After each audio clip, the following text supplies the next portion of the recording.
join us in the bathroom. Can you hear him singing? If you listen very carefully, you can hear him singing, Ya Salamio.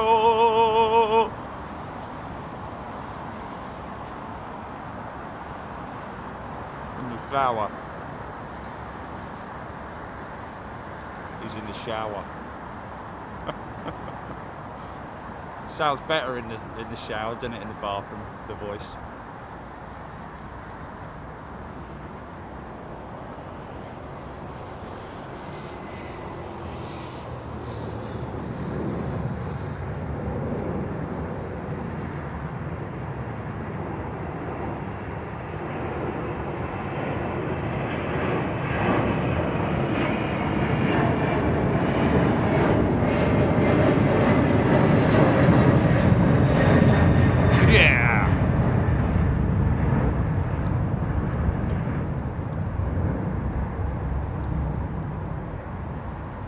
Wings on the 767, man. Still flexing.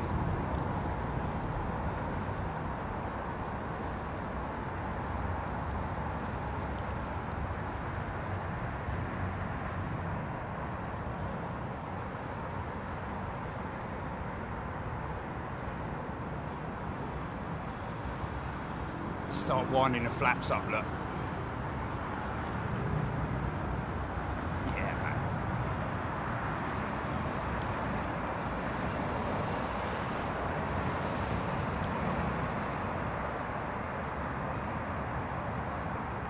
Well.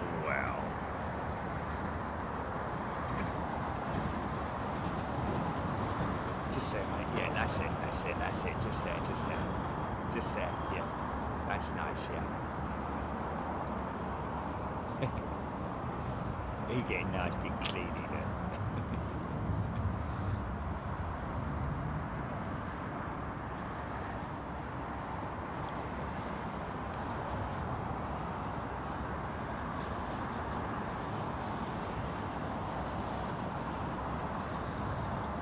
To see a 350 at okay, who is it, GP? Rachel Dickinson. Nothing to do with Bruce. Taxiing out for departure on what aircraft, GP, and what flight number, blah blah blah.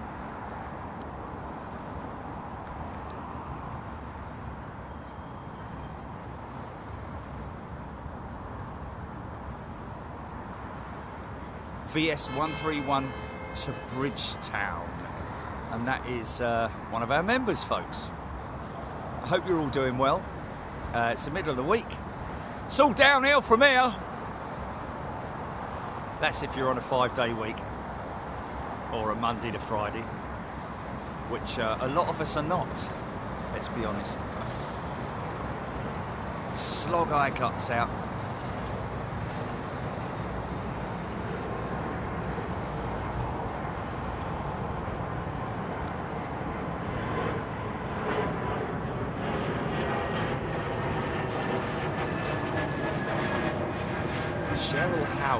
Does seem a bit of an archaic way. It does, I know, but you think about it, what other ways are there? You can't use a sort of like drive-through car wash style thing.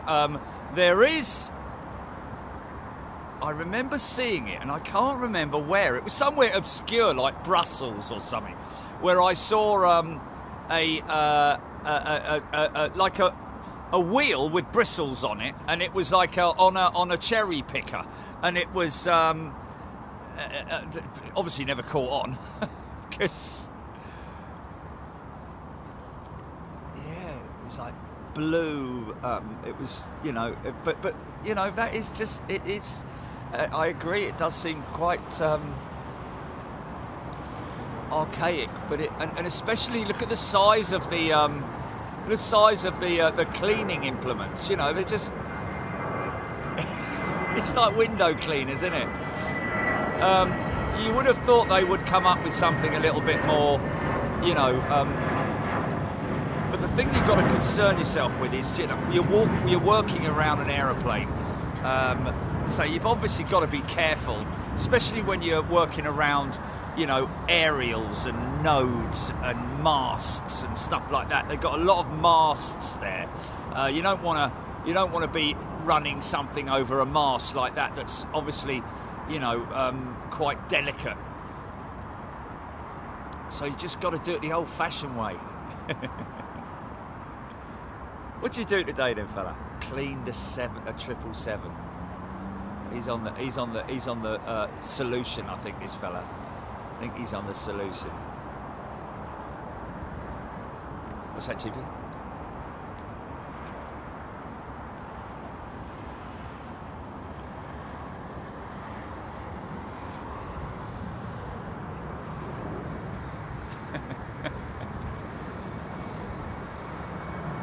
Joe Spitfire would love that job, and I'm guessing there's a lot of you that would like that job. Not, look, he's getting it under the belly, look. He's getting it under the belly then. He's getting a big wash under the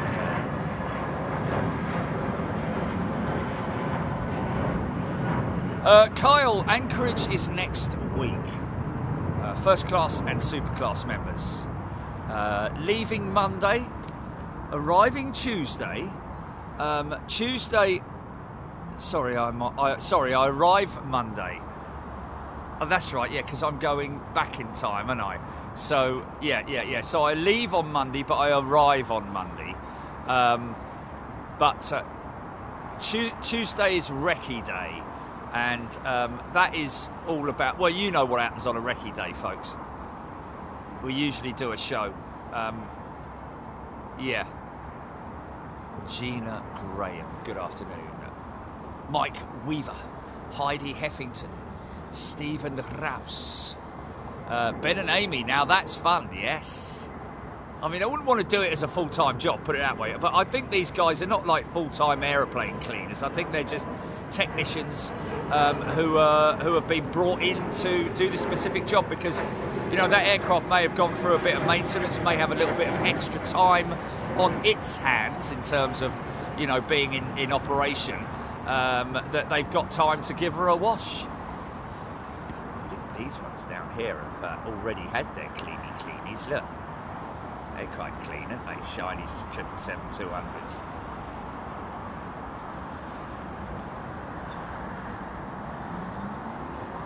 Oh, blimey, Rumi's flight was cancelled with Finnair, was it? Blimey. Bit thin on the ground here, I've got to be honest with you, folks.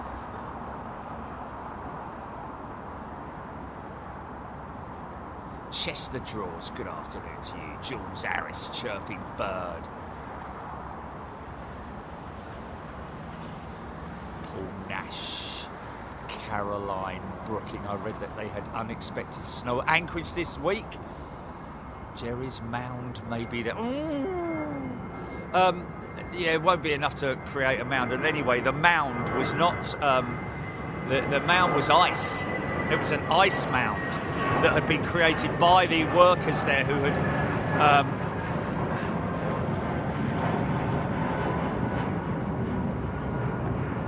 thought for a moment that big jet on the side of it, Jelly. Kind of almost like that, yeah. I don't know, we'll have a look in a minute when it comes around. Yes, the tabletop, as it was really, or just like a little mini sort of like mound of ice that I was lucky enough to scale up, is something that was created by the snow moving fraternity.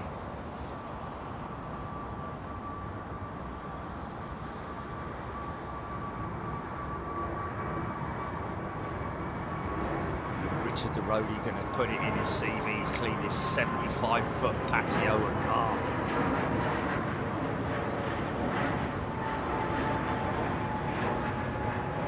So I'm guessing there is some kind of solution there. There must be a solution that they're using there, isn't there?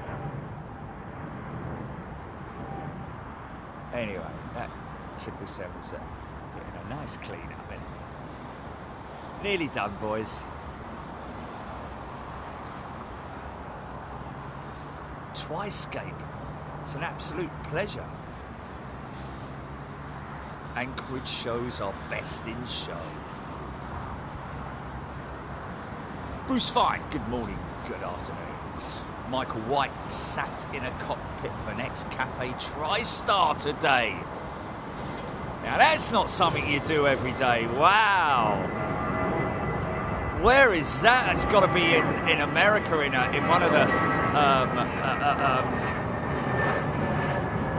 of the boneyards, I would have thought, wouldn't it be? Wow, how about that? You lucky guy, man. All analog display as well, of course.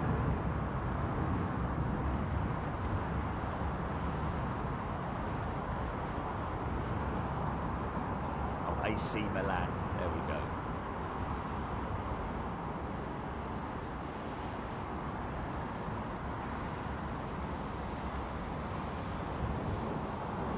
Is that maybe a little bit late, that plane? Wow, Michael White, you lucky guy. Graham C. booked on one next week, Taipei to Dubai to Cairo, Emirates 380, both legs business class. Wow, Graham, you lucky guy. How about that? Feather Duster, good afternoon to you. Rab H. Pub quiz is what they make naughty pilots do. Clean the planes, yes.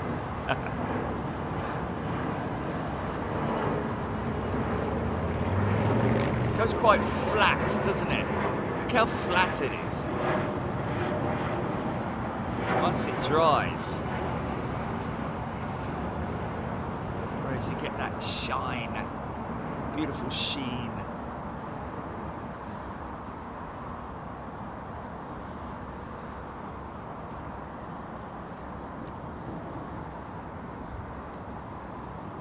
Penny Haskins only got 3 more 777s to go. Okay, make sure I don't miss Rachel Dickinson's plane. Let's just have a look and see if my flight radar's working. I haven't used it for ages. Yeah, there it is. Okay. Well, not really. It's not showing the one lined up.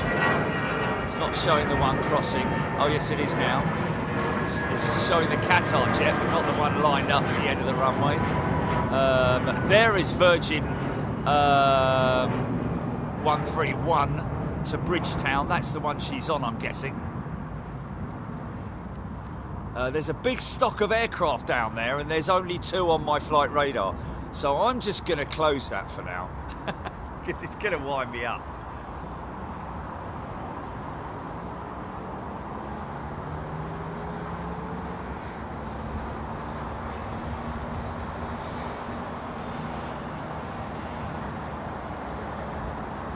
Bob Shalvoy, thank you, sir. Making it very clear that people who are coming asking, when's Anchorage? I do keep saying, please download the app, folks. Big Jet TV Live in the App Store, absolutely free. No add-ons or in-app purchases or anything stupid like that. Where you can get all your schedule updates. When we know we're going to be going somewhere and we've got the dates, we will always put it straight on. Well, Jilly will.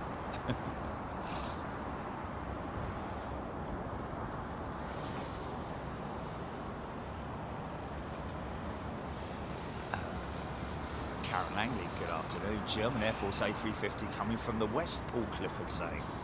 German Air Force 350. Is that the, what's that? Peter Gourlay. Oh! Oh, Peter Gourlay.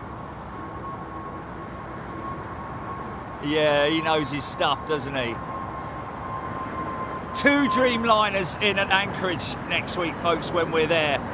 So if you've never seen it before, it'd be great if we can get the 16th. Did you say 16th? What day do I arrive there? Okay, perfect. Wow. Wow. Boeing hard at it then. Boeing really hard at it. Trixie 270, Feather Duster. Kujro Alam, good afternoon to you. One of our in-house pilots, folks. And this is Qatar. Wow, she's light, man. Did I say something else? Oh, Dreamliners, sorry, Dreamlifters, sorry. 2 Dreamlifters in an anchorage, sorry. I'll get myself on anchorage, got to get me anchorage head on, haven't I? Yeah, good, wasn't it? Wow.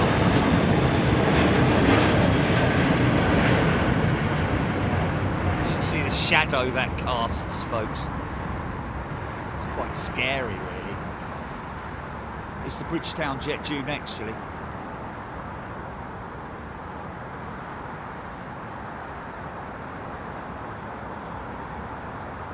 Yeah, there's something lined up, yeah.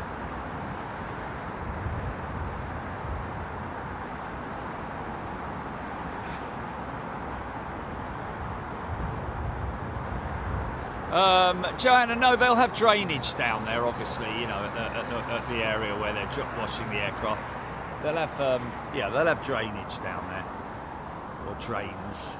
There will be drains. There shall be drains. Mark Abraham, good afternoon to you. A glorious sunny day. Tony Duty, Margaret Burnham, Stephen Rouse. Right, this is. Oh no, this isn't her, I don't think. I think she's lining up next, maybe. Actually, no. Unless there's 2 Virgin Dreamliners. This could possibly be it. Because it is a Dreamliner.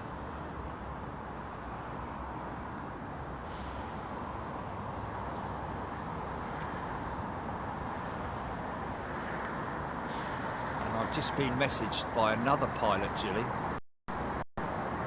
Someone who really would know, Atlas Air, because it's operated by Atlas Air. It's a 350 this, sorry, my apologies. Wow, okay.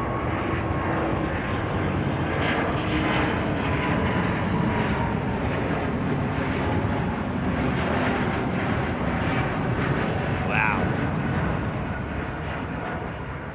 That's something to look forward to, isn't it, folks?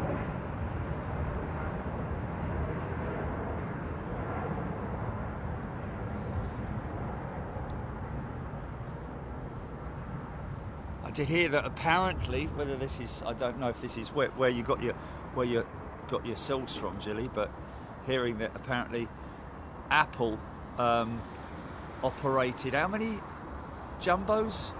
5. Well, Apple operated 5 aircraft, Ramo with iPhones and iPads and stuff like that to try and avoid the tariffs. Wow, these things float, don't they? Keep an eye out for that German government jet, GP. Oh, listen to her growl, man. Oh, right, okay. Right, wow.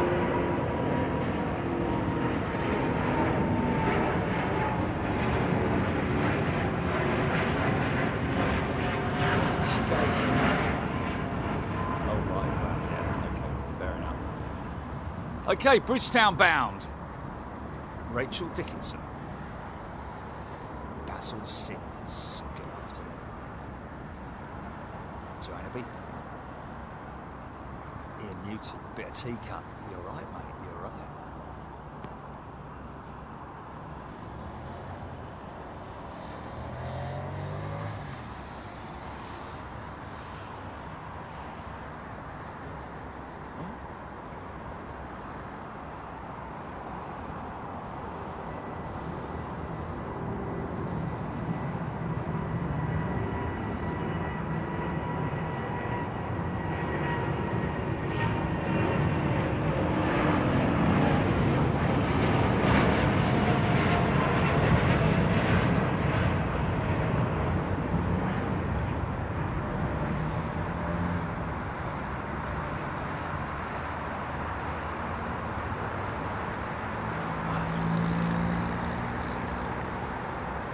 I think that might be a Detling, Sid.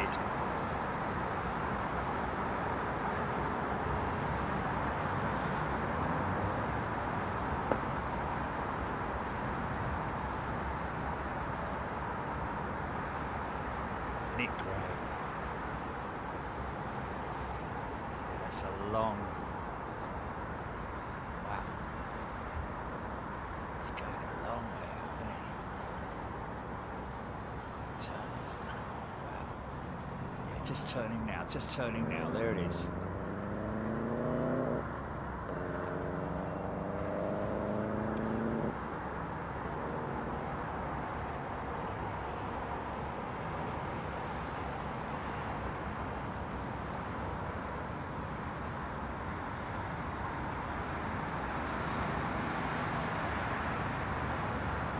What I wouldn't give to have a nosy round that Dreamlifter, mate. Eli Chernoff, another one of our in-house pilots, folks, from the old school times, rode up on an Embraer 175 Monday morning, only 25 passengers on board. Oh, is that a sign of? You know, don't want to upset people, but you know, they're saying that.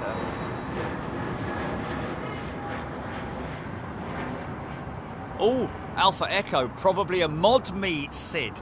Oh, Alpha Echo, if you can send the SIDs to contact@bigjet.tv, we'd really appreciate that, because I've looked on Google, and apart from the BNB one, is it, or BNP, up to the left for a left-hand turn out of 9, it's the only one I could find.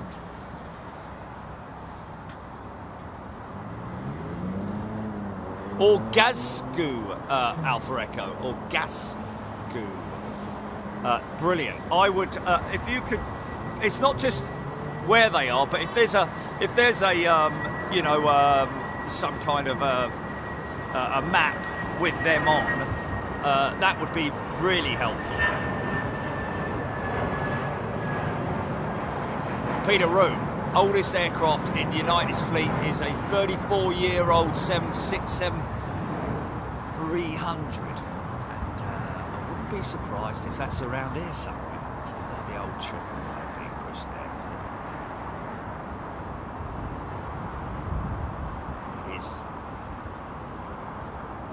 Operate the 300s out of here as well, don't they? On odd occasions. On odd occasions.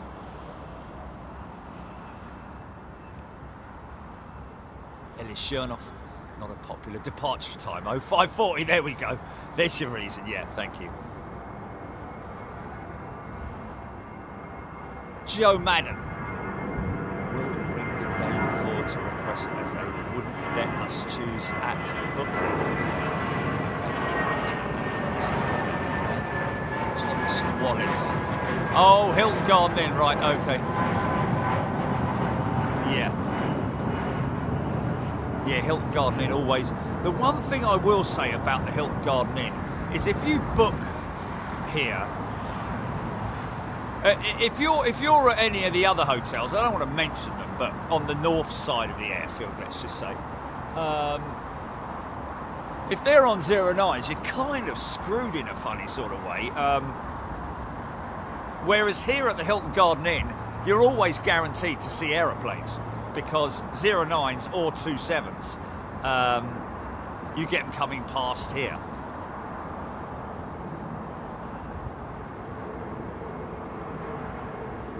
Oh.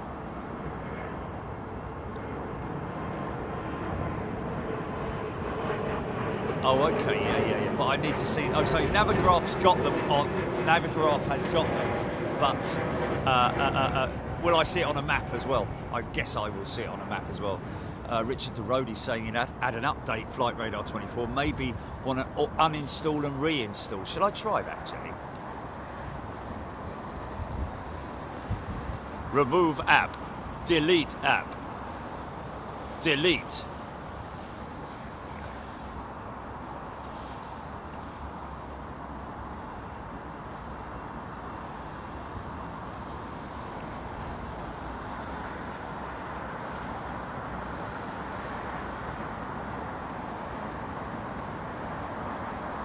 Flight radar 24.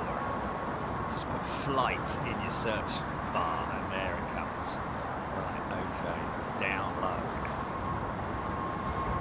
Dreamliner. What's that?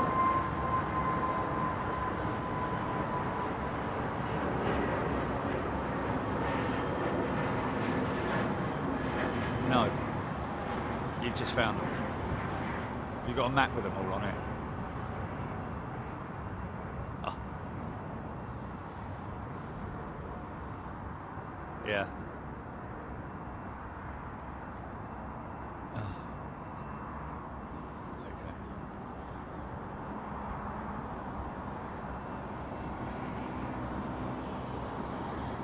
Oh. Okay, all right. Yeah. Frequencies.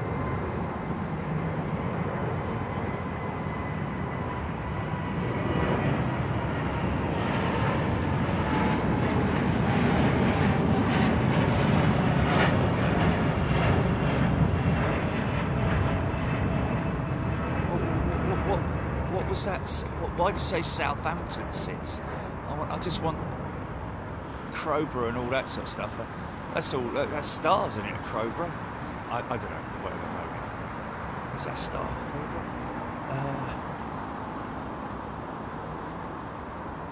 Oh, okay. Well, if you can save that, Gilly, and forward it on to me, I'd appreciate it. Thank you. Okay, I accept. Here we go. Right, sign in. No. Where's the sign in thing? It's only. Oh, here we go. Yeah, it's up. Yeah.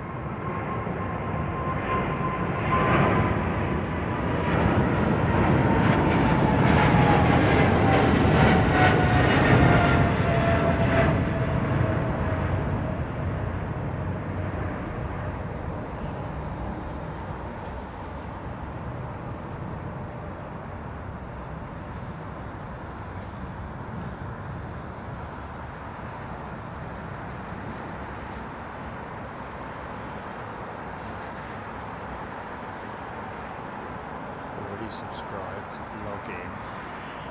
Okay, let's see if this works. Oh, why is it saying log in with Gilly rejected?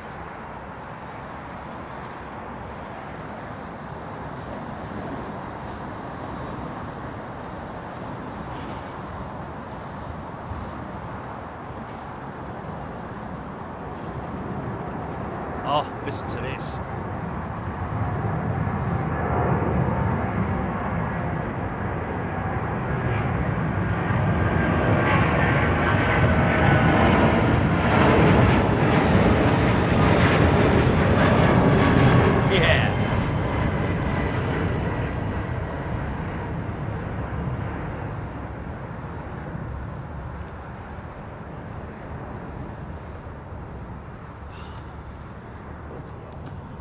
Bloody hell.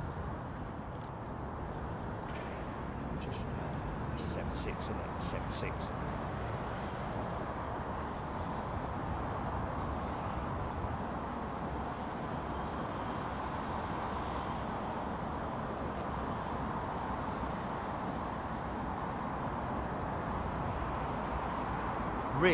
Rib.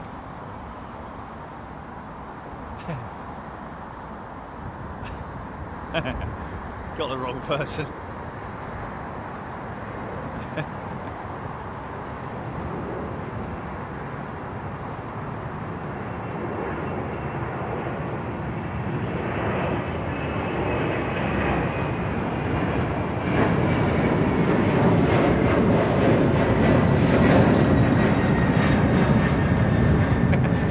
What is that? That's very random, isn't it? Yeah, look at that.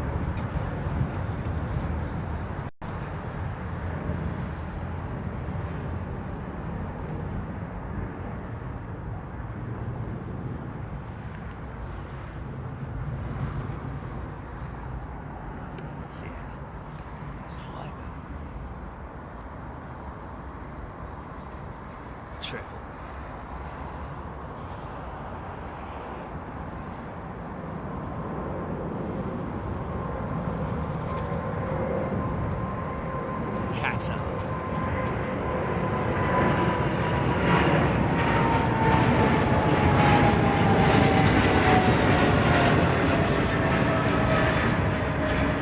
show you what I mean on the next plane, folks.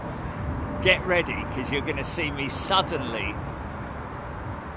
switch from the aircraft, right? This next one. Don't worry, we'll still hear it, but the shadow moves a lot faster than the aeroplane. So watch this.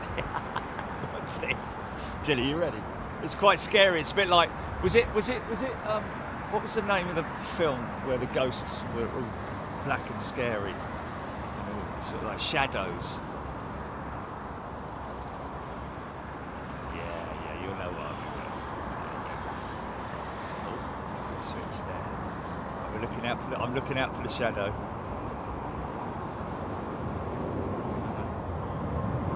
Oh, I tell you what, it's too high.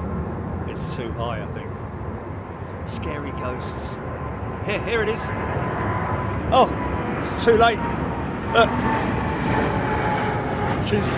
Wow, look at it over there. Yeah. Scary ghost. Look, you would be scared if it was a ghost, wouldn't you? Good old Canadian hospitality.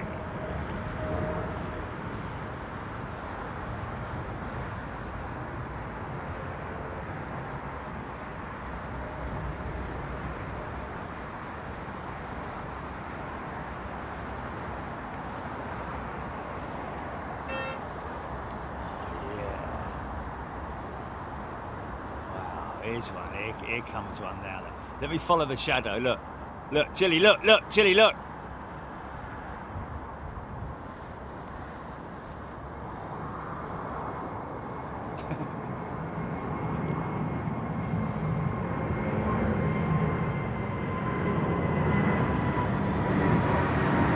Wow! Yeah! How cool is that? Big shadow TV.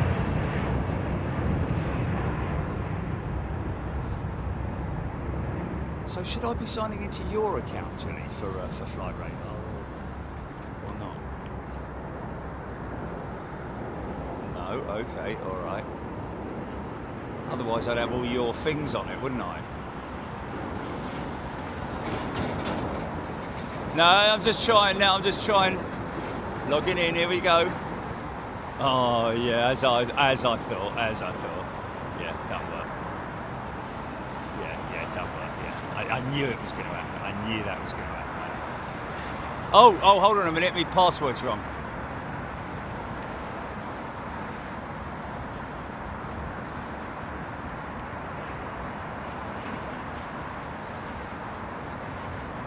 Beautiful sight.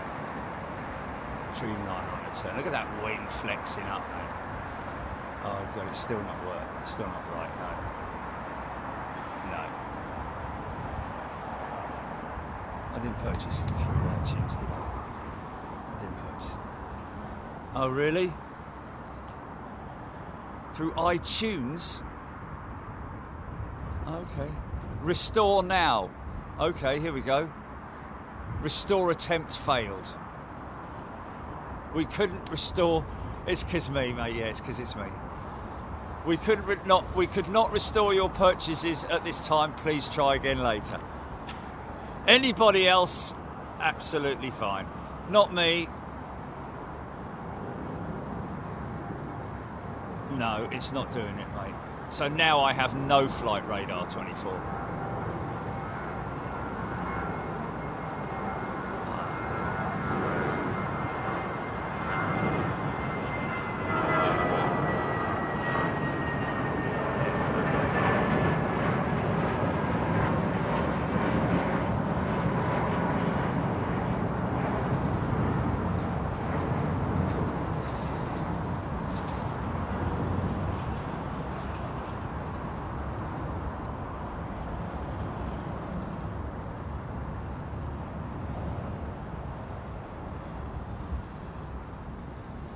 Oh, okay, so I'm not the only one. Tapare, who's a regular informant of, you know, an updater of aircraft movements around the airfield and what's coming in and what's going out.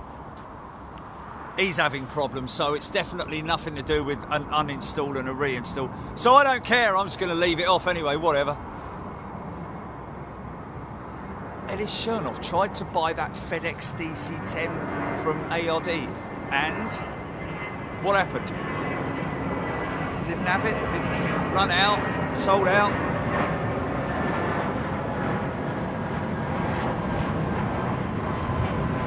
Lee Shand. With reference to flight radar, I read on the forums that they are aware of the issue. Yeah, that's a bit of an understatement, isn't it?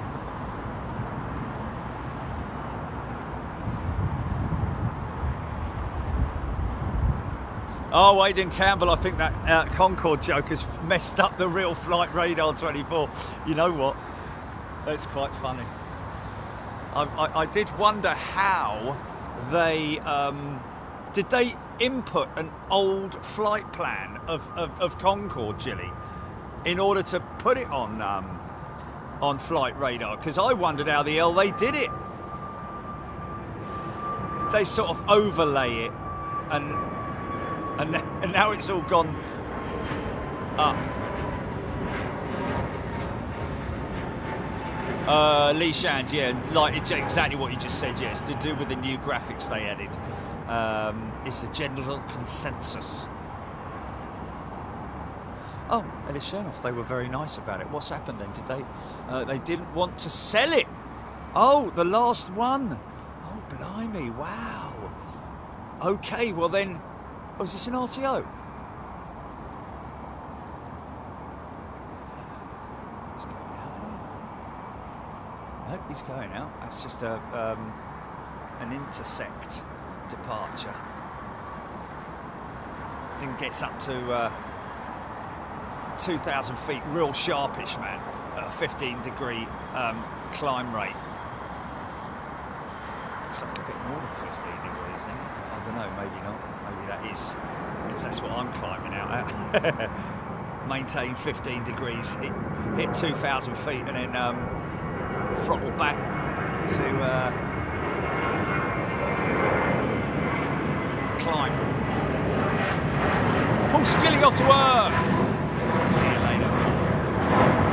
Alex Scarisbury.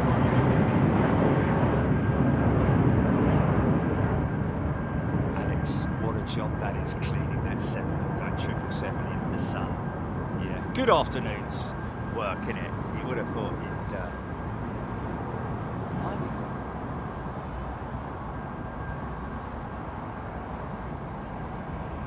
something running up its engines.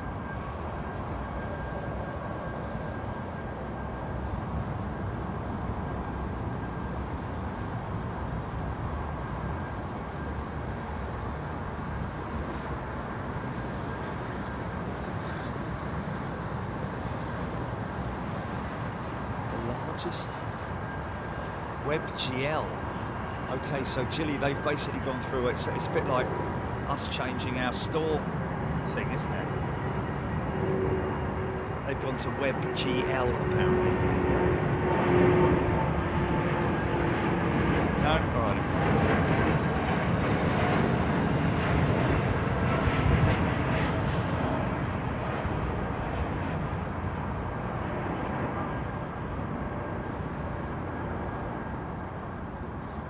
Aidan Campbell.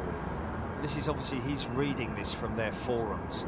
It also sets the stage for allowing us to launch new features and special one-off items. Okay, there we go, yeah. It's got more, yeah, he's copy-pasting it, yeah, but it's understandable what he's saying. So just, you know, they've got to go through this hardship, but when it's all up and running smoothly, it'll be even better. Yeah!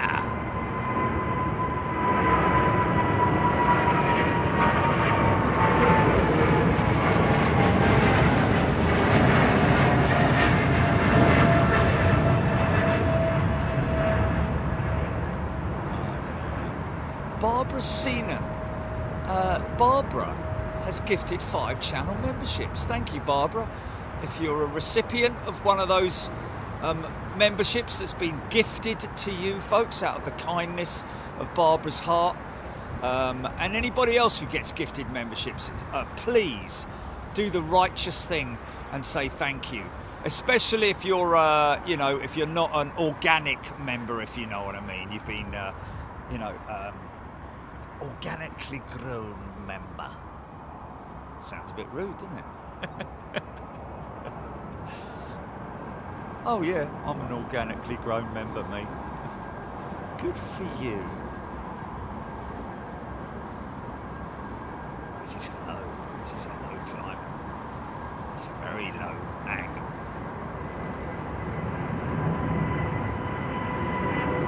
Don't you do it? I know. It did. That's what I'm saying.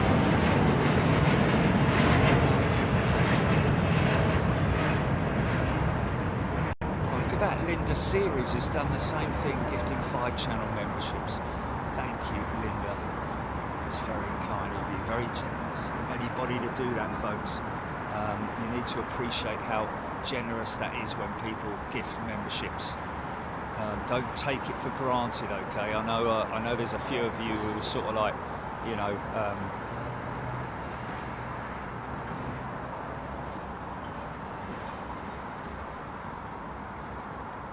sit there. Best way to describe it.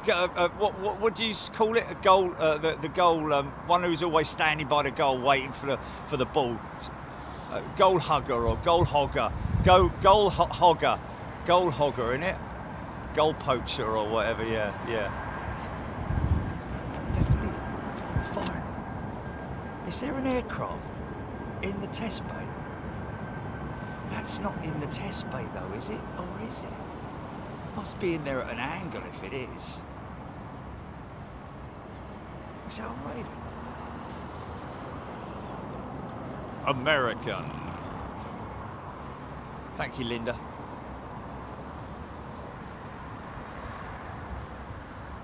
Aidan Campbell, that was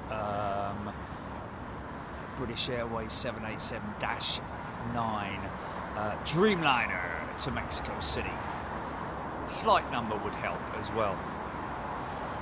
Goal poacher, goal hugger, goal hogger. Can't remember what we used to call it anyway. Goal hanger, that was it, goal hanger. That was it. Yeah, well, that's what I used to call it, what we used to call it. Oi, Dyer, don't be a goal hanger. I was just dropped something. Yeah, it was definitely a goal hanger. It was definitely a goal hanger. Spooky Cindy and her favourites have gifted somebody a channel membership. Thank you.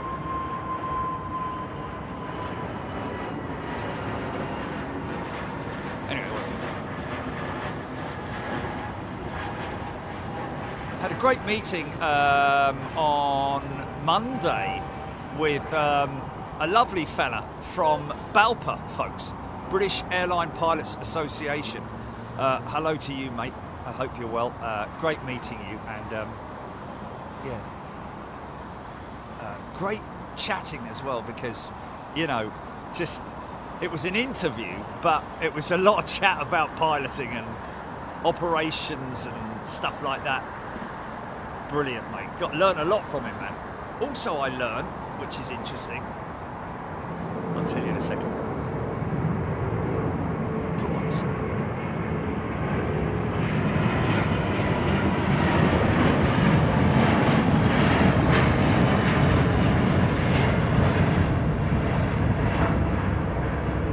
Something that I learnt from him about the numbers, the countdown on the aircraft systems countdown, like 50, 40, 30, 20, and on the Airbus, at the point of retarding the throttles, it calls out retard, and then it might go 5, retard, or whatever, depending on what's going on. But what's interesting is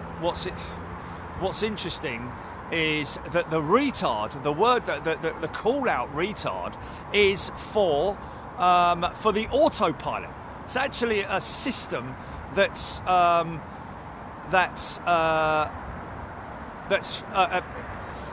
actually, it does that when autopilot is on, when it's auto land, sorry. when it's an auto land. I think I'm right in this, but basically, and it's not actually something that the pilots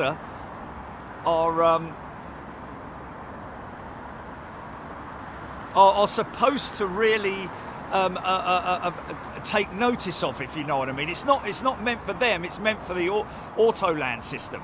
But automatically, I guess, with muscle memory, with just memory in general, that retard call out is to retard the engines. So, I don't know, whatever. Fat Boy is a returning member. Welcome, Fat Boy.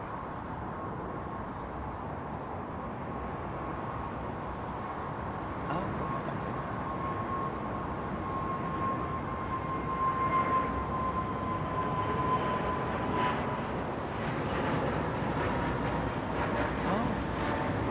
Oh my.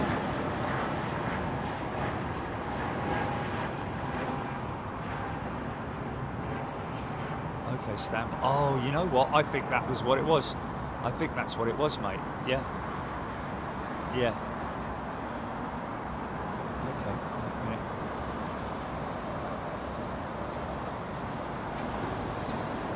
Okay, I'm in, yeah.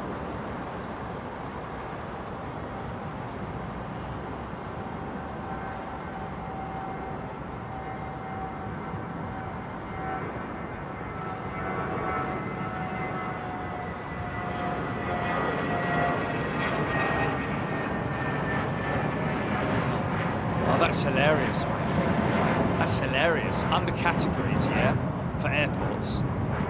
I can't select any of the airports. I can't select any of them. Look at that.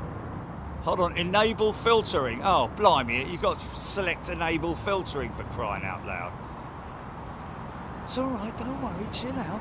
Only had one.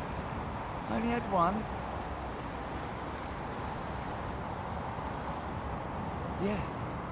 Oh my God, look, my, it's very basic. I need to, yeah, and I've got adverts coming up, mate. I've got adverts coming up. Yeah, I just had an advert pop up. And it's under business as well, it says business. Yeah. And it's all basic layout, you know, all the graphics and, you know, not satellite and all that. Go into settings. Yeah.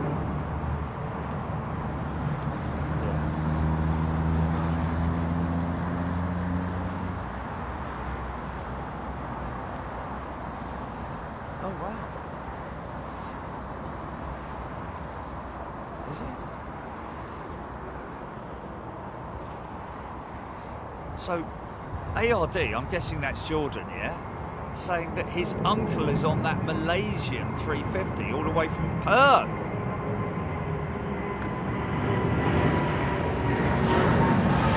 Yeah, there it is. How crazy is that? So do you have hybrid or satellite on, Jelly? Not all the way from Perth. He's obviously stopped at in Malaysia, I'm guessing. Do you have satellite or hybrid, Jelly? Aircraft labels off, logo, text labels. Ooh, yeah, text labels. I like that. Let me try that. Flight number. Okay, row 2. Call sign. Oh, I like that. Look at that, flight number and call sign. In fact, you know what I'm going to do? I'm going to disable. I'm going to put call sign. I'm going to put call sign on as option. Okay, flight number. There we go. Okay. Daylight. Got it. ATC boundaries. ATC boundaries. Interesting. I'll go red. Oceanic tracks, current North Atlantic and Pacific Ocean tracks, and Australian flex tracks. Let's turn that to on, because I think it's cool. Aeronautical charts, nav aids, brilliant. Radio nav beacons by air crews. Oh my goodness me. Wow.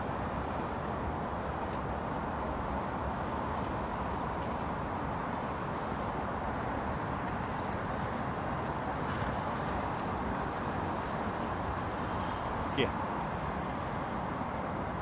Airport pins. Yeah, we'll have that. That's on. Show my location. Yeah, leave that on. Okay, so just come out of that. There's no save, no. Okay. Oh my goodness me, look at it. This is brilliant, mate. This is brilliant. Oh yeah, this is fantastic. Yeah. Wow, look at that. Well, I just got one advert. It came up. Sorry, folks. Right, I'm done now. I'm done. Yeah. Oh, so you don't have to click on it to get the details on it now. I've got... American 81. Oh, I'm gonna, you know what I'm gonna do? I'm gonna put, rather than having to select it, I could just, oh, that's brilliant. American 81.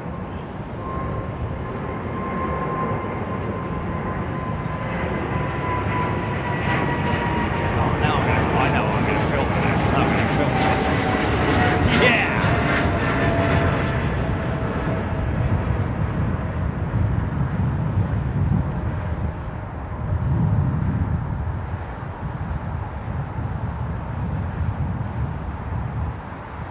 Right, don't need the flight number. Oh, funky! Ah, just missed a bleeding bit of funk there, mate. Oh, the next one's not even moving yet. Okay. Row 2, take the flight number out. And row 2 is going to be route.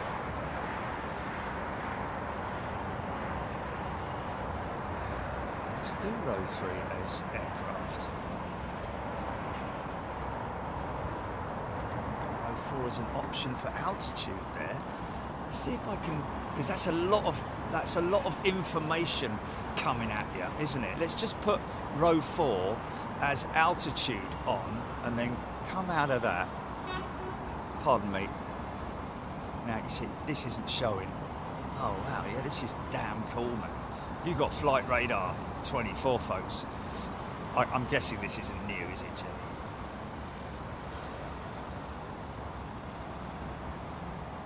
Yeah, but this isn't showing. This one that's going out now isn't showing, is it? Wow, that's a very lazy.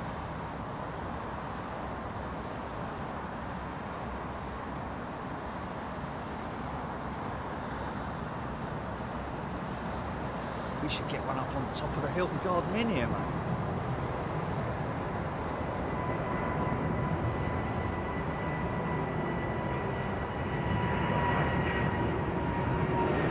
Either that or the other one we talked about, or one of the three. They don't pay, do they?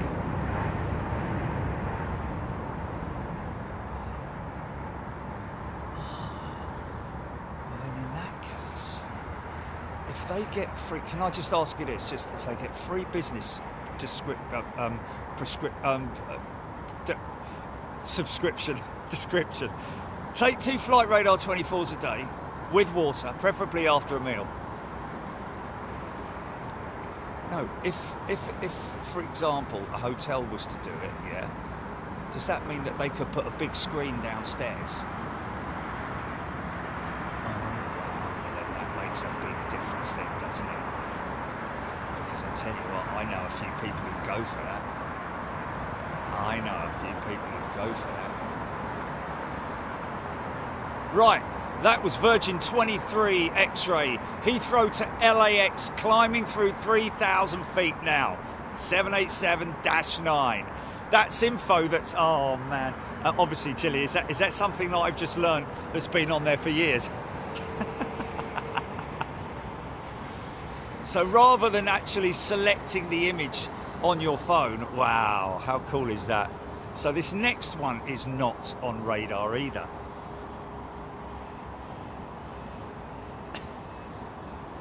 Oh, I tell you what. Oh no. Oh no, you don't need to click on it, mate.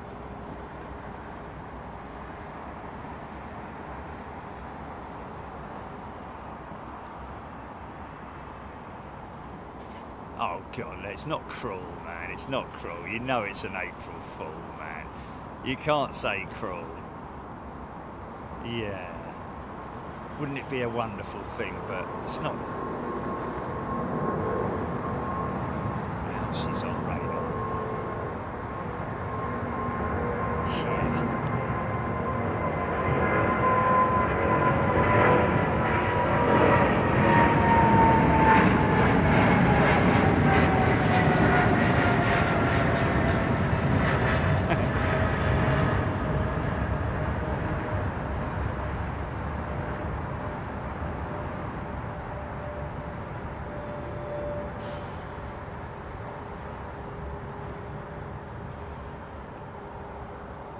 Would a hotel be able, if they had the capability, Jilly?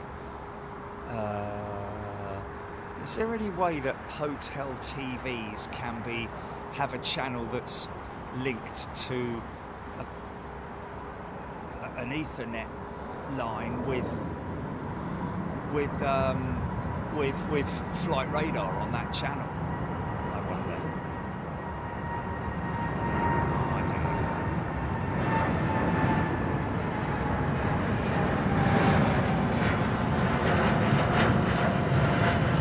Now I'm going to start having to get to really know my, I'm going to have to really start getting to know my airport codes now, aren't I?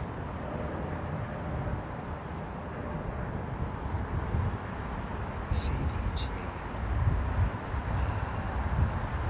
Is that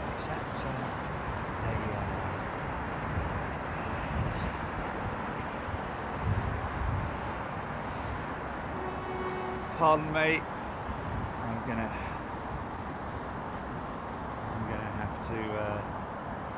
Oh, what's that doing that? Why is that doing that? Is that me? Is that my? Oh yeah.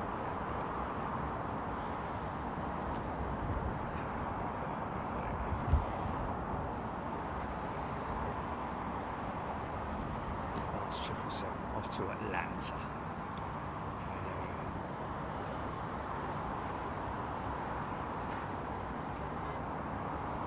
Yeah. So you pipe that into a system that pipes it out to everything else.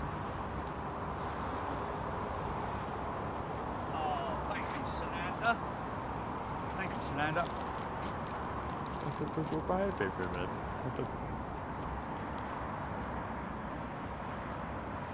Oh, little baby.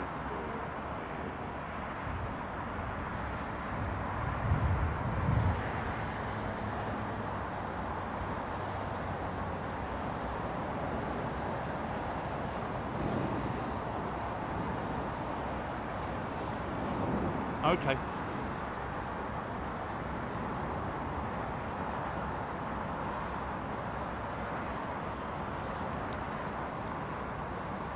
Heather has upgraded her membership to first class. Fancies a bit of anchorage, no doubt. Nice one, Heather. The jazz ass.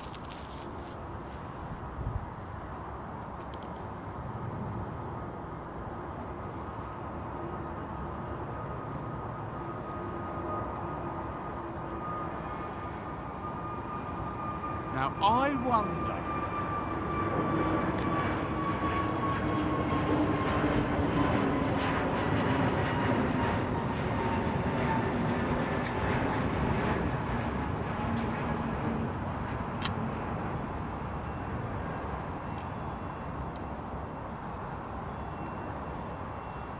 No. No good at all. No.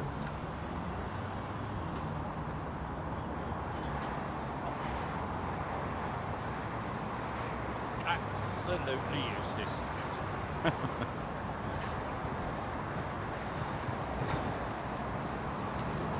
they're not efficient. Stand by, folks, just moving this around by 2 degrees. Sorry, we're dead.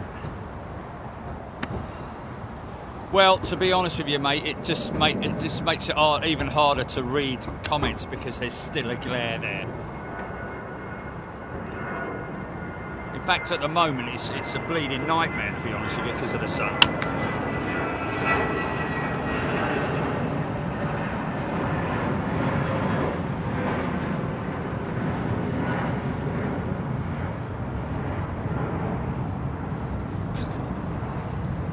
She wants some jazzy Anchorage action.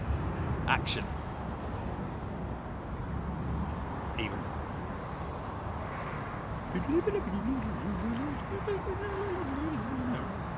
Jazzy. Yeah. I'm the jazz funk master. Don't you know? You're the what? Jazz. I'm all about jazz.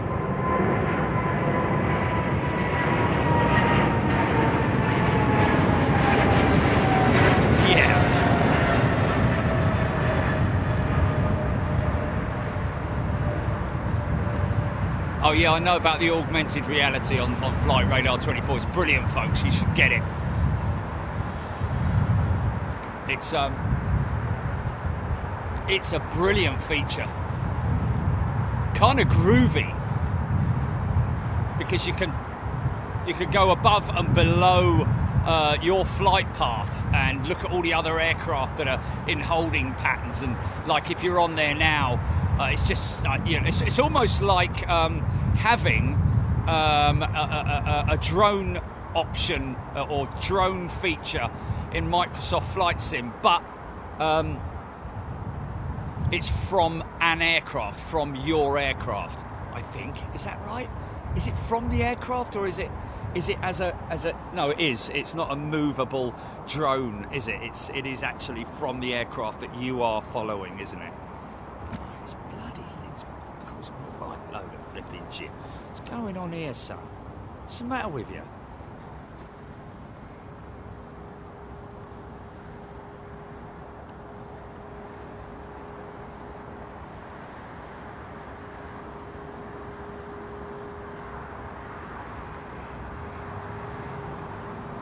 Thomas, EK30 just pushed back. Yes, we've got it. We've got it right there, look.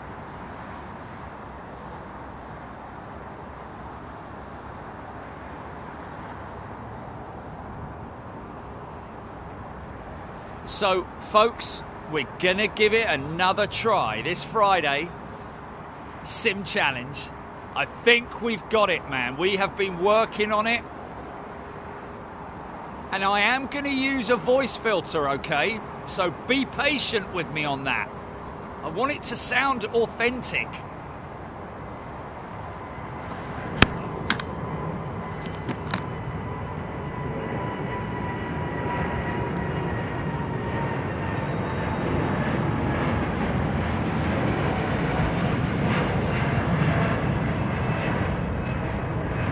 Actually,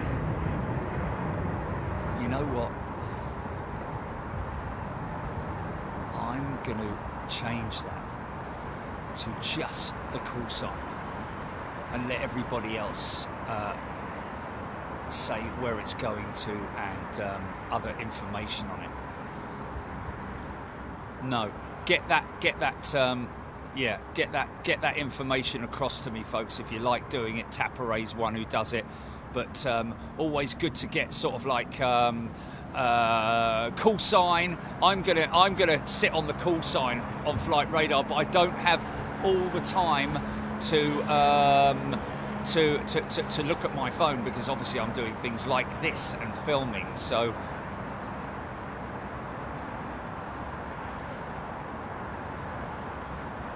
why is that? Oh, okay. Thanks, Tony. Wow, that wing is insane, isn't it, man? Look at that. Even from below the fuselage, you can see the... I think the sim challenge is really cool, man. Blimey. I'm sorry. Oh, cheers, Ian.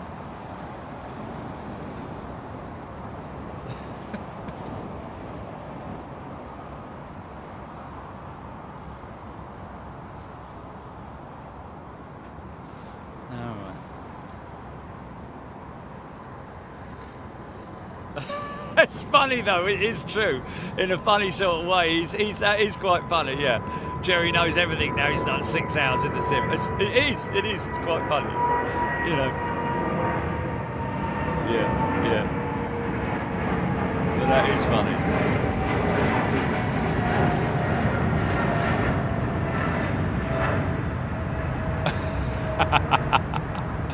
Is it? Right, okay. Okay, I've got your number, son.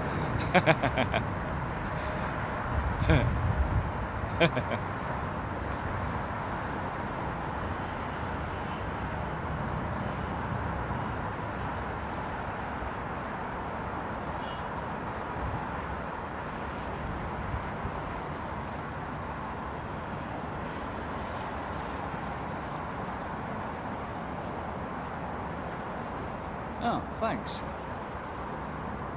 Well, let me just say something, Ian. That's not a nice thing to say. I'm not a complete buffoon.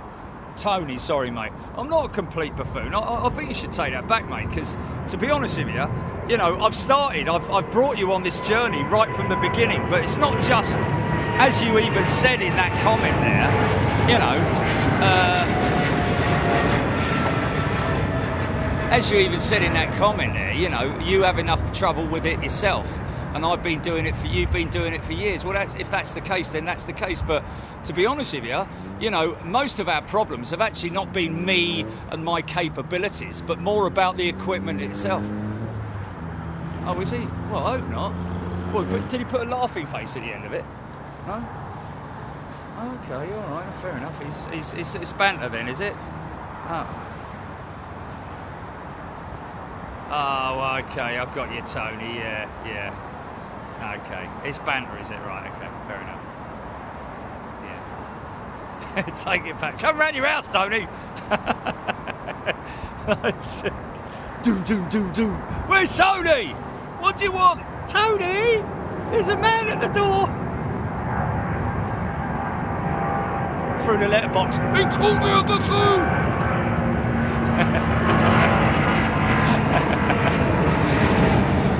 Dirty great big van parked up outside. Flipping horses chewing it.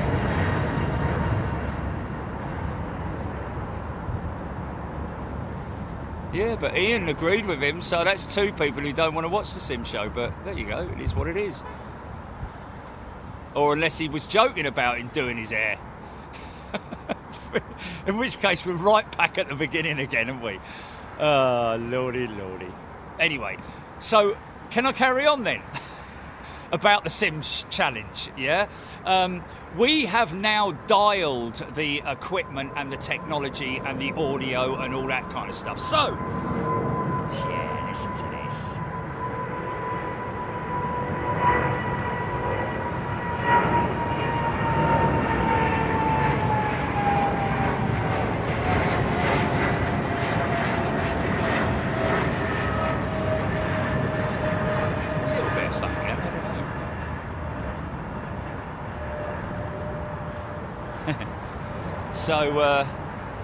So yeah, we've dialed the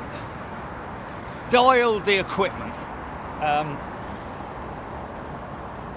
all the connectivity, the audio's really important. We've got to get that all right. And in terms of my flying capabilities, it's just getting better. And I want you to come with me on that journey.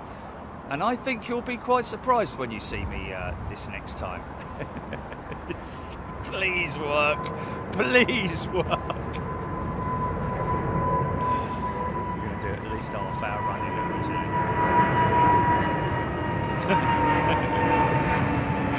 Yes. Make sure I haven't got a big warm coat on. Yeah.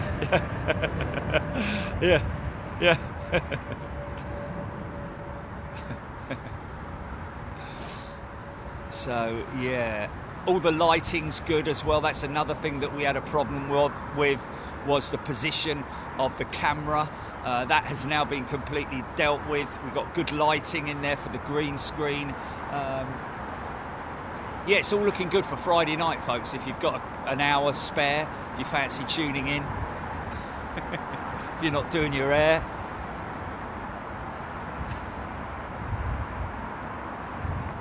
I don't know.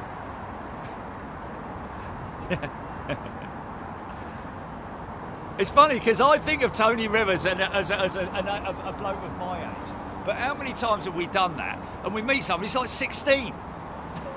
It's like, oh, I thought you were some elderly gentleman, or not elderly. I mean, that's me. I mean, I'm sort of like, mind you, I was quite humbled by the guy from Balpa saying that he put me down for the mid to late 50s. No, he didn't. It was late 40s, wasn't it? Mid to late 40s. Otherwise, there'd have been no point, would there, really?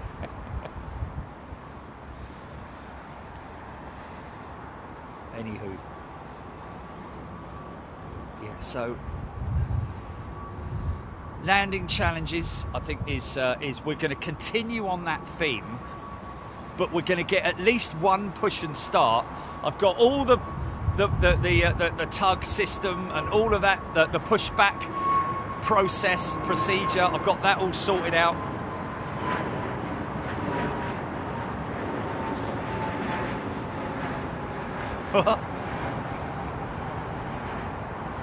Tony Rivers, my IQ is 60. Brilliant.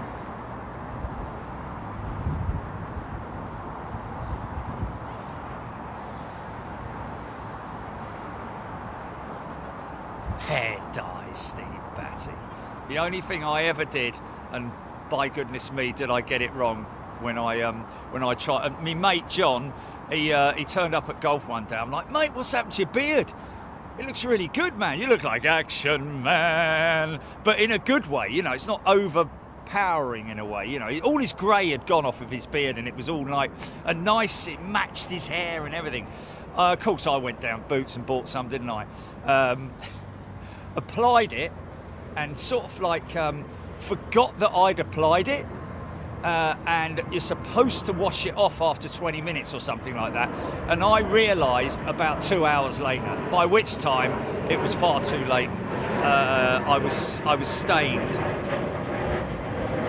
and the hair just looked ridiculous. It was jet black, and it was ridiculous. And so I had to shave it all off, which looked crazy because it had stained my skin as well. So I had to stay in for at least, I think it was at least a day before I could go shopping, because I had all these stains all over my face. Anyway, you had to be there.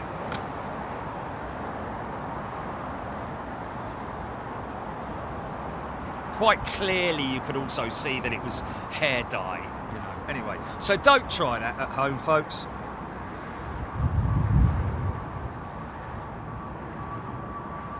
Kerry Fino, auto throttle's on or off, or just keep pressing the button. Easy, son. Well, at this stage, the aircraft systems will be mostly all running. Well, anyway, let's just, we can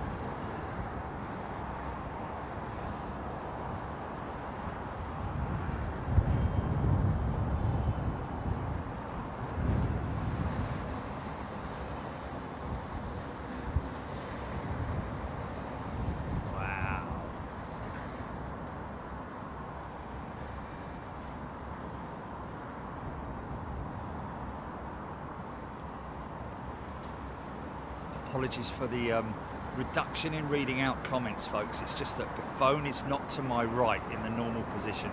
It's down below me. So glancing at it is, you know, I need to concentrate on this, obviously. That's a good question, you see.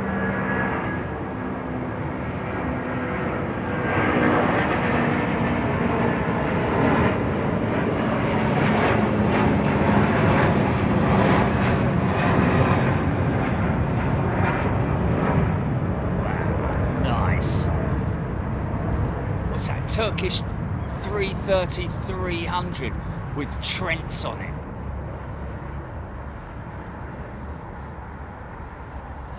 Unmistakable Airbus wing on it. It's old CEO. Same wing as the 330-neo, but obviously with modifications around the engine pylons and of course those new wingtips.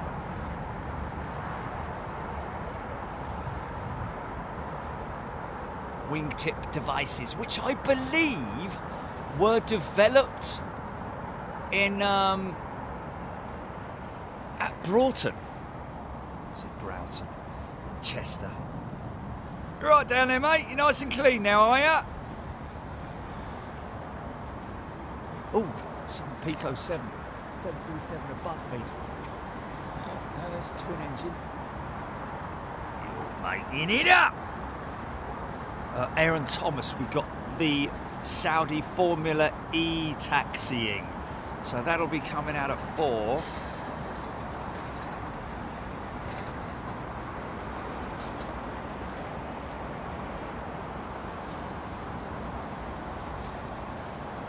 Donkey Shed, yes. Gripe Sim. Yeah, no, it's all up and running and ready. I have been doing like taxi checks and low speed runs and stuff like that, just to make sure that all the flight surfaces are working properly. In other words, the controls. And a big shout out to Craig as well from Innie Builds for coming over and sorting that out, mate. Really appreciate that, because I did make a right royal mess up of it, didn't I? Flipping great big thing. Look at the bleeding size of that thing.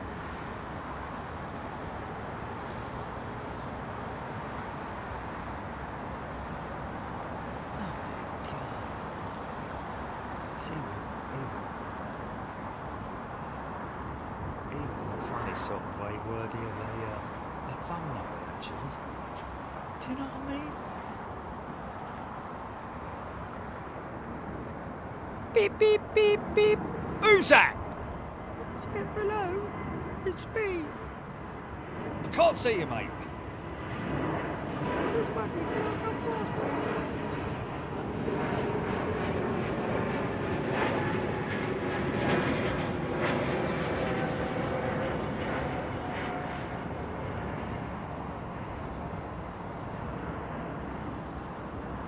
There was somebody whose son was actually copying what I was doing on the sim last week. Obviously, he didn't get very far, did he? Poor lad. He's 13 or something. He's like really excited, been ready for it all. It's like, there's me just waving on the screen. Bye! Yeah. Be patient, son. The tug takes time to disconnect. For the tug driver to be ready.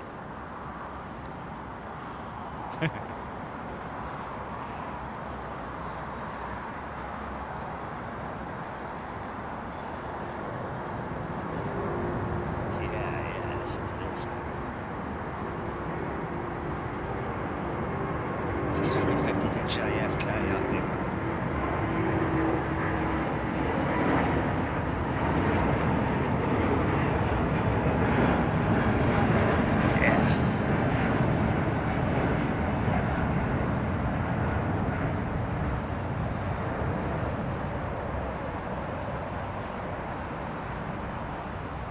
Oh yeah, here's another thing.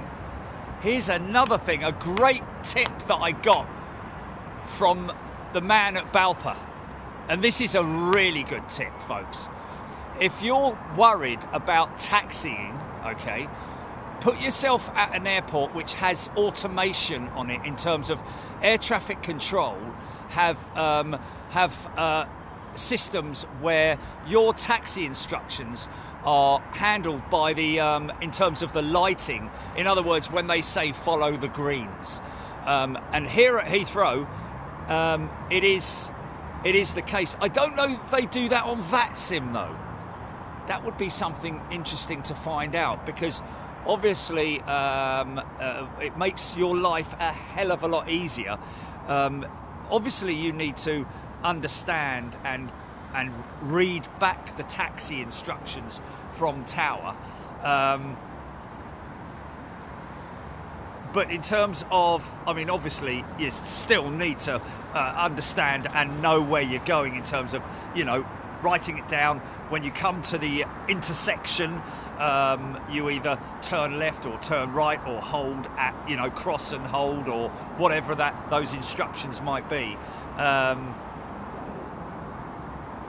But if they have the automation on at the airport that you're flying at, the line will be laid out for you in green, which obviously is follow the greens. So 718 Yankee off to Zurich. Now, somebody asking just now,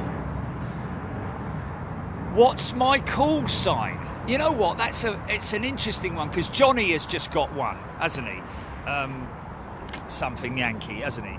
But because once I pick a call sign, it will be the same call sign all the time that I fly on VATSIM, on Flight Sim, just to make life easier for me in terms of remembering and not having one less thing to bleeding remember, if you know what I mean. So I need to get myself a call sign and stick with it and keep saying it over and over again until it's just muscle memory. But, and I don't want it to be big jet or anything like that. I want it to, it's, you know, I was thinking actually of like one of my old dad's call signs, maybe Skyways, or Skyways sounds good, doesn't it? Skyways.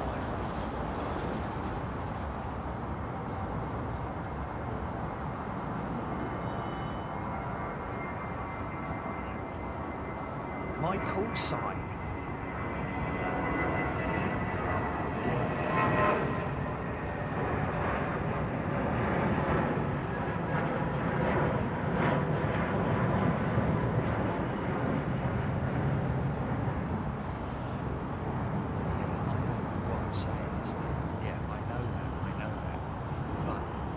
Simmers generally have, unless you're like really serious and you're flying a sort of like a known scheduled route and as a scheduled air operator, most of them have one call sign that they use all the time.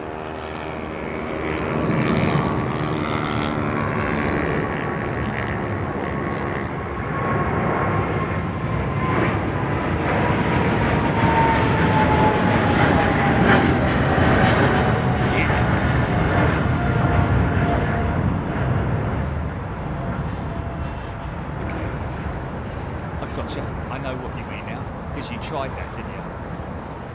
Yeah. Was my one Easy Son or something like that? No, that's my no, that's not my call sign though. No, Craig told me that you don't. You know, no one ever sees that Easy Son. That's just my username or whatever it is. Or now everyone knows though. Yeah.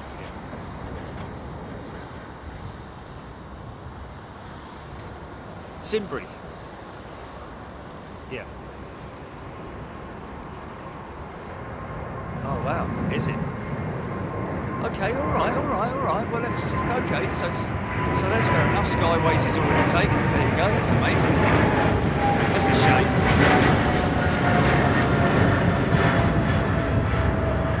It's a Formula E jet, isn't it?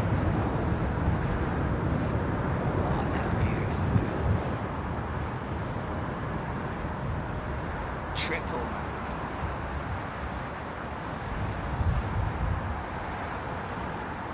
That must have been done. Was that done quite recently? Because obviously we've seen their 787s with the new livery, if you're not new old livery.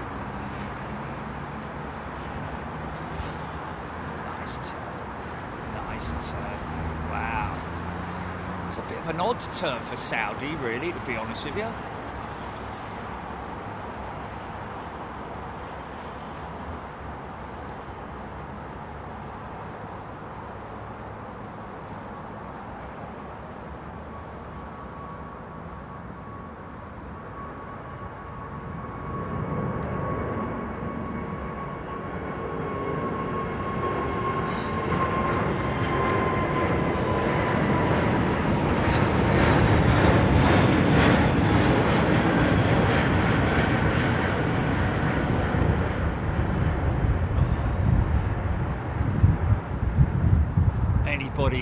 Anybody screaming at the screen, Jerry, 380, 380.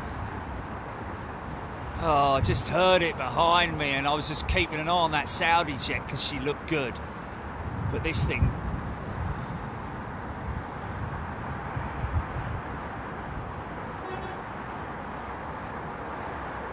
Yeah, but normally I'm looking behind me just to see what's lined up.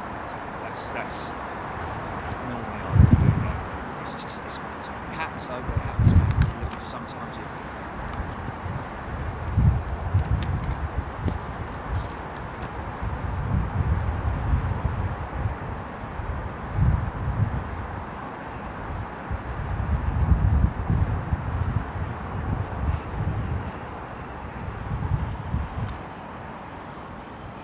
Damn you, Saudi.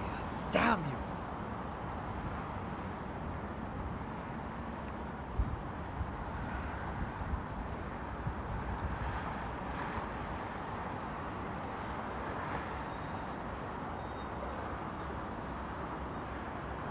Roger Slater.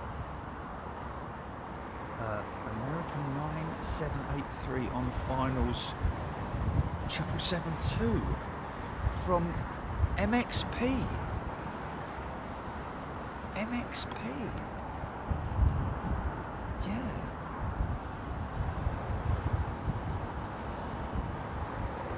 Aidan Campbell, yeah, I've got you, thank you. Another 380 lined up for departure. And thankfully it's BA, I would imagine.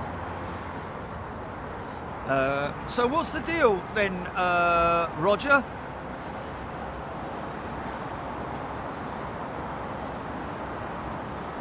What was an American 777-200 doing in Malpensa? Thanks, Luby Lou. Sananda, Stephen Rouse, thank you. Leonard Beach, Digital David. Digital David, is Johnny still doing the ATC for Jerry? Is Johnny still doing the ATC? Maybe maintenance, yes, because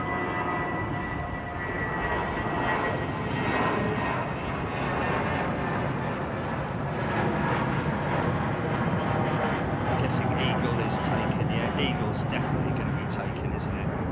Okay, guys, you can check for me.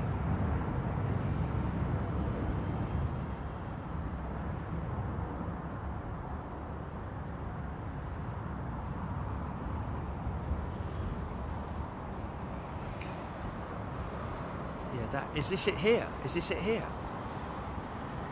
Well, she's landed.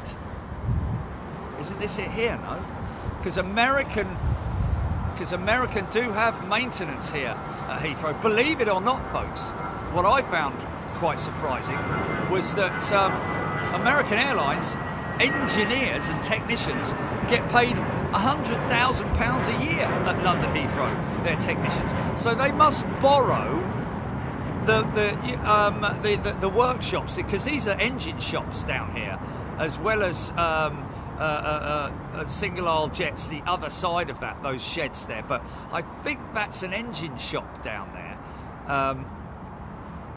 and that being the case, yeah, I want a serious call sign. I don't want a Mickey Mouse one. No, I want a serious one.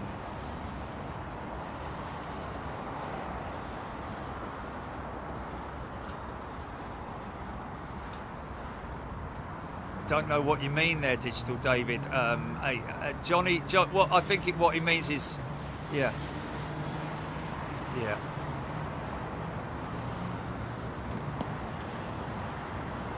Okay. It wasn't Johnny doing the ATC. It was Johnny talking to ATC. Yes. Okay. Right. Yes. For now, yes, David. That is what will happen. Way into the future is going to be when I'm able to do my first flight on VATSIM, and I tell you what, you are going to be all invited to that. And boy, oh boy, is that going to be! I'm going to be sweating buckets on that one. I tell you, I'll definitely need Johnny next to me on that one. But I'm a long way off from that, folks. I mean, I have done an RNAV flight or approach into Heathrow all the way. I've flown all the way manually from Schiphol to London Heathrow and landed it. But that was only because it was a route that I know, so I could fly that without autopilot.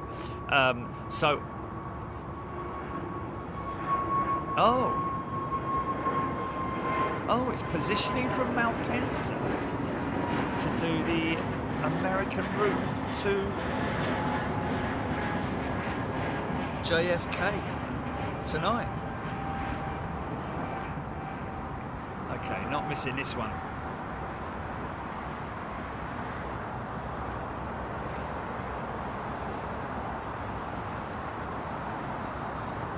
No, it's not the registration, Schmidty. It's not the registration of the aircraft. It's the call sign. Like, Atlas Air is giant. And there are some airlines that, like Speedbird, for example, with British Airways. So Speedbird Heavy, and then his number. Or Speedbird, then his number, then Heavy. Rolling.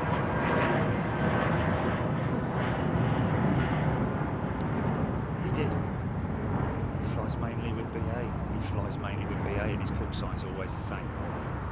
For Yankee 20 or something like that. Yeah, that's true, yeah. Yes. Or I need to stick with the same airline.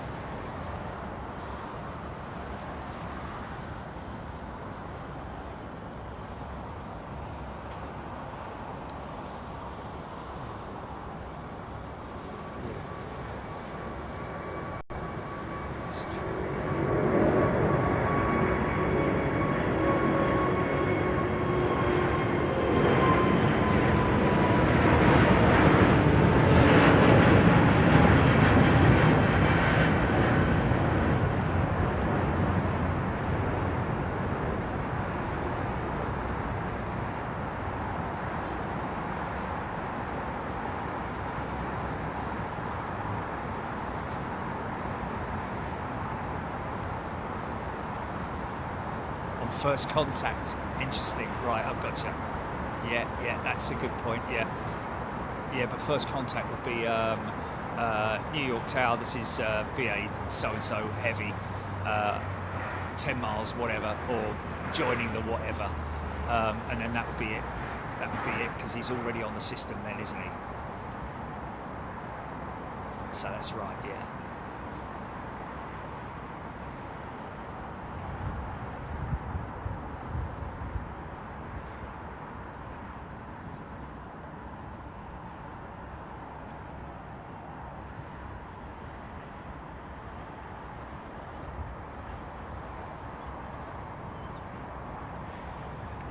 Already, I don't know if he's already hit his first SID, but he is on autopilot, that guy, already.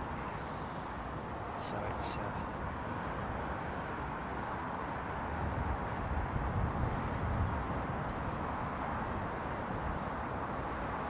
Brett Myerscough loving the bank shot. Dougal McTavish. In the US, they always use Heavy. Yeah, but like somebody just said there, only at the first point of contact.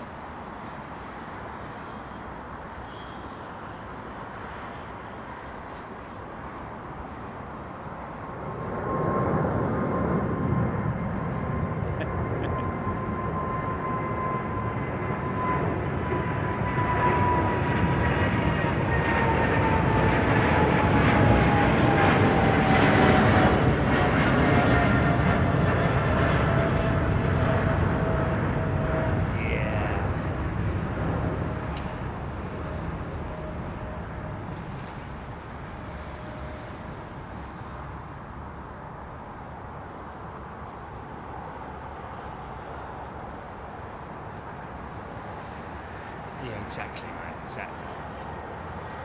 Yeah. I mean, Speedbird is actually quite long, isn't it? But I can say Giant as quickly as I say Speedbird. And it just, if it rolls off the tongue nicely, and it's an understandable and easily sort of like, not recognised, but, you know, something that's easy for people, like Giant or Speedbird, or I think Virgin just got Virgin, haven't they? But yeah, it's a tricky one, because obviously initially I'm flying the Phoenix A320ceo for my training, and then I will move up to other aircraft. But I also, once I've got the basics of stuff, we're also going to have times when we, like, I'm going to try and get a 707. I want to do the Concorde as well, of course. Now, here's another thing. Obviously, with Sim Challenge, we're going to be visiting places as well. And I was told by, who was it who told me the other day? Somebody told me about a Lancaster simulator, not that far from here. Full screen, 360 degree. Apparently you could do a simulation of the Dams raid. I'd love to do that, man. They're firing at a skipper.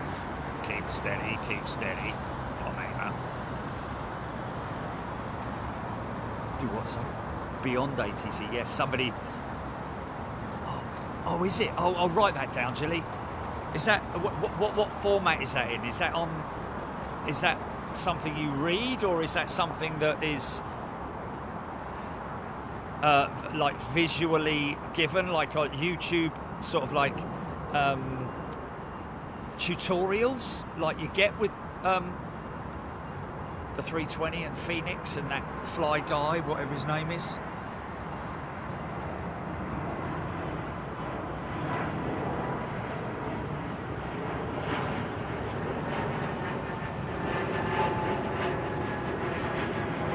So I'm using 320 Sim Pilot at the moment on YouTube. So we've got everything from sort of like cold and dark starts, you know, RNAV, programming your aircraft for autopilot, etc. You know, using, is it FinSwip or whatever it is? It's basically the system that you go through to program the MCDU, or the MacDo as they sometimes call it. Anyway, all that sort of stuff to learn, and I am doing it slowly, folks. Don't forget, I've got a lot of time on my hands sometimes when I fly long haul. So, but lots of things to do, as well as lots of things to do as well as what is he? Oh, is he? Dougal McTavish is a friend and moderator of 320 Sim Pilot. Wow. There you go. Well, you can tell him from me, mate, that I'm finding his tutorials very, very helpful. Probably the most watched at the moment. And the way he does it is it's very sometimes in these tutorials, sometimes they do things that is just like muscle memory, and you're like, what did you just do there? And you have to wind it back and then go, so how did he get from there to there? Ah, I see, yeah, he selected that, yeah, I got you, all right, carry on.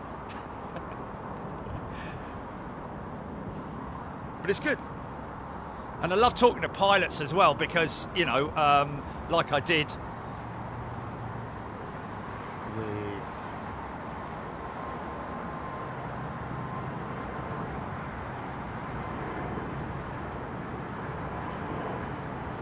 Jeremy. How could I forget his name?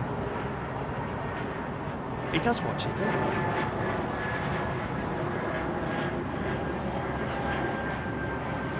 does. Yes, he. Oh, wow. He flies the Dreamliner. Long haul for real. Does sim pilot. I wonder if that was the pilot that requested a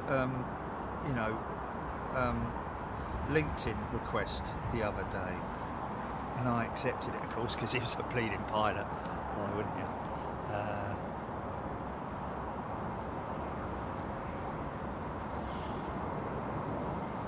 Tell you, one of the things that popped up yesterday, well, not yesterday, but when I was being interviewed by Jeremy from Balpa, we were sort of like going, through all sorts of stuff in aviation, and from way back to when my dad flew, right the way through my sort of like, But anyway, one of the questions was, amongst others, was if there was a moment in time that you could put yourself in an observation seat in an aircraft for a specific moment in aviation history, where would that have been? You know what my answer was? The Hudson. It was a very close one with the BA777 here, but he had 20 seconds, if that, to deal with it. But what Scully did with his pilot in that space of time. But what I found out, interestingly enough, from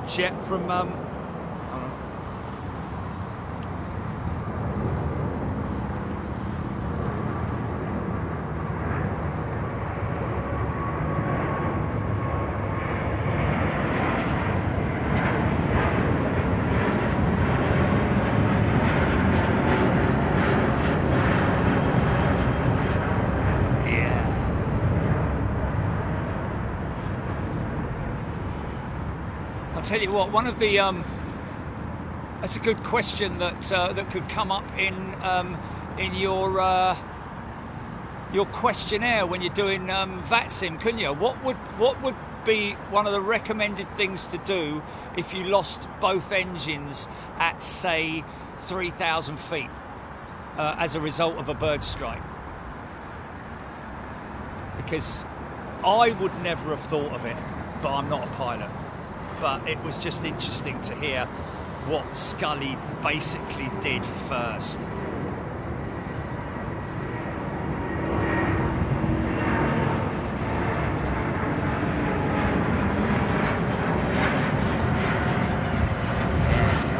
Delta A330-200. Yeah, she's all lit up, man. Looking good, man. Beautiful.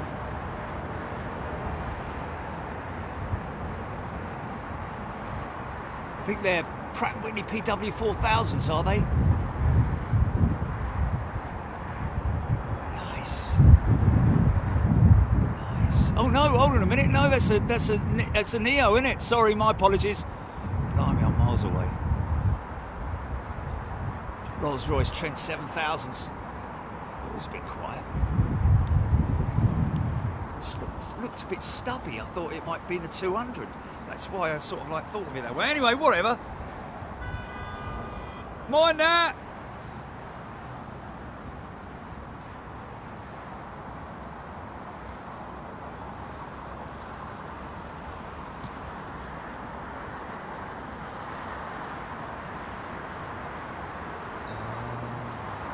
Ian Byrne just watched Sully on Monday. Aidan Campbell, call sign Cactus, was used by the former airline American West Airlines and later by US Airways after it's merged with the... See, that's what I'd like to do, is have some kind of... okay. Right.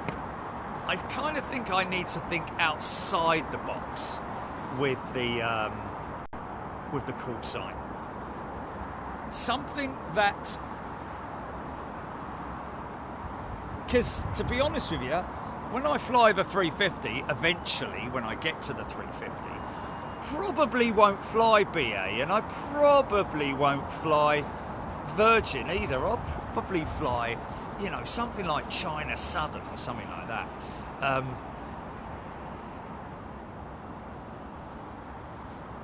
Anyway, did anyone get it right about what Scully did first? Sully, sorry. Did I say Scully? That's do do do do do. Oh, the X-Files, right? It's me saying so, you know, like yeah, Scully, yeah. Sully, sorry, my apologies, Sully. So Scully. Yeah. Unmistakable. Yeah. 777-2 with Rolls Royces.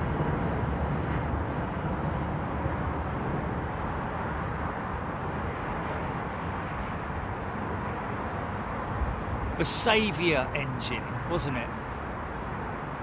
It saved the 777 programme initially at the beginning on its launch because of the Pratt & Whitney engine issues before the G90 was introduced. 1990 initially, I think. 115B maybe came a little bit later on. Just under there, mate. Yeah, that's it. Lovely. Cheers. Oh, that's nice. Parachute. Prey. Gina Graham. Zayfod, he managed to pull it off, but it's so risky to land an airliner on water. Yeah, well, not just the wing, but also those sodding great big engines are like, you know, brick walls hanging off your wings. Soon as they come in, that's why the pitch angle of landing it is, and also the conditions of the water that they land on. It's critical that it's obviously not waves. If it's waves, you've got to land along the line of the wave, haven't you, rather than at it. Anyway, whatever. APU, I'm going to say it because it was actually a subby there, Rummy Pirate, who said APU. He did indeed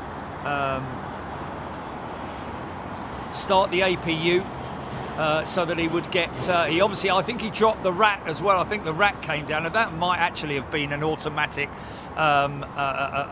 retraction, extension, sorry, just because of the nature of the emergency. But most definitely fired up the APU, so he would obviously, if he's lost both engines, then he's got no hydraulic power.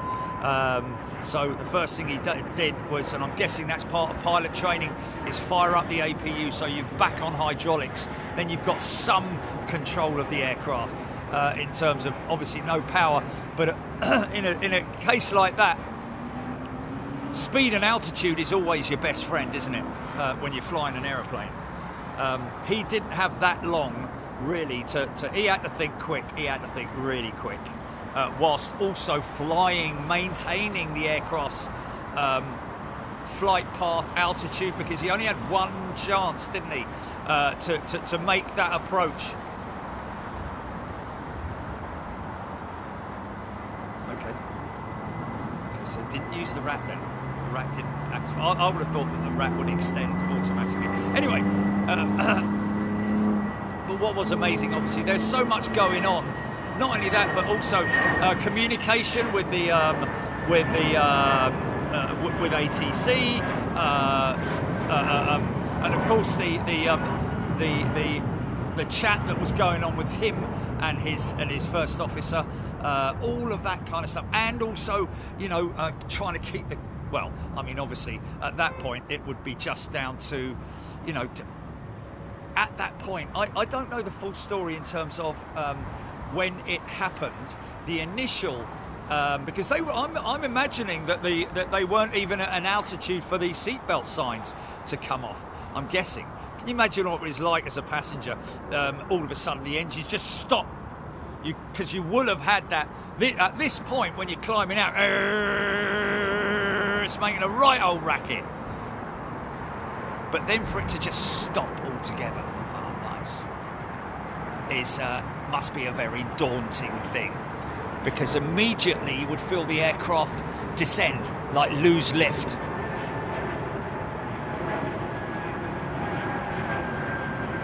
And I'm guessing one of the commands would have been to his first officer, tell the cabin to brace for impact and just leave it at that. you know, really haven't got long enough to sort of like, ladies and gentlemen, this is your captain speaking. I'm afraid we've lost both engines. Can you imagine what it would sound like from the flight deck? Terrain, and all that kind of stuff going on. Yeah, it would have been very daunting. Obviously, no terrain at this point, but, you know, it would have happened. It would have happened. He had one chance to do it, man. It's not like he could go around, is it? So he had to pick that spot on the Hudson, man. Absolutely incredible skills. Piloting, people skills.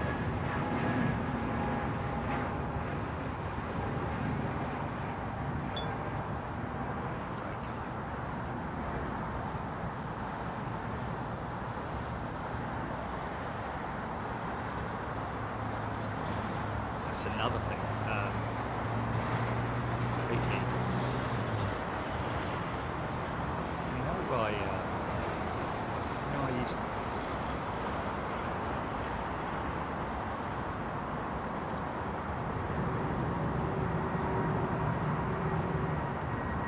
Yeah, I've seen the movie, yeah. But I'd need to see it again. I need to watch it again, really. I don't know if I've watched the movie. I think I've watched the documentary. I don't know if it's... Is it? I think I might have done, you know, but I will. You know what I'm going to do? I'm going to download that and watch that on my way to Anchorage. It's good, isn't it? Oh, look at that wing, man. Oh, look at it, man. Isn't that just beautiful, ladies and gentlemen?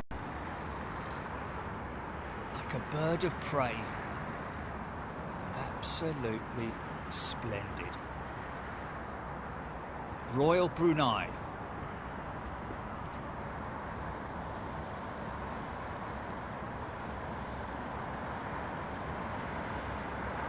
That reminds me of that. That reminds me of that woman who shouts out at her horse, thinking it was dead. You remember that? Jeremy! He's called something else, isn't it? Simon! Yes. Simon!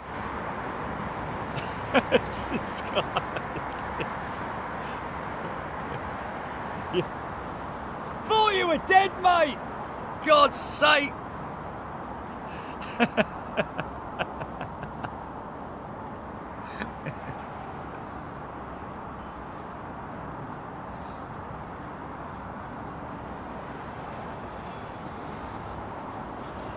Stephen, right, Stephen, yes, right.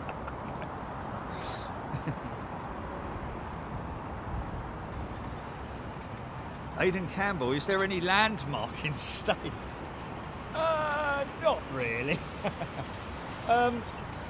Well, really, to be honest with you, I'll tell you where the Swan on the River Thames. The Swan on the River Thames, because they do swan upping there. Yeah, roadworks. It's always roadworks, man. Just search roadworks on Google, go global, it'll come up with Staines High Street at some point. Anyway, yeah.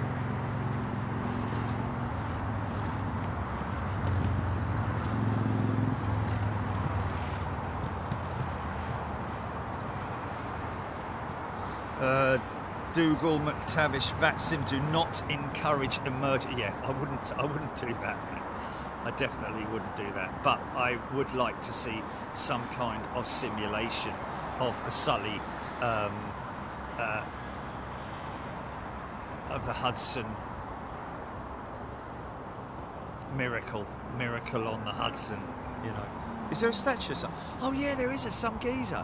It's near the PO box, I think, isn't it?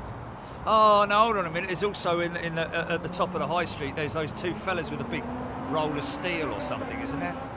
And the other thing, there's like another one round the corner there by in quite an old part of Staines, which is like I guess it was like a workshop of some sort. Digital David got it right, and Sananda, all's good also about the APU. Melanie, the APU, the auxiliary power unit, folks, and that's if you're wondering what the APU is. Basically, you could say it's the third engine on most of these on all of these twin-engine jets. Behind there, you can see the exhaust literally out the back of the aircraft. In there is a small, well, I wouldn't say small, but it's like a turbojet. It's like the sort of thing you'd find on a prop aircraft, like an ATR or something like that. It's a turbine jet. Is that a turbojet?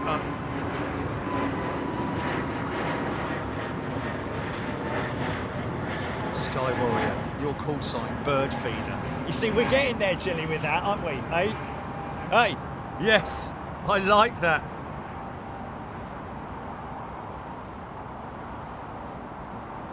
No, that's it. Is Ty in the house? I think Ty's in the house. I see people talking to him. Nick Gray, did he start the APU before or after he took controls from the co-pilot? Oh, okay, so he took control as soon as that happened. Well, I mean, I don't know. Would that as soon as that happens, was that just quick thinking from his training? Because that's obviously part of the SOP, the standard operating procedure, isn't it?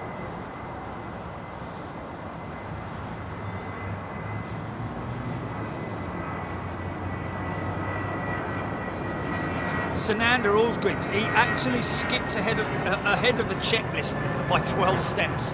Yes, just making sure he's got the absolute necessary,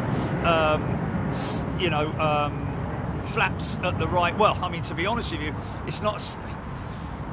Would he have gone? I would imagine that he would have gone flaps 3 quite. No, he needs to slow that aircraft down. Mind you, he had no engine power, so yes. I'm guessing it's just all about maintaining altitude and speed, isn't it? You got one chance, mate, and it was between bridges as well, wasn't it? I mean, how long was that stretch of water between that he landed on? Oh, Digital David, APU was much later in the checklist. Oh, Sully did it first. There we go. Yeah. So there we go. Absolutely.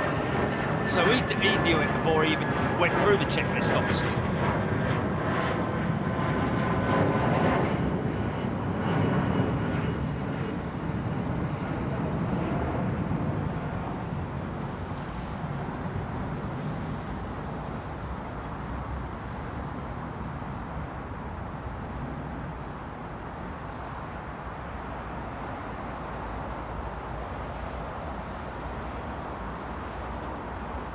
Sananda Allsgood, Sully actually gave the brace order. So there we go. To the cabin or to the cabin crew?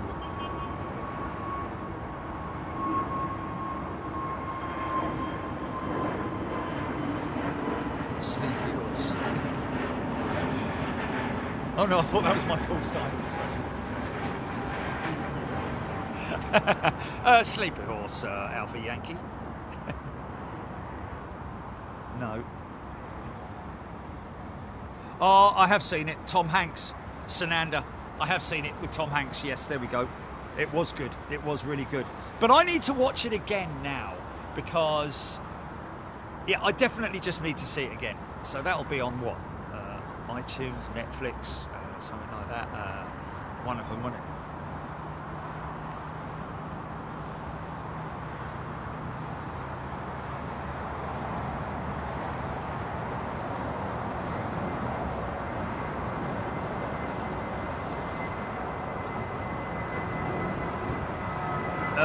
Aravind Sai asking about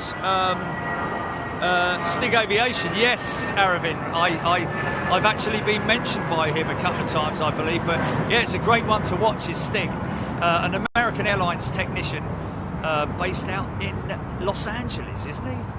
Stig, and he does great videos. If you're on YouTube, folks, and you haven't heard of Stig Aviation, then go grab yourself some of his stuff.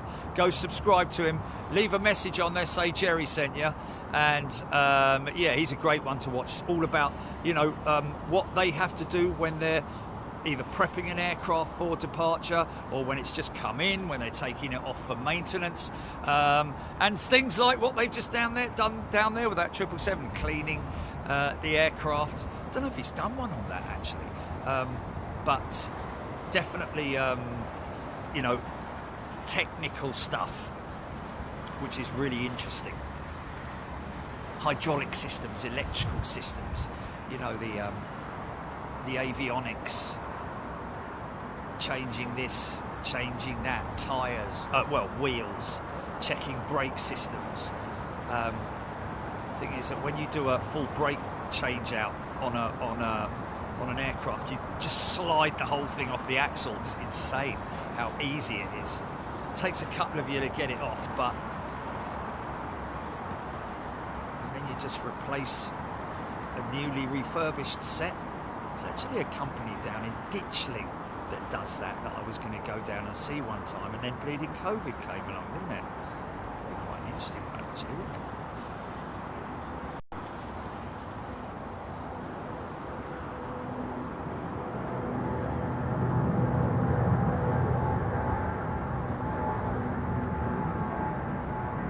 Think fun, yeah.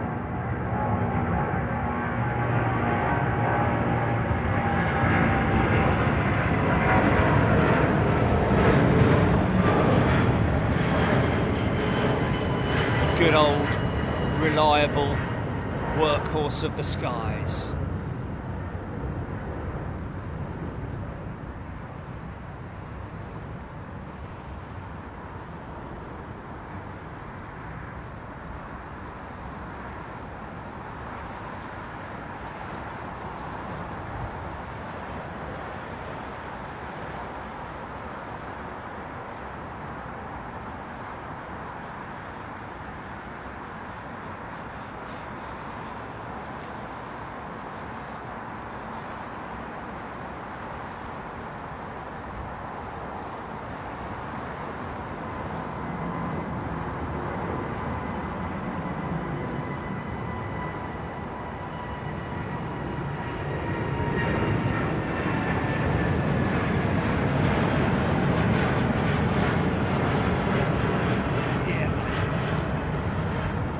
Looking great against the sky, that red, isn't it? I love the pearlescent colours of Virgin's jets, man.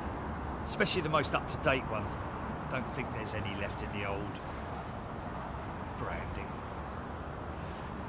It's candy apple red, isn't it? With a pearlescent fuselage. Very smart. Great looking livery.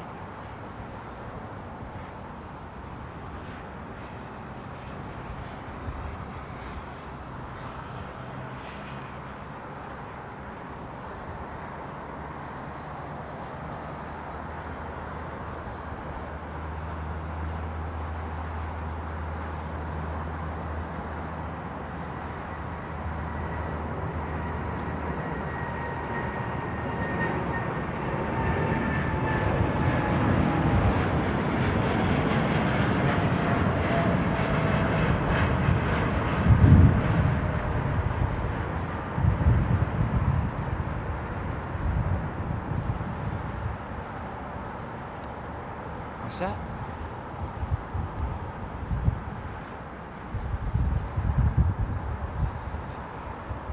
Oh, I've got no patience, have I?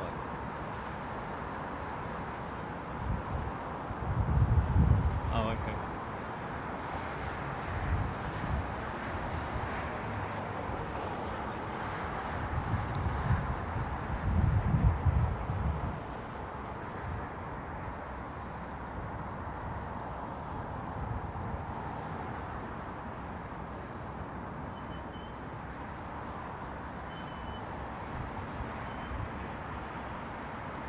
Yeah, exactly. That's the thing, you see.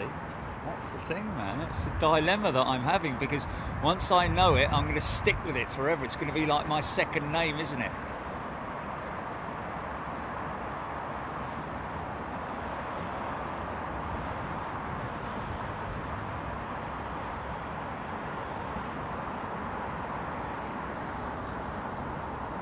No. Don't be stupid.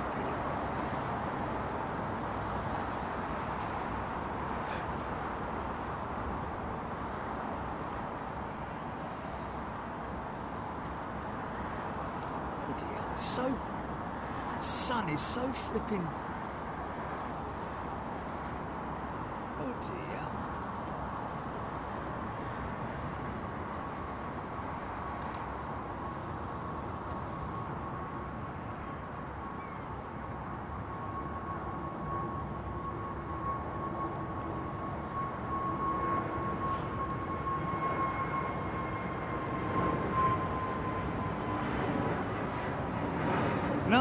because like cactus. Southwest, what Southwest's call sign and all that kind of stuff, you know. I mean, American is American, isn't it? I think. But like, Atlas is giant. Giant 21 with you at gate 4, ready to push a start.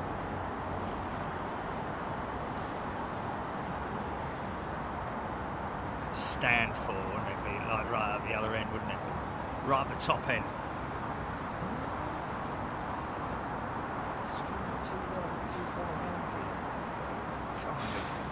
That kind of works, doesn't it? Streamer 25 Yankee. Yeah. Let's have a look and see if it's available. I bet it's not available.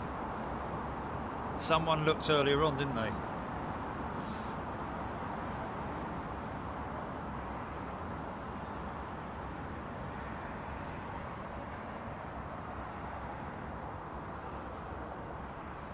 I like Streamer 25 Yankee. That rolls off the tongue nicely, doesn't it? I can remember that easily.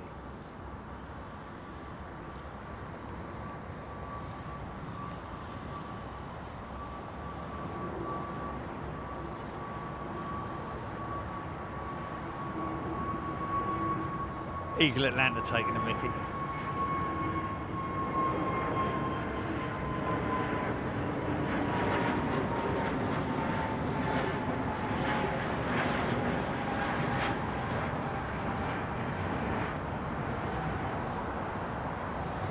Tommy Thompson has booked the Hilton Garden Inn for this Sunday using my big jet perk for me and my son Callum for a few days play spotting. That's awesome, mate. What's that? What?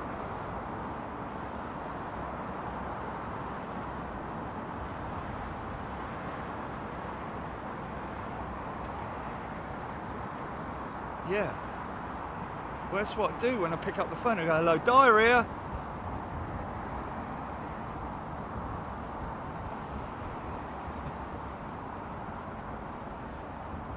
Tommy Thompson's going to have a good... Well, we believe that the operations are returning to Westerlies on Sunday, or for Sunday this week. I don't know when it changes. When does it switch, GP? Let's have another look.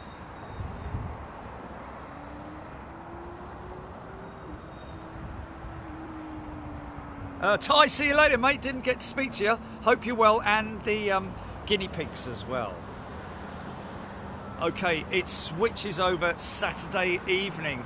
So the 09's all the way up to Saturday evening. So, Tommy, you're going to get both?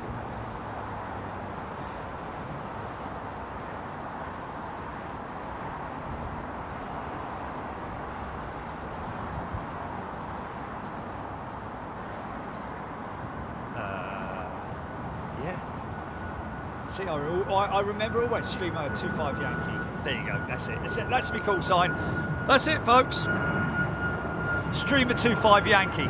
Can somebody check and see if it's available before I get all excited about it? Streamer, there's going to be one. There's going to be somebody streaming. Mind you, if you got, can you not? If it's, you know, you can have. The same number plate on a car, but the number, the digits are different, like DB25 and DB26, can't you? I mean, so surely you can have Streamer 25 Yankee. I'm sure there's thousands of cool sim pilots out there with the call sign Streamer, but if you have a different, obviously you can have Streamer 25 Yankee, can't you? Oh, I don't know, whatever.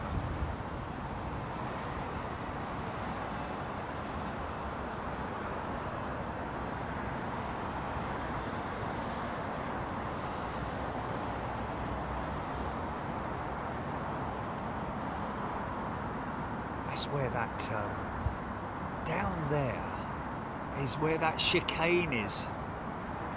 Is it there? There's a chicane down there. No,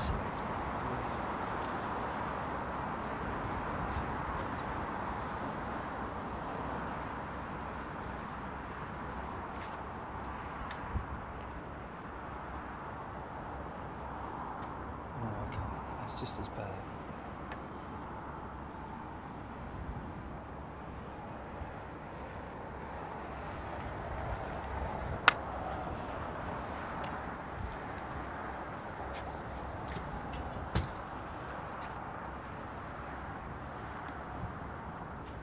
Oh, it's not a valid call sign format, did you say?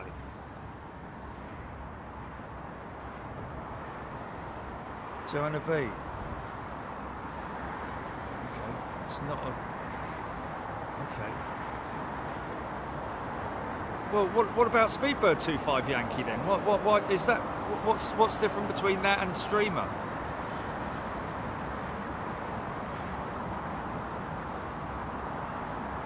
I don't quite understand that. Need a little bit more sort of like, you know, info on that one. When you say it's not a valid call sign.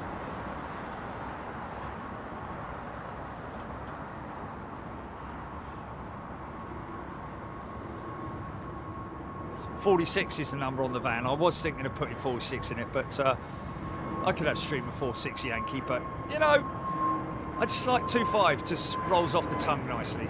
46 is a... Davy Dog, absolutely no idea. I just made that up. Just like the sound of it. 25 Y for Yankee, yeah? So the call sign would be Streamer 25Y. Or I'd call it out as Streamer 25 Yankee. Ah, okay, okay. Streamer is the call sign. Okay, I've got you. Yeah, that's what I'm talking about. So, but that's what Johnny always does. He's got the same flight number everywhere he goes.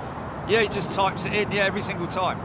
So, mine would be my flight details would be Streamer 25 Yankee would be my flight details that I put in a sim brief. Is that right, Jim? I think so.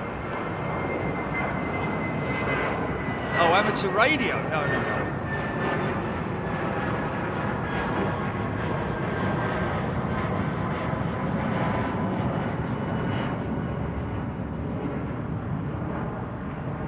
It's okay, Joanna B, that's fine. Okay, talking about... yeah, radio. Look, come on back, Streamer. This is Big Dog. Come back at you, Big Dog. I'm outside the Denny's on I-45. Anybody got a packet of fags?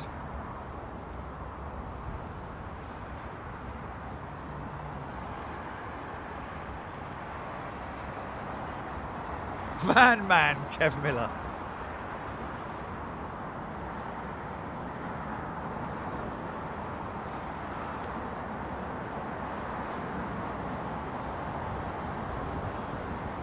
Like a circle.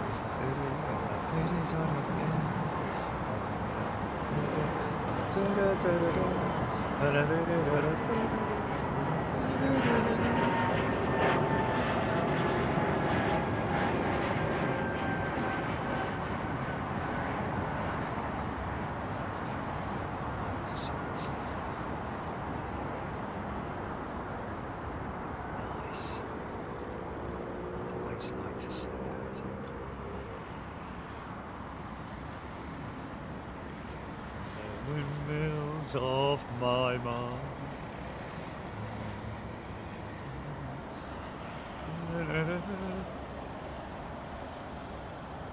Karina, Dabia, keeps her in the moo-moos.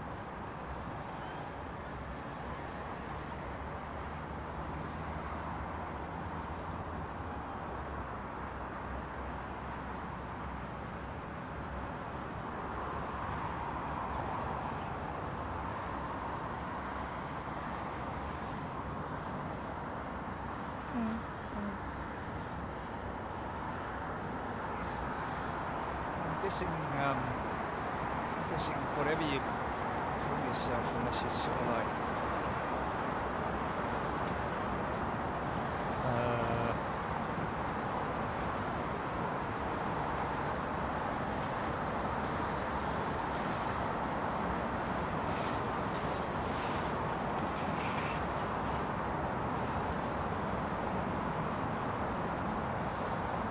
That's British Airways, yeah, that's the way they put it on here, but how they call it out is Speedbird, isn't it? Pilots call it out Speedbird, but it's on the system as BAW, yeah.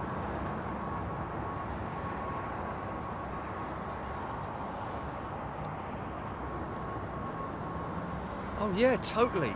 Yes, somebody, yeah. Michael asking about Taiwan. Yes, Michael, we did actually look into it, and yes, it is optional, definitely. We will. We jumped on that. We worked on it for a while, and then we moved on to something else, didn't we, Gilly? And we decided before moving on that yes, that's definitely something that we can explore.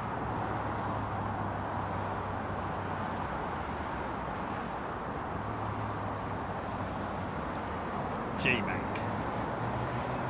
Yes. Yeah. Connectivity.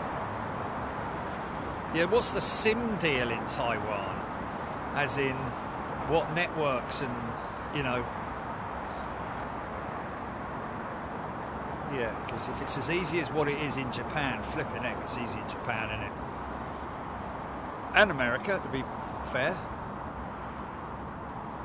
And Australia, yeah. Anywhere but Canada and Dubai, really.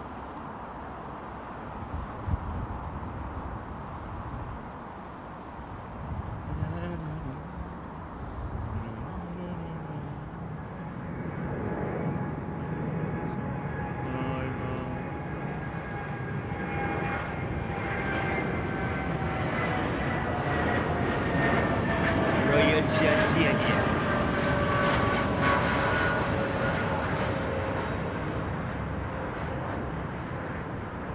Look at that, man. Now look at that wing, folks. Look at that wing, man. Isn't that just beautiful?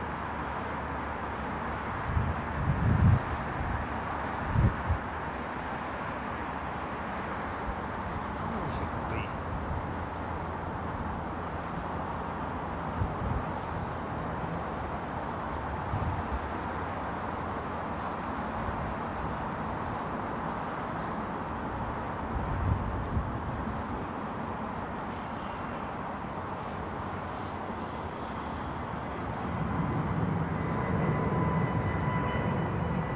Insane flex ramp.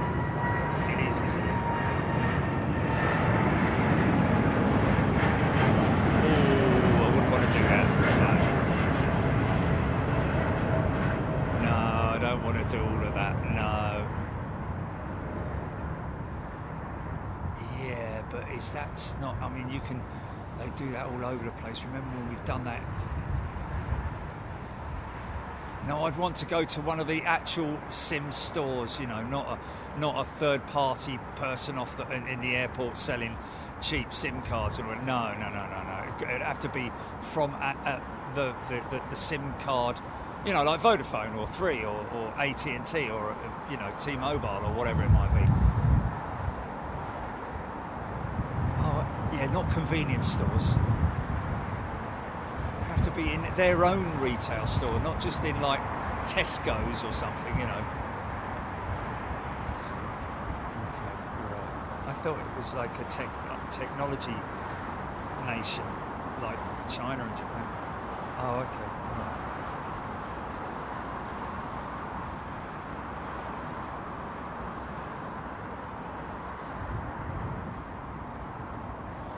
Okay, eSIM net. eSIM. Okay. Oh, okay, I've got you. Yeah, I've got you. Yeah.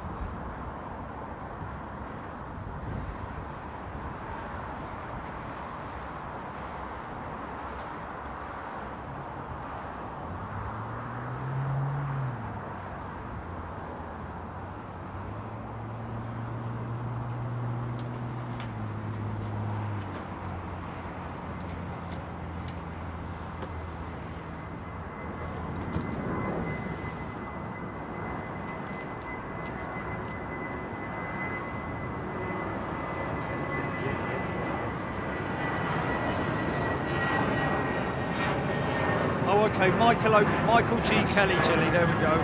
Taiwan Mobile, there we go. Job done. Yeah, there we go.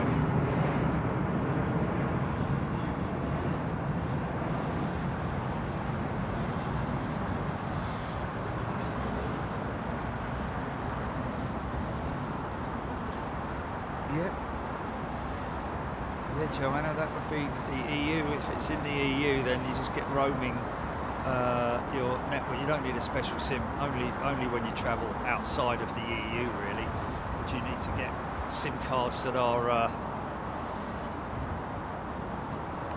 Yeah, we used one, didn't we, with an eSIM type setup? Yeah. We did it for Australia. We did it for Perth, didn't we? We did an eSIM in Perth, didn't we? Oh, it was Tokyo, that was it, and we had to stop it, make sure we stopped it when we came back. But yeah, that was cheaper than blah blah, wasn't it?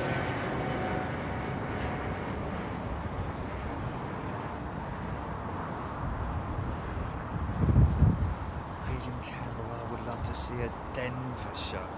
Why haven't we looked at Denver?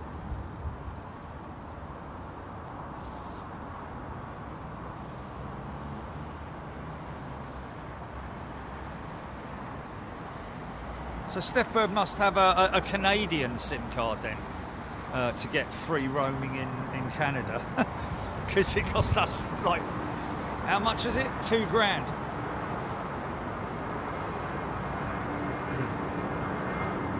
Oh, the phone. Yeah, right. Okay, yeah. Of course, it's different, isn't it? Yeah, with the phone. Yeah,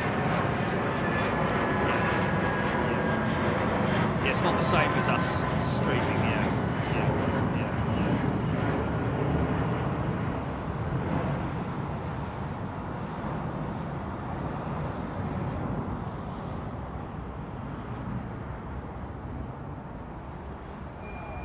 She might have a.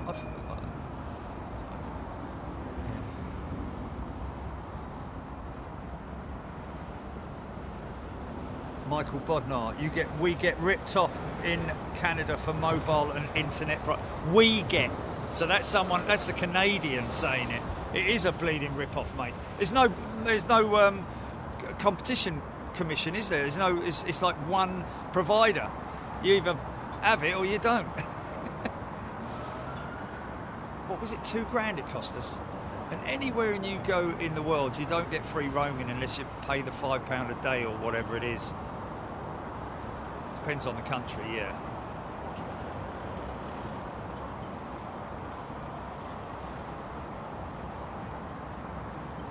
Yeah, Japan was really worth it, wasn't it? It was yeah, amazing. Just did it all on the phone, didn't need to put a SIM in or anything like that. It's great.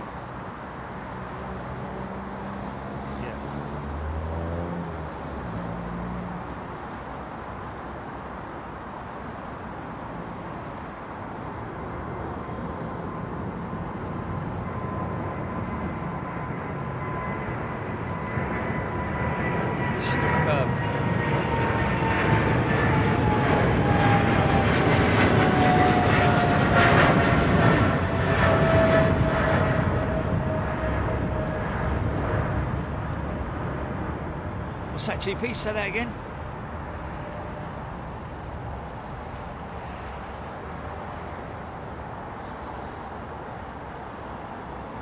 Oh, okay.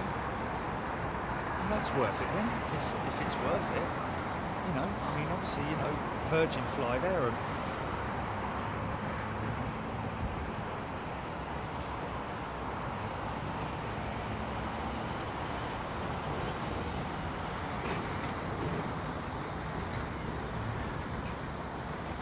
Done April yet, have we? Or May. So we can be choosy, can't we? Yeah. No. We've got April and May. We've got April and May. Oh yeah.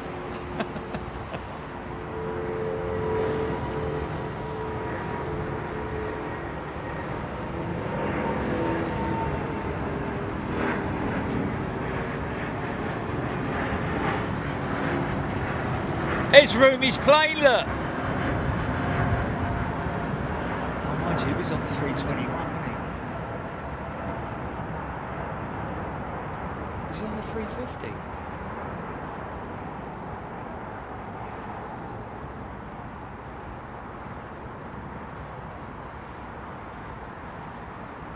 Oh, that's right. Oh, wow. Oh, blimey, that's a bit of a ball ache, wasn't it? Oh, dear.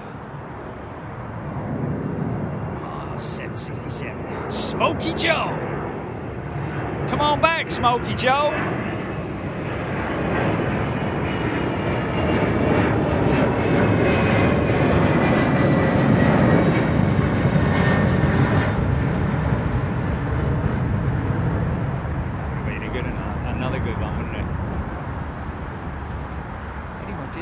Find out whether the streamer is a call sign, available call sign.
It's a bit of an odd one, isn't it? It's a bit of an odd departure. It's like almost like he changed it from going north. It's a very long turn. That is that westbound or eastbound? Might be southbound by the looks of it. Wow, a bit of an odd departure route though. Look at that, now he's straightening up again. It's very weird. That's not standard, is it?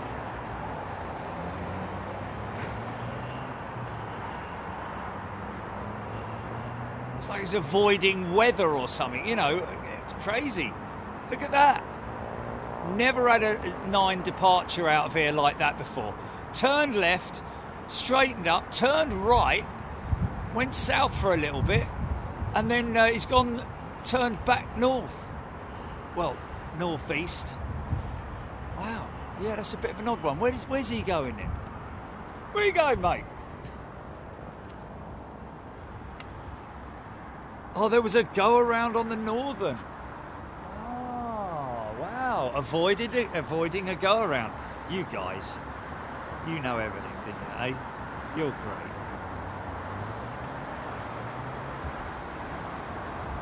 Adam Twait's go around BA320 because of go around Pico 7.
wing has flex.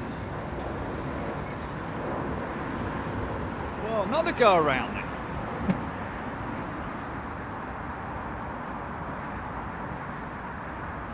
We got, let's just keep an eye on that northern runway. Next approaching aircraft is a decent size. Let's just...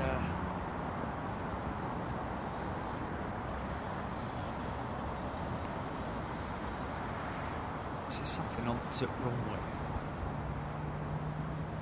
Or something late coming off the runway? Two go-arounds, yeah, I just got that Eurowings one. Let's just see, Austrian, sorry.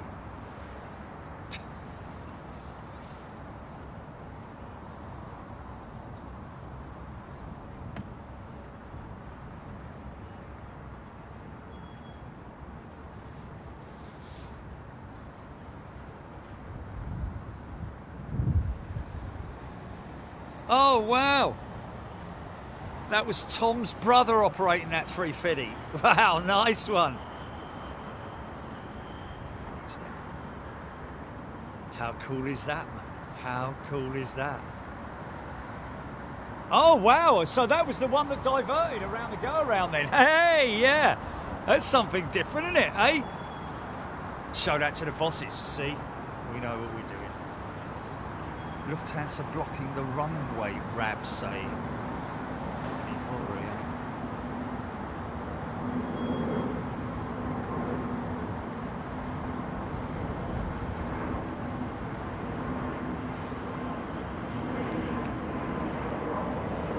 I hope that's true and not a blag.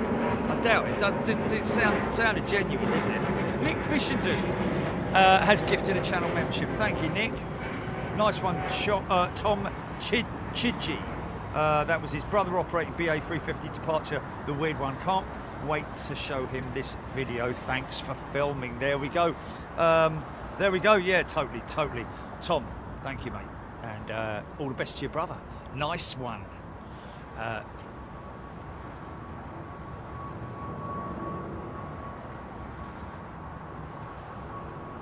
Thank you, Nick. Tapare wins 60. It's 60 degrees, 14 knots. I'm guessing 60 degrees. 060. What's that? Jilly? Tourist SIM card. Ooh, sounds a bit dodgy, that, mate. Right, son? Yeah, over here.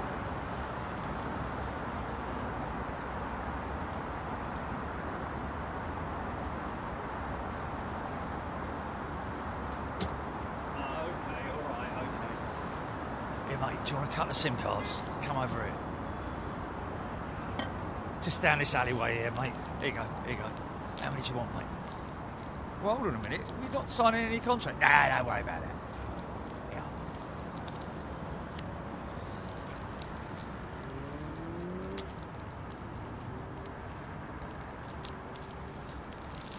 Red Devils, Cargo Lux 747, not without my mask going over the top. Look at that.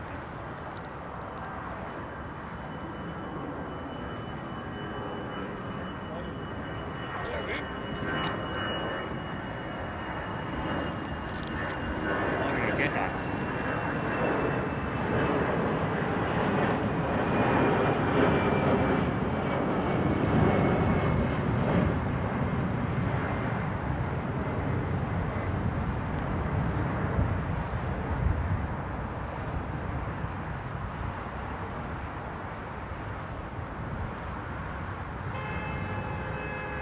Mind that. Yeah. Before anybody asks, it does have 4 engines running, even though it sometimes is a bit unusual.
Look at that wing.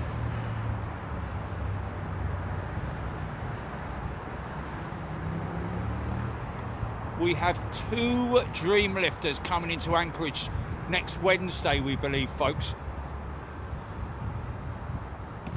So, all you lucky first and superclass members,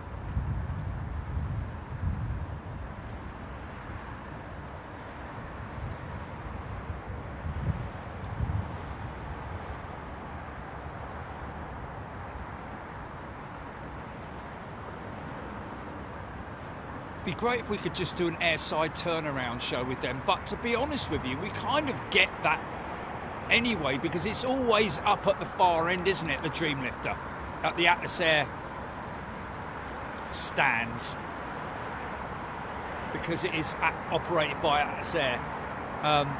But that'll be just coming in for fuel stops, tech, basically. Look at the wing on it, look at that, man. Isn't that crazy? Look at the left-hand wing, you can see it. Oh, it's just insane, mate.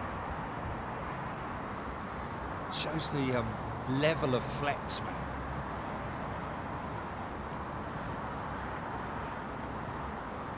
Da da da da da da da da ba ba ba ba ba ba ba ba ba ba.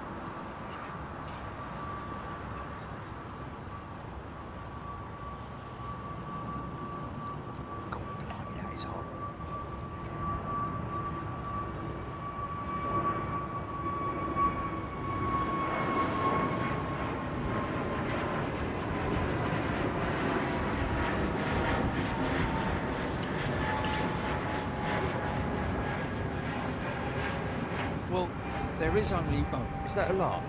There is only one monopoly. Why is there only one monopolies commission?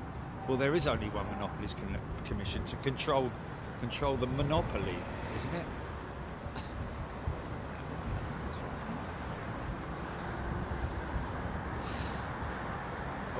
Or they don't need a monopolies commission because there's only one provider, isn't there, in Canada?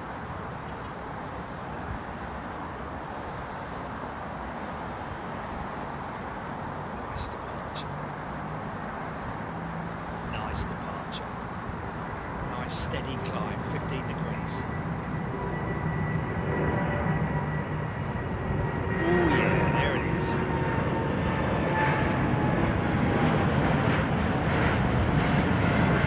Yeah. Don't she look good, man? What a get up.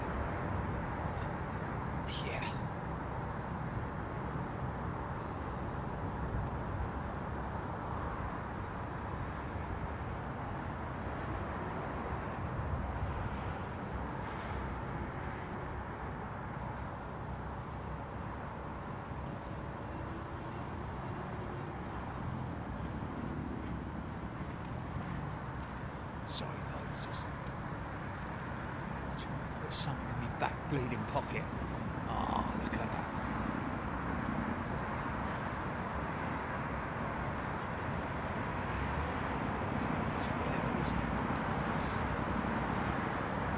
Okay, well that's manageable, isn't it? 23 to 27's not too bad, isn't it? You know, I mean, that's like...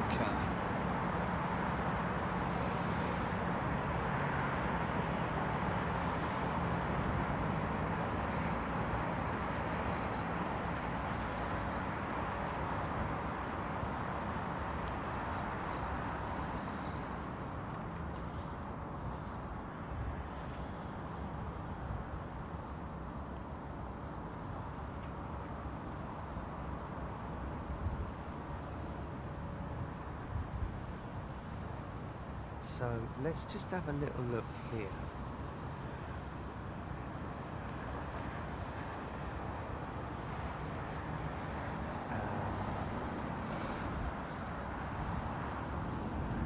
Oh yeah, that was another book that I was told is a good read. QF32, the Qantas jet that lost an engine, but in losing its engine, Jeremy told me that I didn't realise this. Or maybe I didn't hear it in the ACI movie or production, but apparently of all of systems, of the 57 or so systems on the A380, the Qantas A380, apparently approximately 48 were out of action. So, and they were very lucky on that aircraft because they had the captain, the first officer, another captain and a check captain. So 3 captains on the flight deck, and the check captain, get this, the captain who brought the aircraft down, he failed the check because apparently he didn't arrive in time. True story.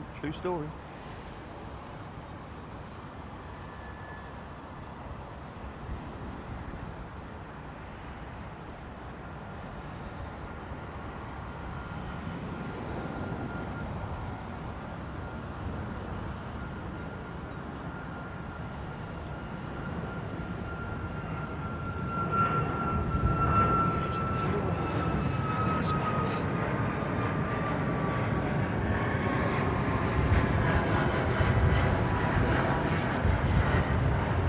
Nice.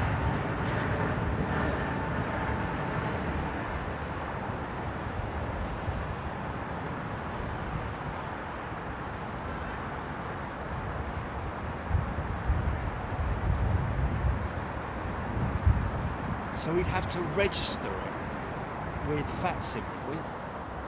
Well, for now I can use it before I get to VATSIM, can't I? Just call myself Stream 25 Yankee. Just do it like that, you know. I'm just going to keep doing it like that until VATSIM comes along, and then that's going to be a whole different ball game, isn't it?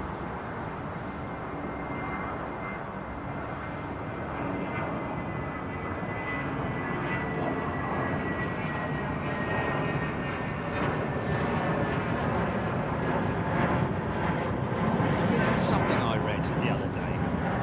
The first 320 Neos to be disassembled for parts as component shortages continue. How about that, folks? 320 Neos being disassembled, not scrapped, but disassembled. It's by a company called Unical Aviation. They've acquired a fleet of 320 Neos that they intend to disassemble and sell for parts. A plan, it says, marks the first dedicated disassembly program for the A320neo aircraft.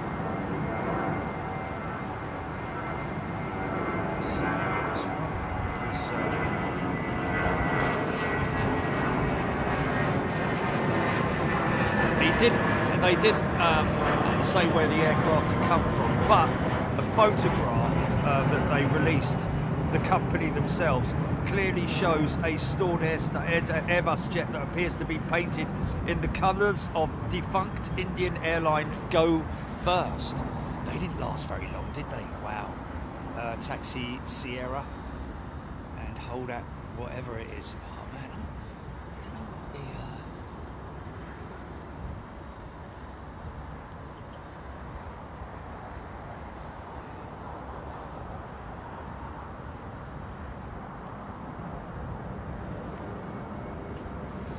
So there you go.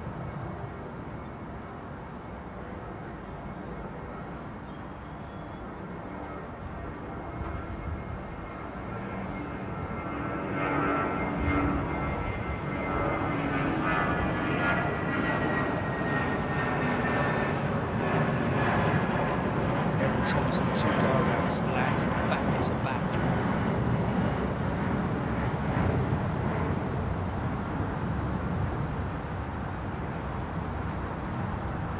KC Rallying Planes has the VX1 also. Yes, and this is actually the VX3 that I'm using here. Better in low light. It's just got a better, I don't know about the lens, but just better technology inside the camera that operates better in low light before it starts going all really grainy like it used to, if you know what I mean. But she's having a bit of a struggle at the moment today with her long range stuff, maybe just because of that quite intense light, but mind you, it is it's just showing. It's quite interesting. Remember how the other day I had to do manual focus? This guy's taking a bit of time, isn't he? He's rolling.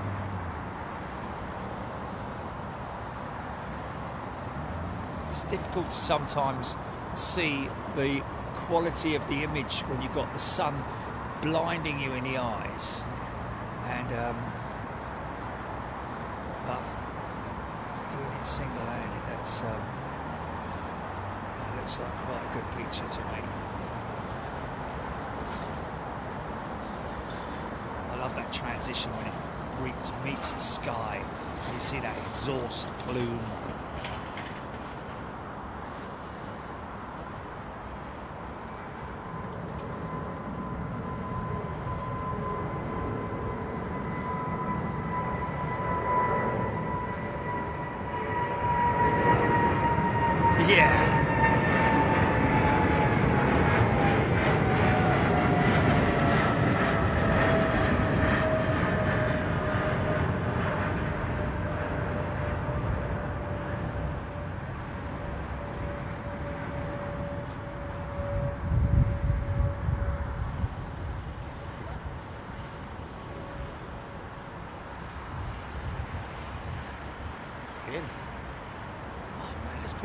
Let's do it, because we did see that there was quite a lot of decent stuff at Taiwan, didn't we? There's quite a lot of good stuff, man. Jumbos and stuff like that as well, isn't it? Yeah, okay, Taiwan next month then, folks.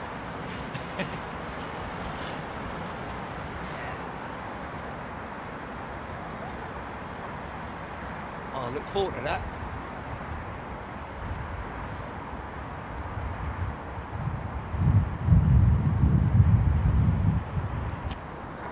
As I'm guessing everybody else will as well. Squirrel. Is that Squirrel gifting a channel membership? We missed it.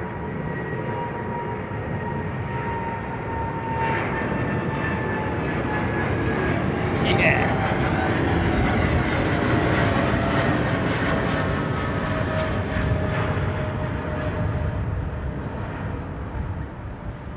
Yeah, okay. Oh, is it an hour and a half from Hong Kong? Oh, blimey. Oh, yeah, okay. Yeah, do it then, mate. Do it. No, it's fine. But, yeah.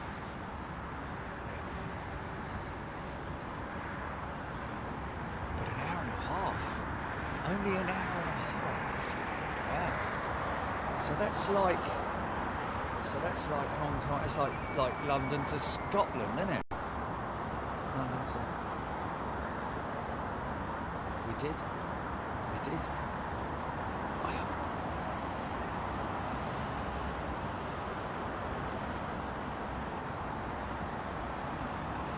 J-Mank loving the sound. Freddie O, Taiwan would be cool. Trish, yes indeed. Taiwan, Anchorage is always. It's just, that's why we go there so often, because it is always a guaranteed great show, isn't it? Never, well, I mean, we very rarely go to places where we have downtime, isn't it? Apart from, you know, Toulouse. But that's just a... Yeah, why? No, not at all. What are we talking about? No, far from. I don't know what you're talking about. No. I'd rather you did, mate.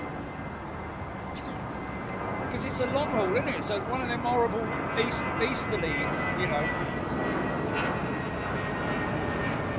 Yeah, 100%. Let's do this!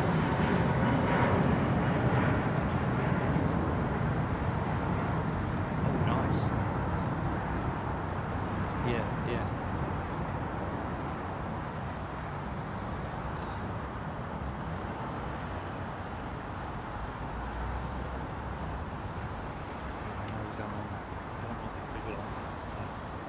Is it? Okay, that's fine. That's usable, isn't it? That's workable.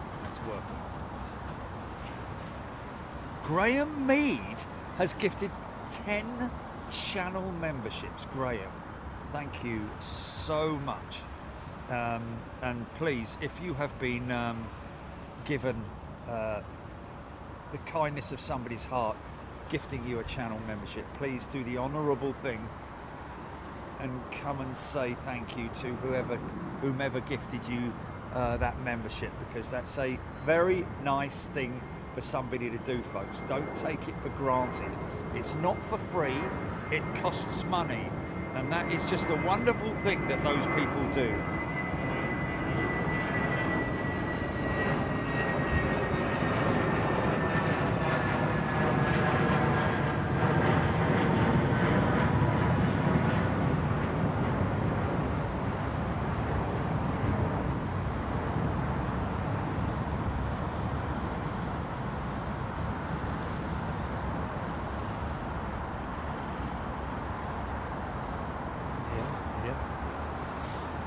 But that's on Cathay, yeah? That's on Cathay. Blimey. What other options are there then?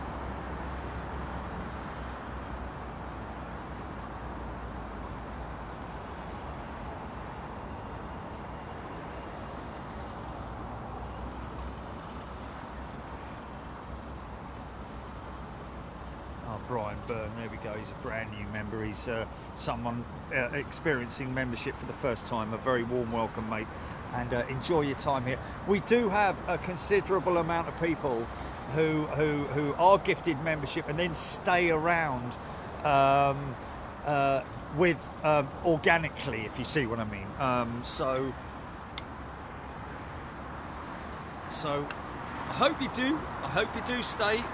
We got many people who've stuck around for a long time on the channel, and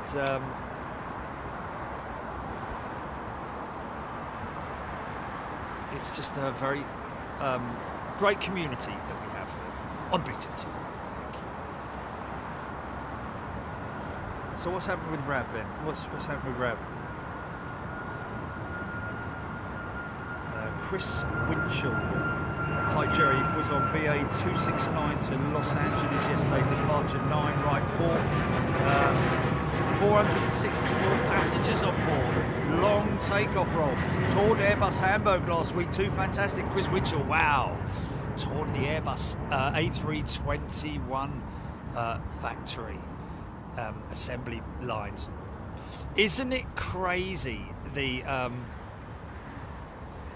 Isn't it crazy when you see those assembly lines and how unbelievably busy it looks, but the structure that they're held in is you winch your eyes there. That could be Alaskan, that tail, couldn't it? You know, like you used to do with EastEnders when you could see the Mona Lisa. People are like, what the hell is he talking about?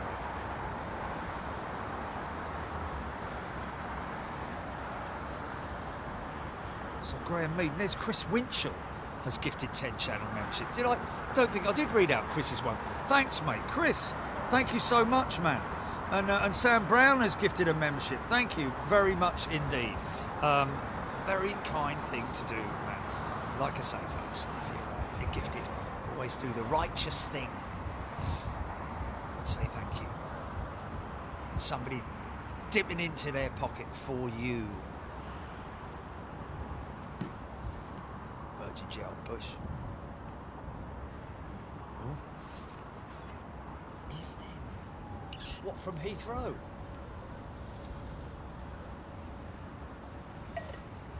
Right. Okay.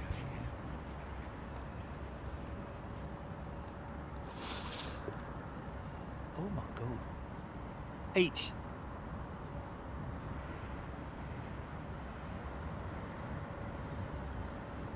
Yeah, but no, I'd rather go direct, mate, if we can. Yeah. China Airlines, eh? 350, nice. Yeah.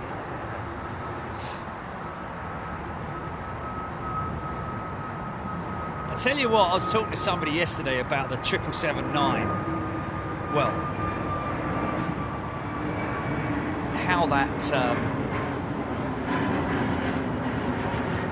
kind of blends into the. We might get a moonshot here, folks. I think we might get a moonshot before the night's out, before the day's out. Look at the new one, Julie. Look at the little grey one. Look. Look at the little, very newborn foal there, mate. Look at it, Julie. Look.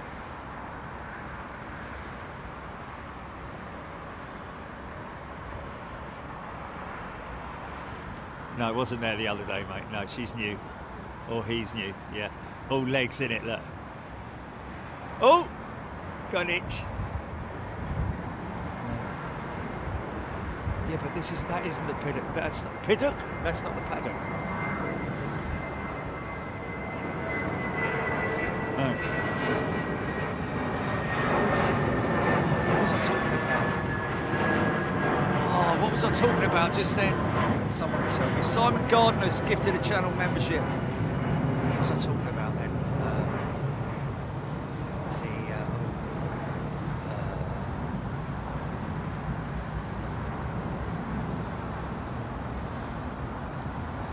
Squirrel has gifted another channel membership.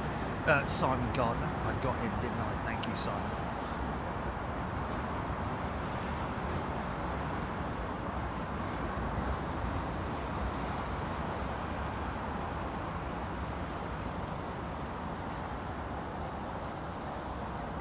FedEx 777 Memphis to Liège, you saw. No, that wasn't it.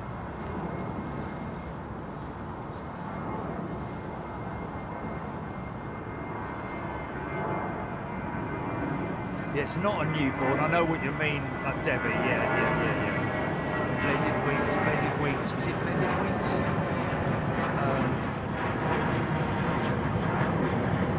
know we were talking about. Oh, Jerry 777 FedEx above. That's what he's saying. Oh, blimey, okay. Ooh, there she is, man. If only she was a little bit further south, we'd get a great moon shot from her. Moon shadow.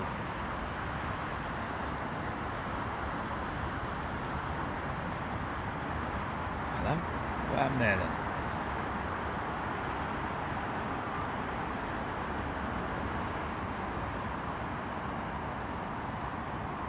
Oh yeah, there she is, man. Oh.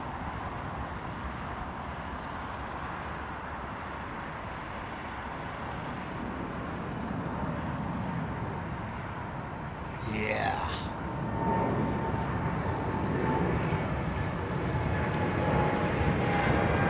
Shoot for the moon, baby! Oh, nearly. Oh, look at that.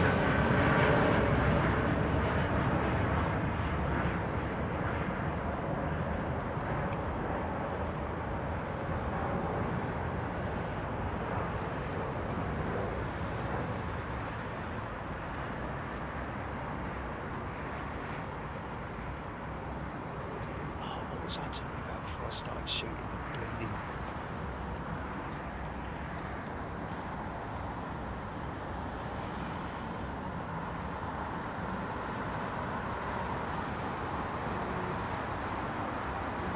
Oh!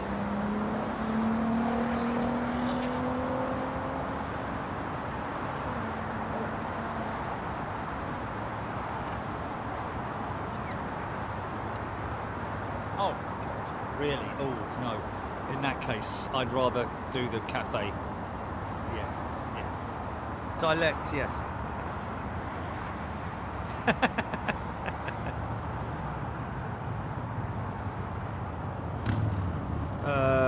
Carmaster, thank you. Great thing to do. Thanking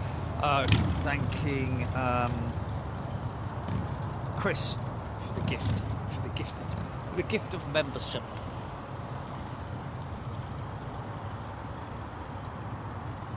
Said you were talking to somebody about blended wings.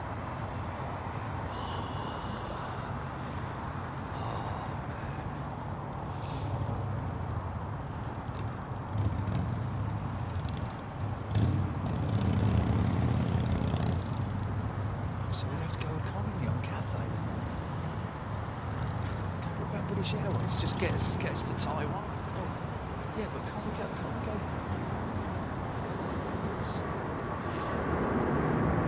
Is that the only option? Because we've got loads that fly to Hong Kong, haven't we? Yeah! Yeah, man.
I'd take the risk though, Munich. I'd take the risk with Munich. Is it? Oh, that sounds good. That sounds like it's worth it, doesn't it? Yeah, that's an option for sure. Fraser Smith flying to Shanghai via Doha next week. I guess there's not much chance of you streaming from either of those. No, Fraser.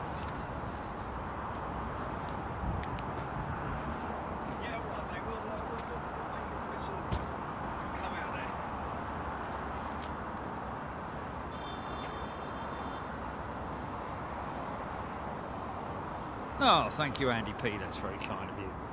Yeah, $4.99 a month. Somebody yesterday who was interviewing me was like, really? Is that all it is? Blimey. Actually, it wasn't an interview, was it? It was just a meeting with Simon. Carmaster, 380 inbound. Soon to land. What time have we got? 6:53. No CX-7 today then.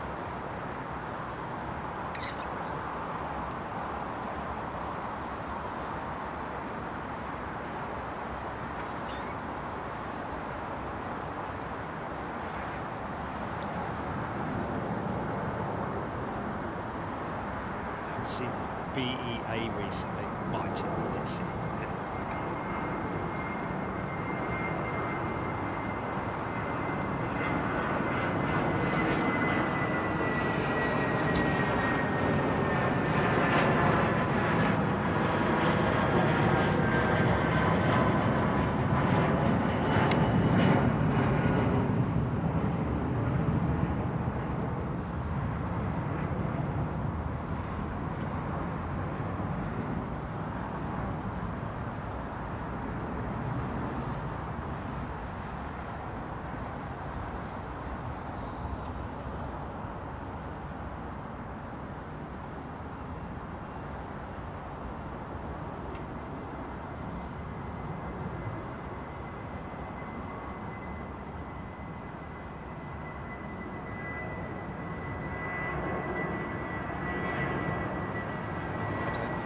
Straight from Doha. He's off. Look, he's sulking. Right, I've had enough of this waiting around. I'm off, mate. You sure, mate? Nah, can't be bothered. Too much for cutes. That would be me as a pilot, wouldn't it? Nah, sod that, mate. Look at them. Look at them all lined up down there. I'm going the other way. All right, then. Well, thanks for coming. You don't often see that, do you?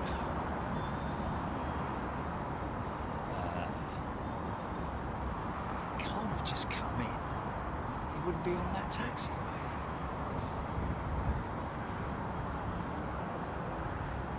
John Shears, EK3, about to land with his nephew on board.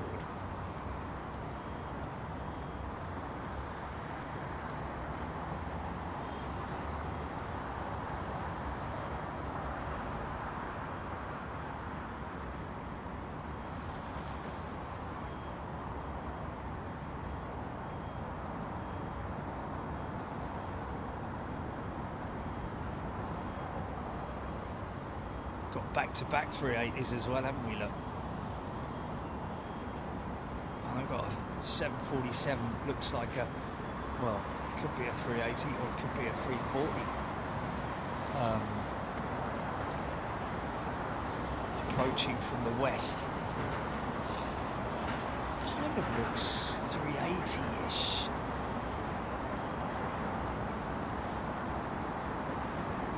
Is that EK3 or is it the one behind it? Looks like Singapore, this one. So that's the Slinger. Oh no, Etihad, sorry, my apologies.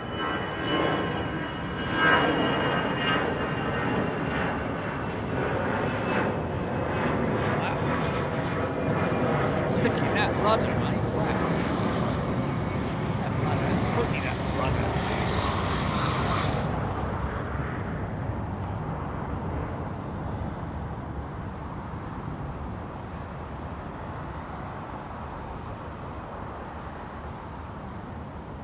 Have you thought about Seoul anymore? What do we do with Seoul, Gilly?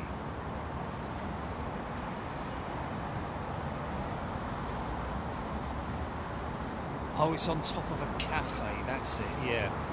There's only one position, is that right? Yeah, I need to speak to your son about that position, mate, 'cause that's a long way to go where you've only got, you know, really one location.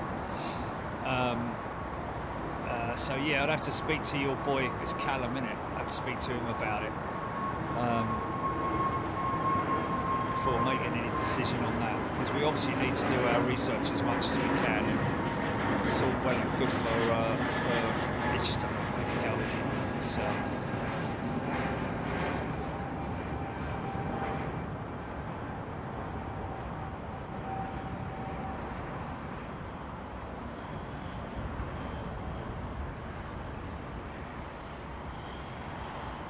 Decel.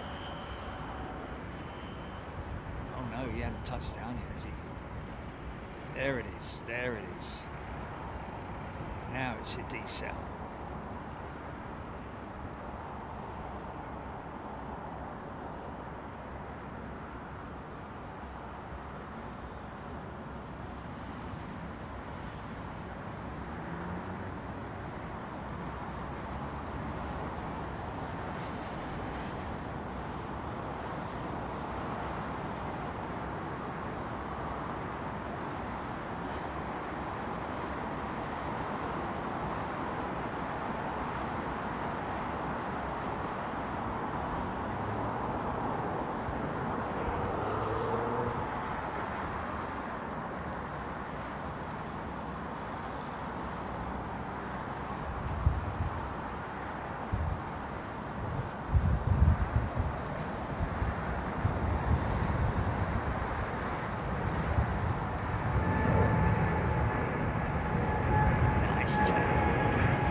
What's Kenya Airways call sign?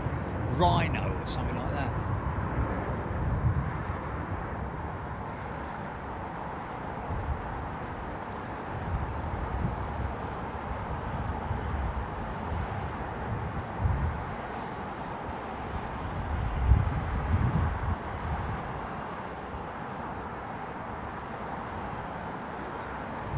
Just can never grow tired of that site, can you?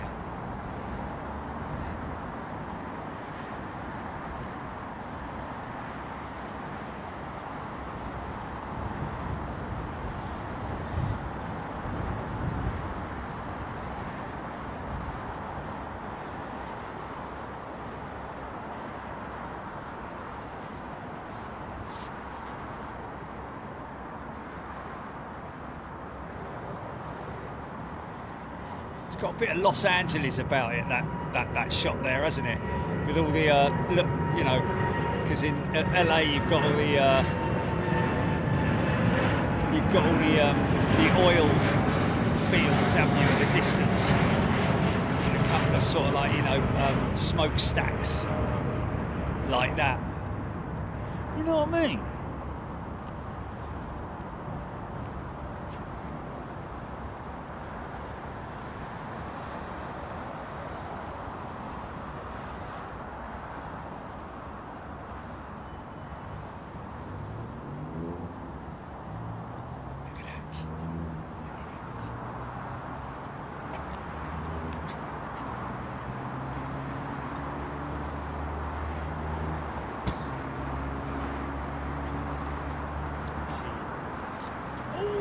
That was close. Oh, bloody hell. It's a good job it didn't go through, mate, I'm telling you. Otherwise, I would have been well annoyed, wouldn't I? Look at that. Look how close that was to a shoot the moon. Because if it goes towards it, I can get a great shot.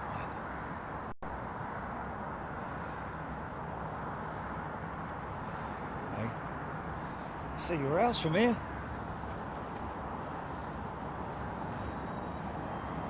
Is there someone at the door?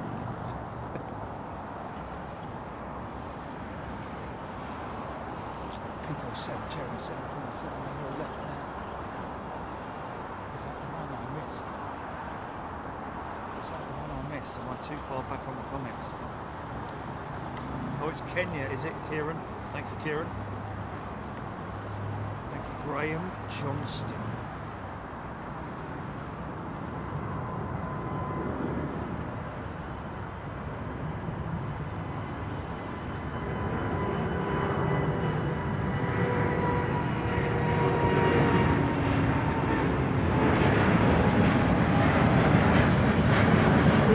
That looks like that's on target. Almost. We're not far off it, are we? Look. Yeah. I reckon give it another 20 minutes and that moon will be in prime position for a boom shot.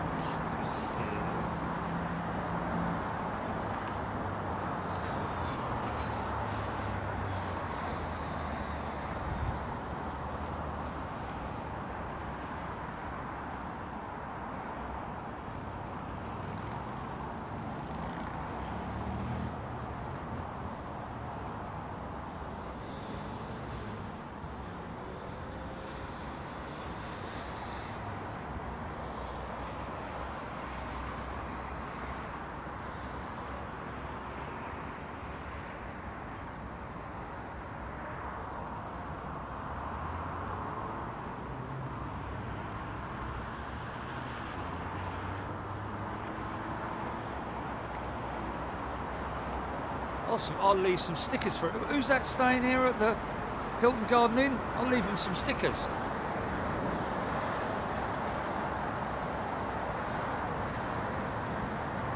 It's a bit of an odd place for Saudi to park their jet, isn't it? Usually it's not there, it's around the corner with the Gulf Airs and the Koreans and all that lot, isn't it? Just full.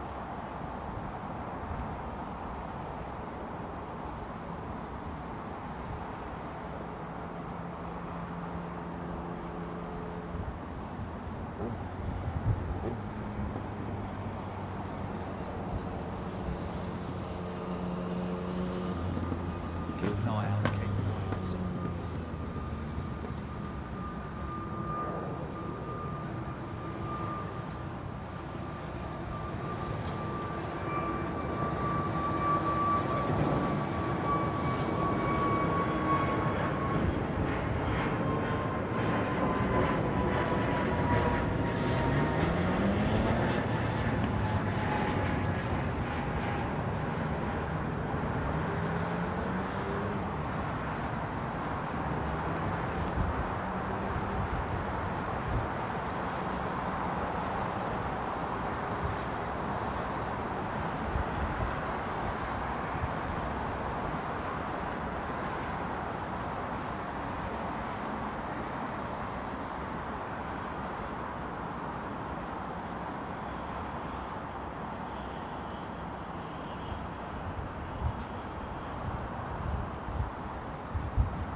I don't like Charles de Gaulle Airport. No, don't like it.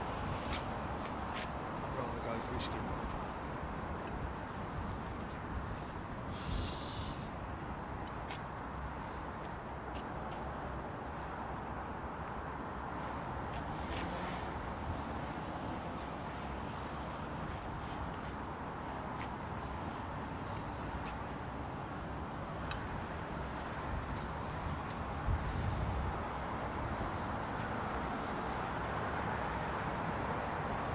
Talking of İberia, there they are. They are Taiwanese after all, aren't they? Moon shadow, moon shadow. Yeah. Aidan Campbell, I hated CDG. There's only one good thing about CDG, is on one of the I'd call it almost like a basement lounge, you know, where boarding area, right at the bottom in front of big glass panels where 777s are, literally taxiing right up to the window. Absolutely phenomenal. Other than that, definitely I would never be sorry to never see Charles de Gaulle again.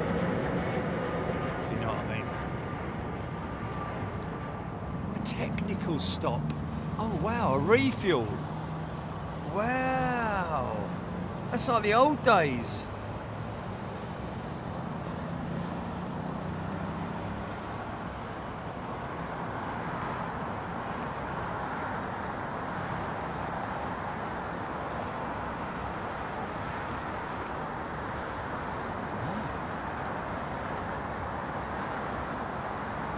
Okay.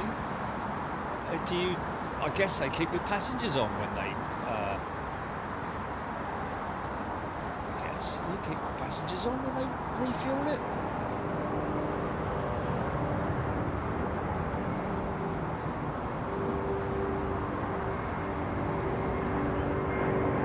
Yeah, man.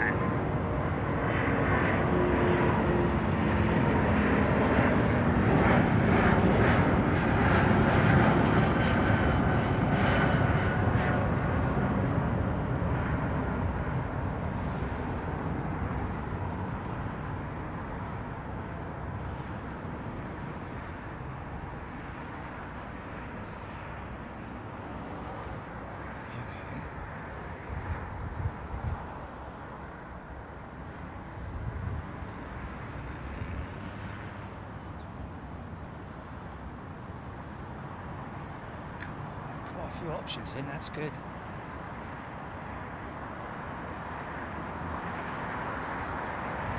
Fridge magnet.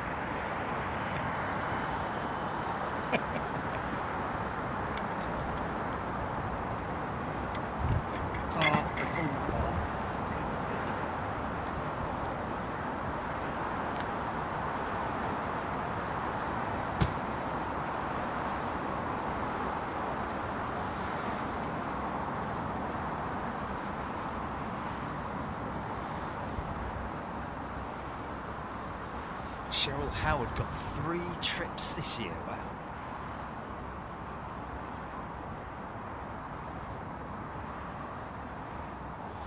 So Airbus continuing to make put little posts out about their next generation aircraft, which is going to have folding wingtips apparently. They're not saying borrowed from Boeing or nicked off Boeing. They're saying borrowed from birds of prey. Or no, it wasn't birds of prey. It was the what bird is it that flies? Big bird, big winged bird. Oh, that's nice, isn't it? Wow, you see that? Iberia 330, nice, beautiful, man. Oh, is she going to hit the moon? Nearly, man, nearly. Oh, that wasn't far off, was it? I said 20 minutes.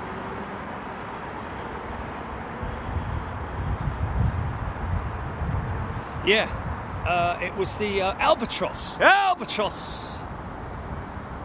I think it's the Albatross that has a humongous wing. Quite how it has folding wingtips, I don't know. But, well, it doesn't, obviously. That's not what it is. Airbus are saying that they've designed their wing with a folding wingtip so that they can extend that wing as long as possible, making it a real sort of like almost a glider wing, high aspect ratio wing. But in all honesty, I think they've just sort of like, well, let's just say we've borrowed it from, don't mention Boeing, because let's face it, Boeing, apart from the folding wing of the Corsair, another fighter aircraft which don't really come into it. I mean, there were a couple of not fighters but short-range bombers that they used to have folding wingtips, but that was for aircraft carrier operations. But let's just say the first commercial aircraft with a folding wingtip, it's definitely the 777. It's definitely Boeing. You've got to give that to them, haven't you? So even though Airbus say, yeah, we've developed it from the Albatross, yes, but the folding part of it, the Albatross doesn't have a folding wingtip, does it? It's primary feathers, as they are otherwise known, obviously move, but they generally create a wing lit like what we're seeing here on these. The blended wingtips are more like the primary feathers on a big bird.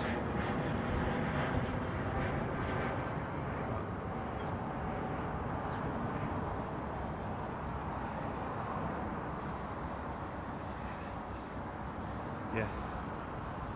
Ocelot's noses.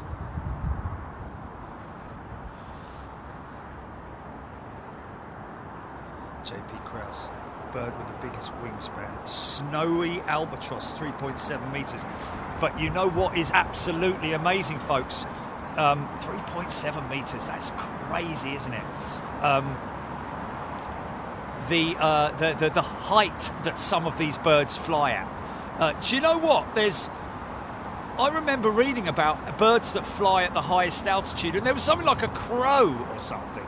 Like it's like, really? We can understand, they're geese that fly at like 30-odd thousand feet. Crazy. Read it. Read it.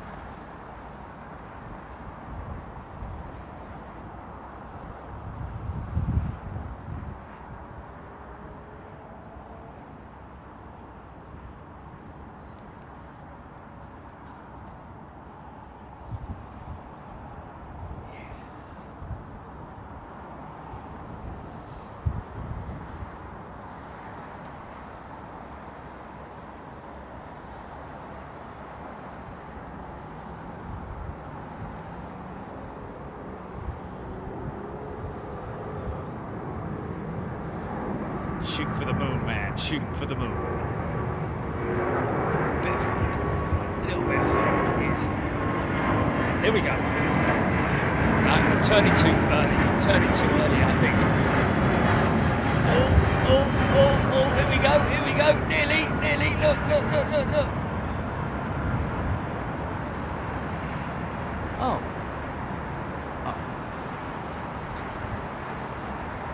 Too low.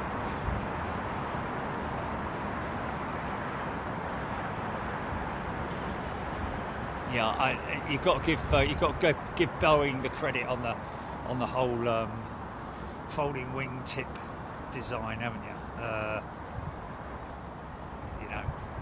Airbus have definitely, said, oh mate, we missed out on that one, didn't we? We missed out on that one. Should have done it on the A350, mate. I know, but I was not thinking properly. Think I was having my hair done.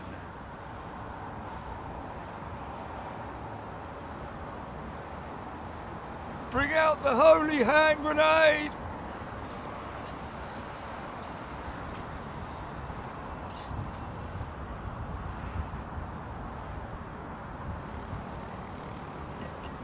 Evil rabbit.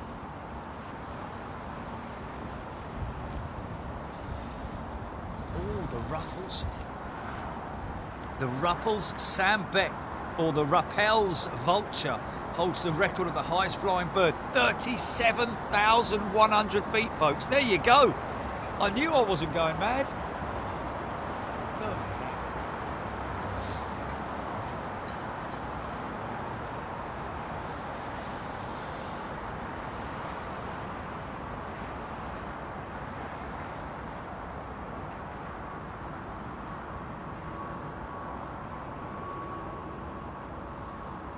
Dave Earl. I took a photo the other day of a sparrowhawk. You see the wingtip feathers. They're called the primaries, I think, and they do turn up. Yes, they do. And isn't it absolutely fantastic? There you completely understand. That is the type of wingtip on this aircraft that Embraer have developed. Now, I bet you they would have liked it longer, but bringing a folded wingtip into old technology in terms of the old wing, you'd have to redesign the wing, really, a full redesign, which is what Airbus are basically considering. Can't see a lot of change in terms of the it's more to do with the wing and the engine that future aircraft design is going to be all about.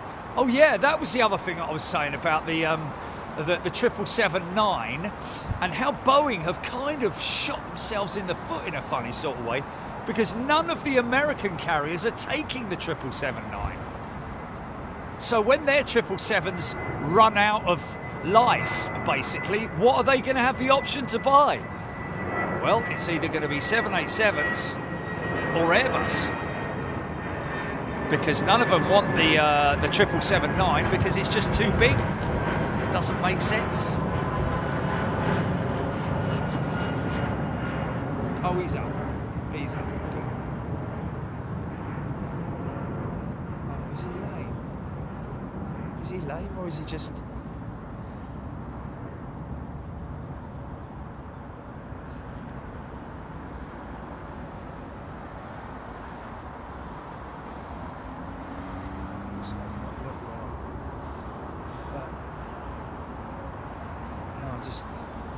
what's happened with that?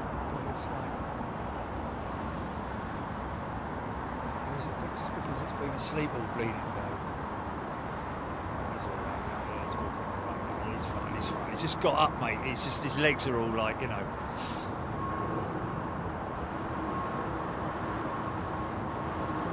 Yeah. Like Archie when he gets up that big stretch. Which is cat.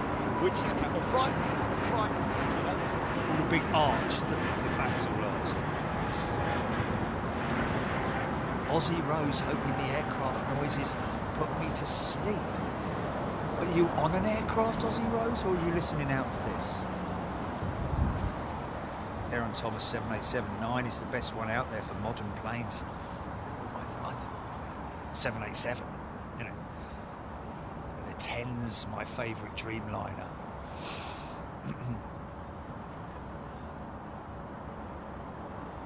Here we go, folks. This is the Embraer.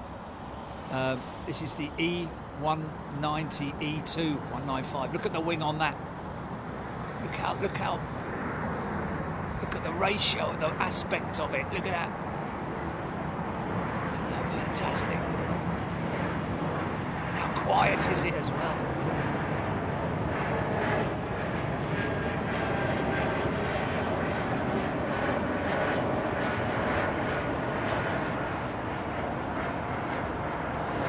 That was close. That was close.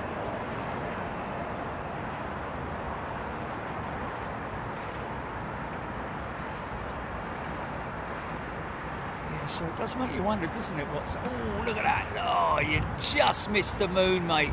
You just missed the moon. Imagine getting that. Turning on the turn. Wow. Waypoint. Nice.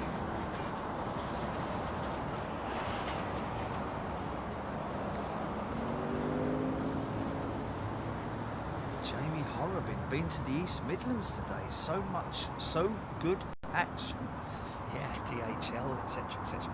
Mind you, when they're in, and that's it. They stop, don't they? I mean, not a tremendous amount, is it? A tremendous amount of action there. I mean, unless of course you're watching over the stands, but the main action at East Midlands starts, you know, around about 6 o'clock in the evening, doesn't it? When all the flights come in, and then they obviously offload and then reload. You know, FedEx 777. Oh, sorry. Well, you used to get the jumbo, didn't you? UPS jumbo for a while, but then they stopped doing it because because of the amount of space that it took up. It basically took up 2 stands, didn't it? As far as I'm aware. I think that might be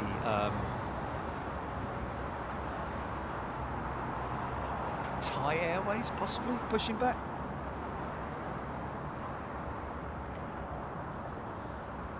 With the Boeing 777-9 is apparently envisioned as a replacement for the 747 and the Airbus A380. Well, let me just say that the 777-9, if you look back at the original conception of the 777-9, remember that the A380 was still massively in production, and it was actually in its heyday. Little did it know that it was in its heyday, but Boeing basically designed the 777-9, well, I say designed it, reconfigured the 777 to compete with the A380. They obviously couldn't build a double-decker. They couldn't build a clean sheet aircraft because that would have lost them a lot of time.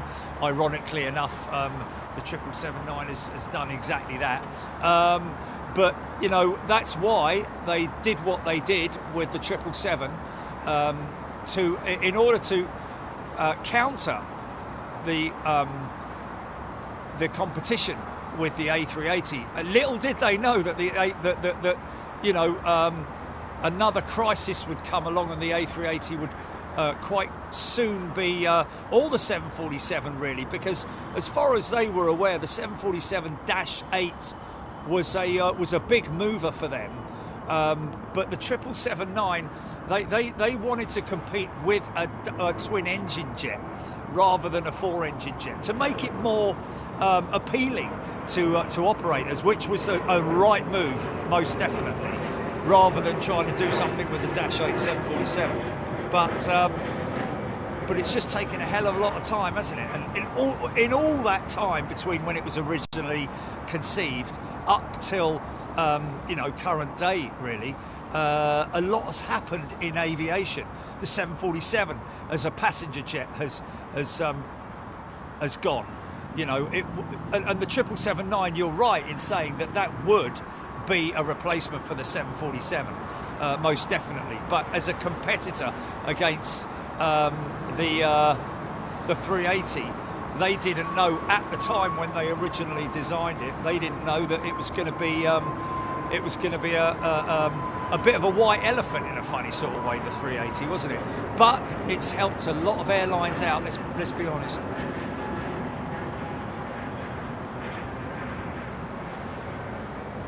Flying bedstead. After hearing you rave about 3D eye masks, I bought one for a return flight to Tokyo. I slept like a log. Brilliant piece of kit. Thanks. There we go. The simplicity of it. Because if you have those things, folks, it's like shutting the door and everything goes dark. It's brilliant, and it's comfortable as well. It's like a very nice, comfortable sort of like cushion on your face. Especially the ones I've got, they've got a little bit of weight to them. It's got some kind of like, hold on a minute. Okay, this is Iberia. She'll be making a right turn. Here she goes now. Let's keep an eye on her. Keep an eye on her. Oh, we've got a little bit of. Hold on. No. Hold on a minute. Wait a minute. Wait a minute. No. I am looking at that. Probably. Ryanair 737, making sure that she's. Oh no, it's not. It's Jet 2, isn't it? Look at that. Jet 2 737, lit too high, unfortunately. Still on its way into Luton or something.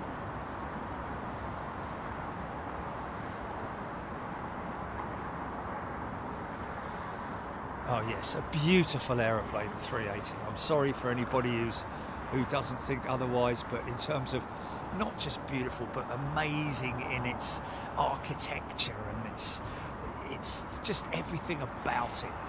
It's I bet the Americans are a little bit, were a little bit sort of like, damn it, why didn't we have a big aeroplane like that? Because we're big. America does everything big, don't they?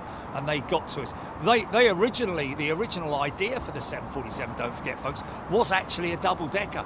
It was developed as I think it was a military, or from a military design, but interesting that they went from a double-decker, which looked amazingly like an A380, to the 747, but keeping that hump on the front. What hump? Oh, this looks good. This looks good. This looks good. This looks good. Oh yeah. Oh yeah. Oh yeah. Go on, son. Keep it going. Keep it going. Oh, a little bit too to the right. Never mind. Okay. I did say 20 minutes, didn't I? So, hold on a minute. I'm trying to get that thumbnail for you, Jilly.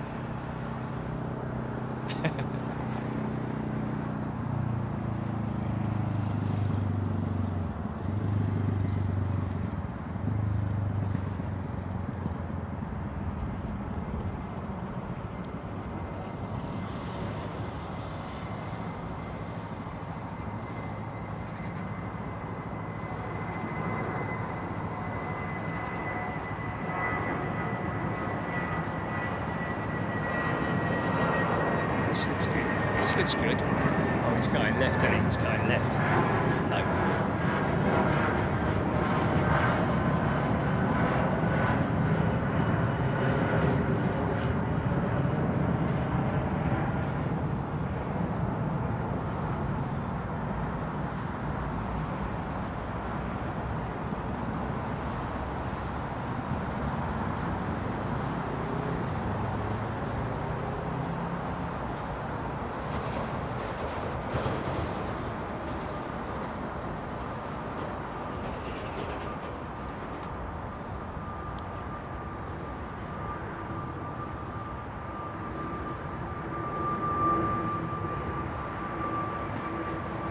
This looks decent.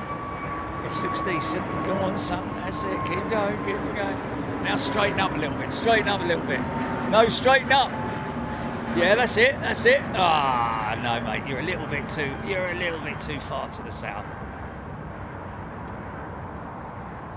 I'm a bit worried that the thing's going to go out of focus as soon as I bleed it. Go on it. Let me just do a test right here.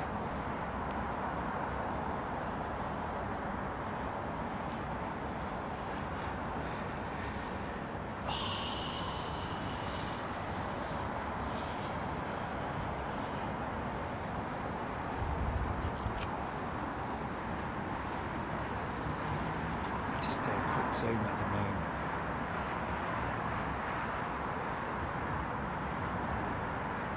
Yeah, that'll work. Hopefully it will. A bit of cloud over it at the moment, which isn't good. But we'll see. See what happens. See what happens.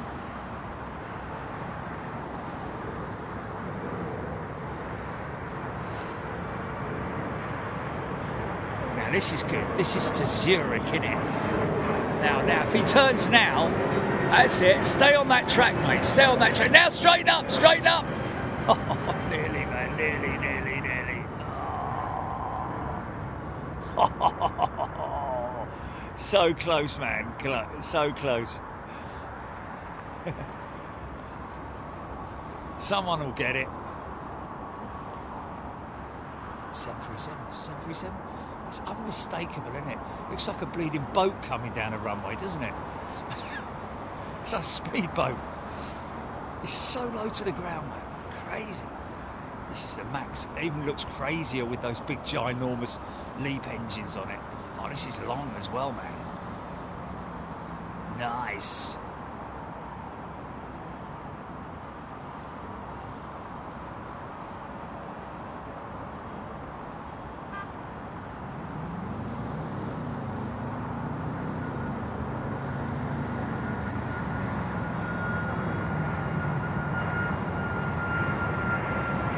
Royal Air Morocco. No, not that tight, mate. He's going too tight.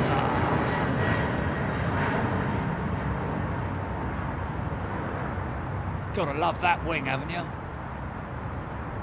Look at that.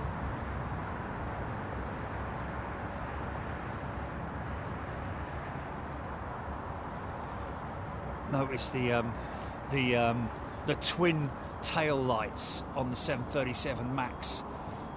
It's another way to well, it's a way to identify it from the rear, of course, because those scimitar winglets are not really noticeable unless you're sort of like a side angle. Mind you, the retro, the original, the first set of split scimitar winglets had a different makeup than those newer ones that are on the MAX. They're quite a lot different actually if you take a close look at the two different types of split scimitar winglet. 737-900s and all that kind of stuff.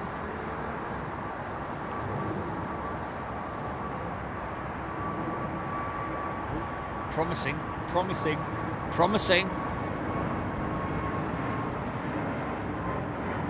Yeah, all right, now stay on that track. Nice long curve, a long curve. No.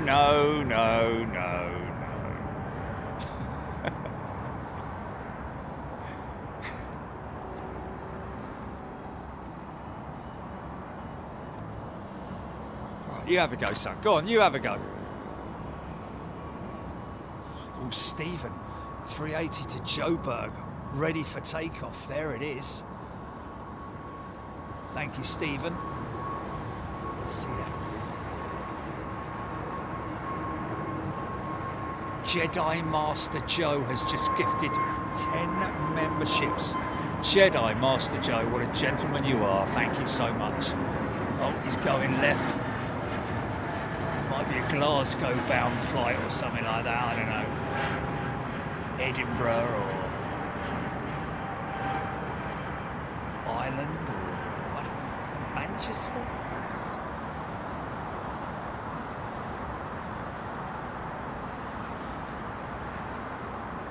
Thanks, Jedi Master Joe.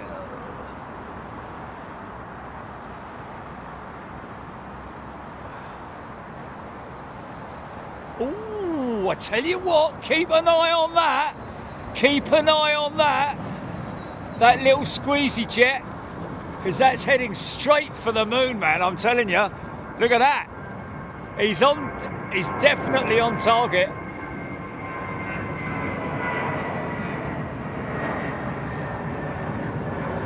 This guy's too tight. You're too tight, mate. Oh, I don't know though. Oh no, still a little bit too tight. I tell you what. Yeah, he's going to be below it. I think he's going to be below it. Good trajectory, but I think he's just going to be below it. Yeah, he's going to be below it. I'll keep an eye out just in case. Obviously, oh, look at these. Look at these arrivals, man. Look at these arrivals, mate.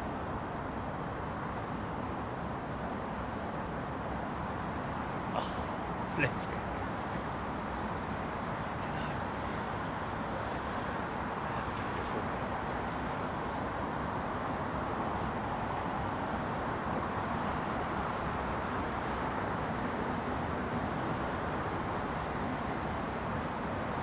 See the bugs, can they? People can see the bugs, the flies. It's the flies! Okay, well, sorry folks, but here we go.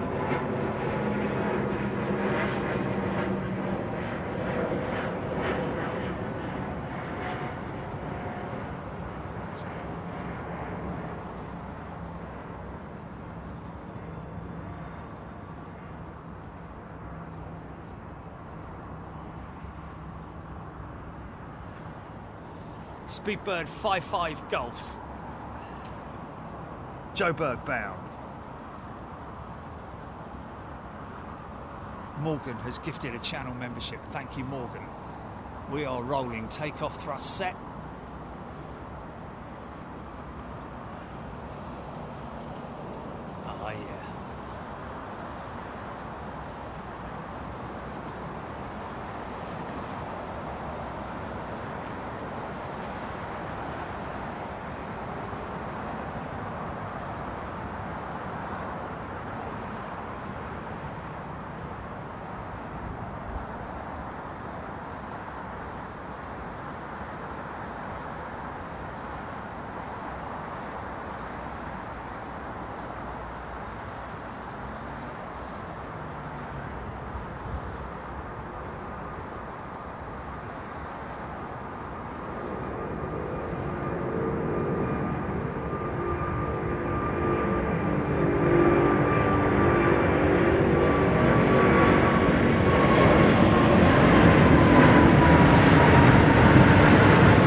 going to have to bring some bug spray up, Julie, next time. Well, not for me, just to get them out of the way, sod off, you know. Or a flamethrower, one of the two.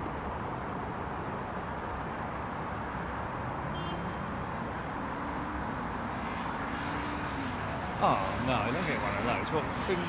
Stick, no stick. Oh, man, look at that.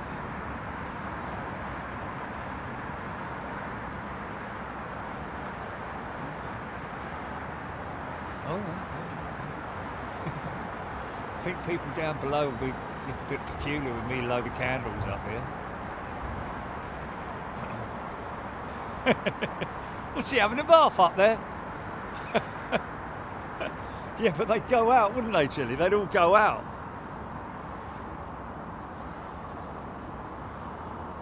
If I had a candle up here.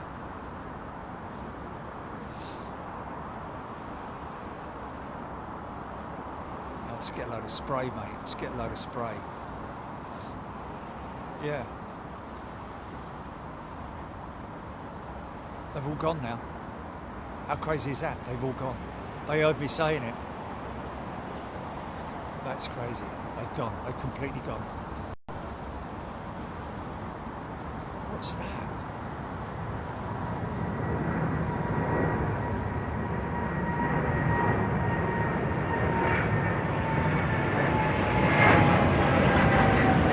Oh, here we go. Beautiful tie. Here we go. Bang on the moon, son. Nearly. Oh, that was close, mate.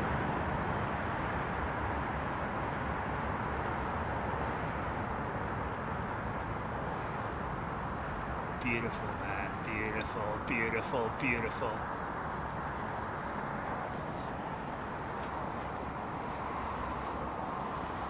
Okay. Alrighty. No, he's still working on that.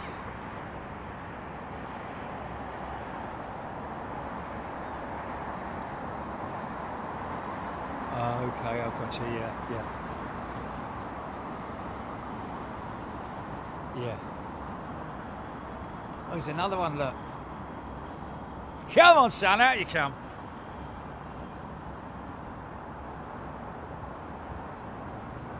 Step H, beautiful livery, Vietnam, Freddie O, getting closer, Aaron Thomas, early birdie, and miss again, 240,000 miles from the moon, but close, Tony Rivers. What's that, GP? What's that? Do what now?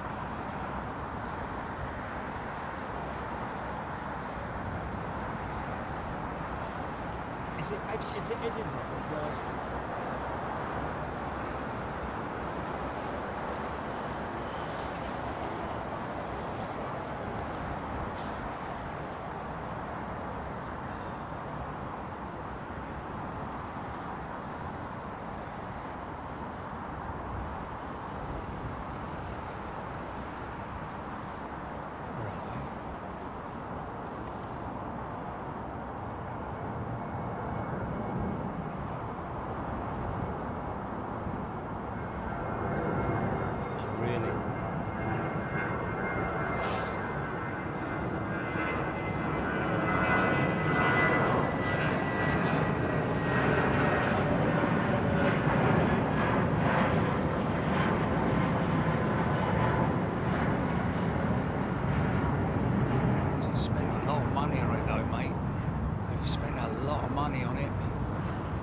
Hey, look. Yes, you have. You did. You have. Yes, you have.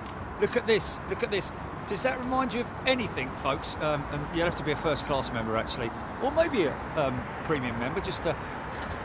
Does that make you look? Does that give you an idea of that picture there? What do we see when the sun goes down in so-and-so, where the sun is reflecting from buildings? No.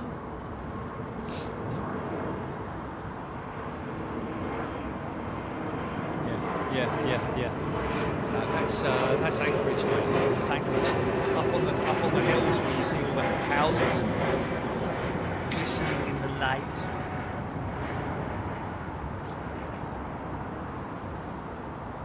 Jedi Master Joe, the simplistic beauty of Japan Airlines. Yes, love it. Really like the Japan Airlines livery. That looks like the edge of a planet from a sci-fi movie. Look at that. Looks like a giant planet from a sci-fi movie. Look at that. But it's a vapor trail, man. Look at that. Look at that. On a route change, man. Wow.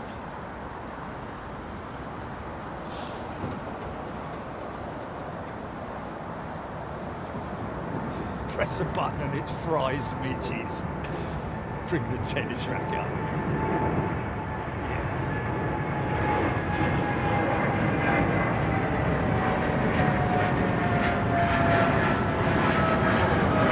It's just been too high, this one.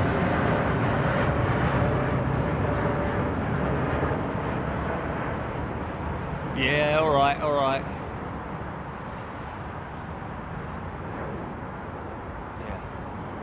They can take their time at CVP as far as I'm concerned, mate, because when I realised it and thought about it, I was like, you know what? Apart from, well, to be honest with you, the only benefit of the lower section, yeah, Jilly, is so you can use 5G.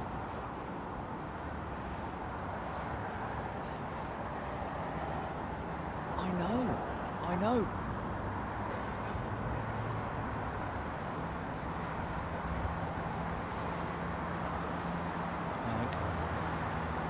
But it's working.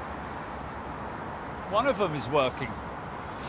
No. I know what I'm saying is we've got one internal SIM that's running. Yeah, exactly. And 2Ds and the 4 and the 5G. Yeah. Okay, all right. But anyway, whatever. Let's not get into that.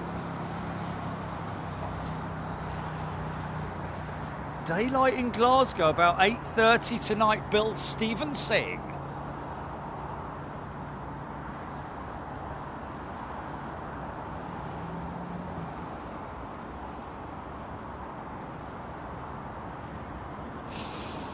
Yeah.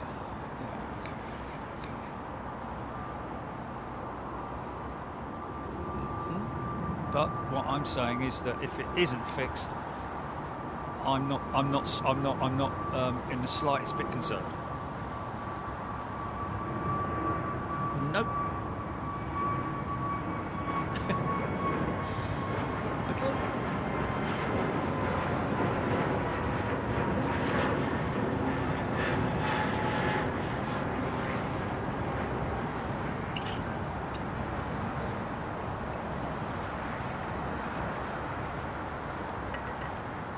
What in Anchorage?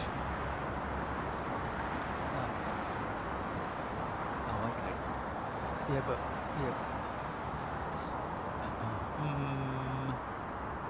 did we though? But did we have the 5G? No. Did we have the 5G? And we were using the other.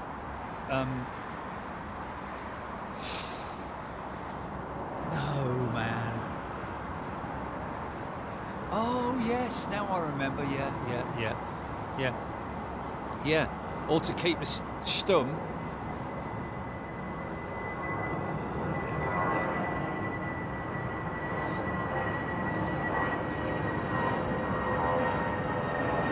Yeah. That's right. Yeah. That's right.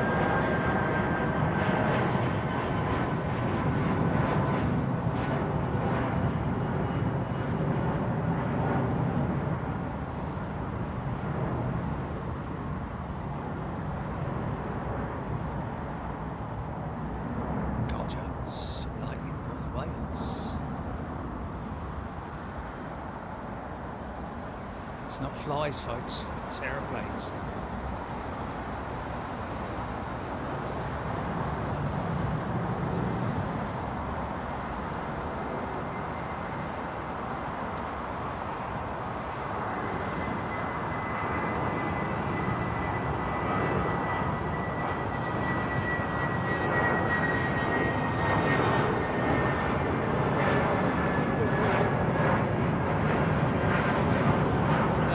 Too tight, mate. Too tight, son.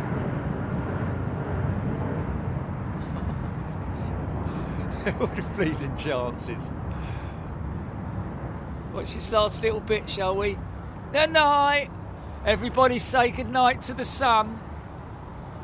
Well, from the UK anyway, or anyone watching, whatever. Good night. Good night.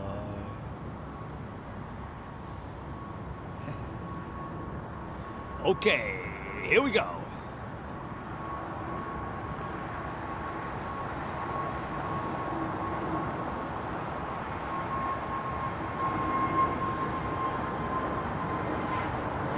SAS going left, that's fine. Is that you, Dave?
Trent singing away, man.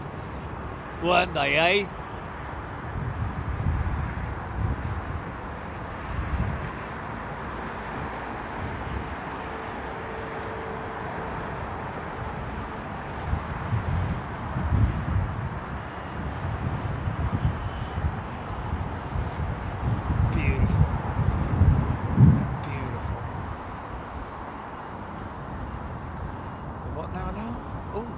Is that the, oh, no, that is another 380, isn't it? It is. That's EK something or other, isn't it?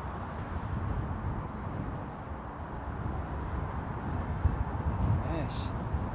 And all of a sudden, I don't want to moan, but the wind has just started really blowing up here for some god-awful reason. Whatever.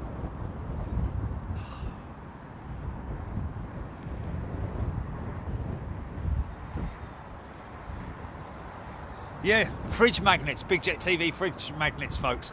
I asked Jelly to look, keep looking, and she found it. We have got fridge magnets, which I'm really happy about.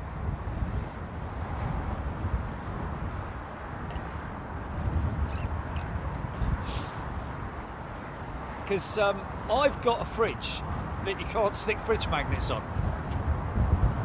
So I had to buy a sheet of steel, 500 by 500, and stick it on my wall to put my fridge magnets on. That's all I'm saying. Shut up, Jenny.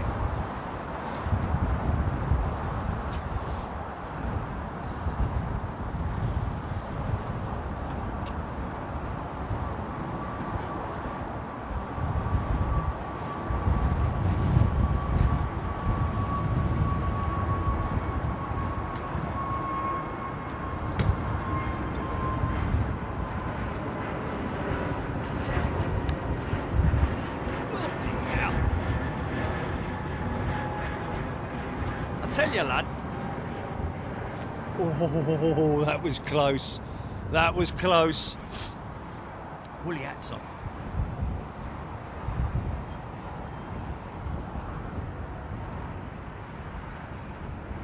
I've got a Smeg helmet, Smeg fridge, haven't I?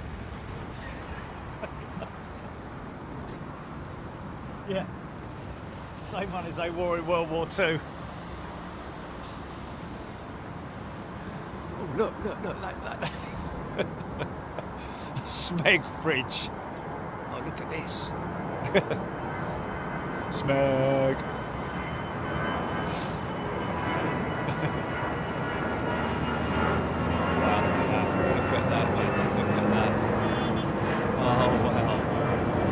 almost as good as the moon, isn't it? Look at this. Like a rocket launch, mate. Rocket Man!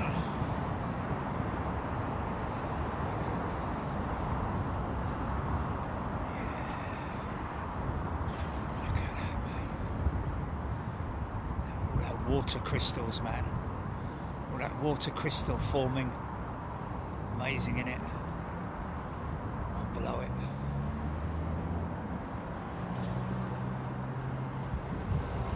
Yeah. Sorry about that. Bad switch that was. Apologies. Okay, mate. Okay, your turn. He's having a go, look.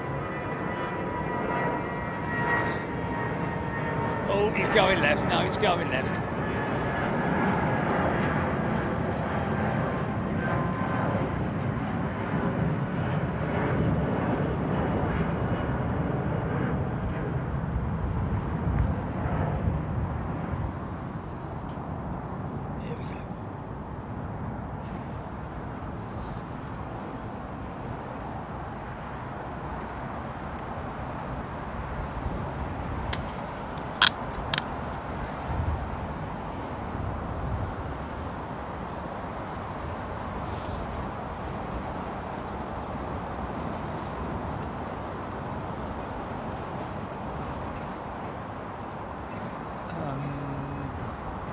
Merchandise is going to be relaunched. We're going to be launching the new shop.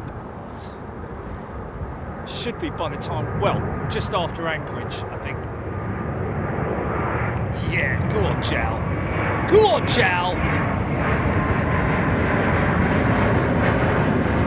Oh, funky, funky. Yeah.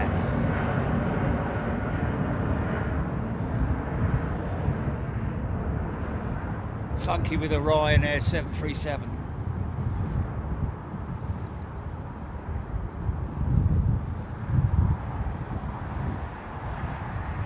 Aviation spotted Qantas 380 is not going out till 10 o'clock. Something like that, isn't it?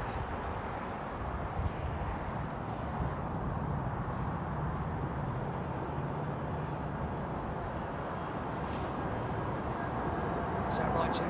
Qantas 380? Definitely do it during the 8:45, yeah, mid pitch then. We'll do it there. Yeah! Ooh! Climb, climb, climb, climb, climb! Ah.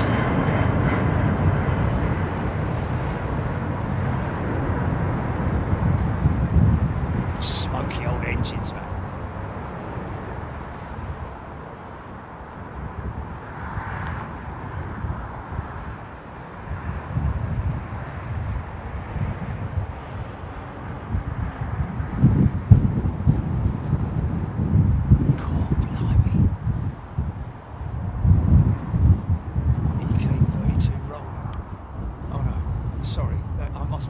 Behind on the comments.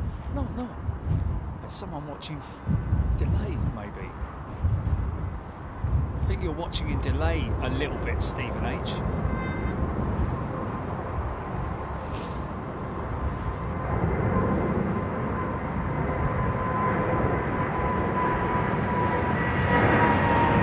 Nice.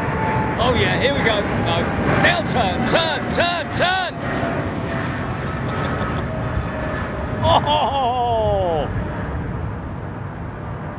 Closest jet. I think that's the closest jet.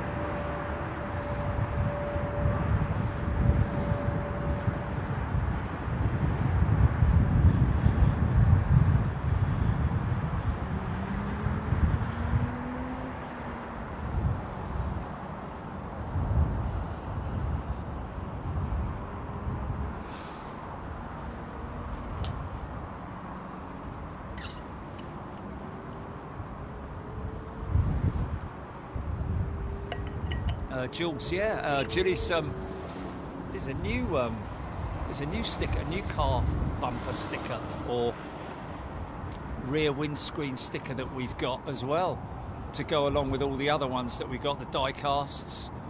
Yeah, stand by for all that being launched just after we get back from Anchorage, folks.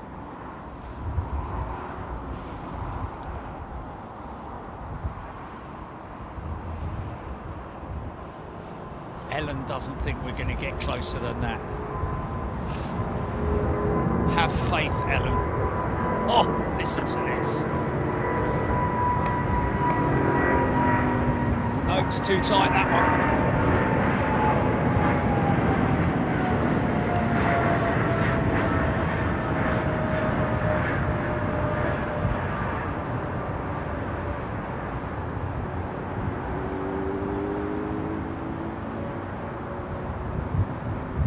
Sure you could hear autopilot being engaged there.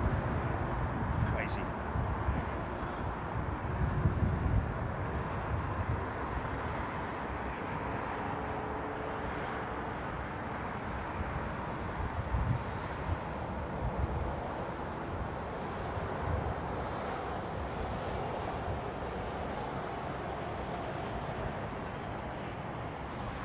She's all lit up, look. Look at their lights on the horizontal stabilisers lighting the tail up.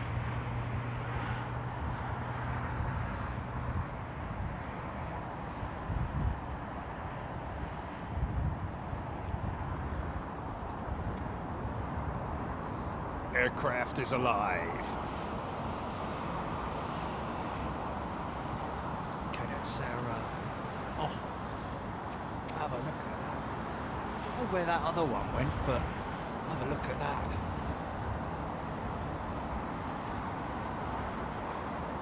Oh my goodness me, look at that.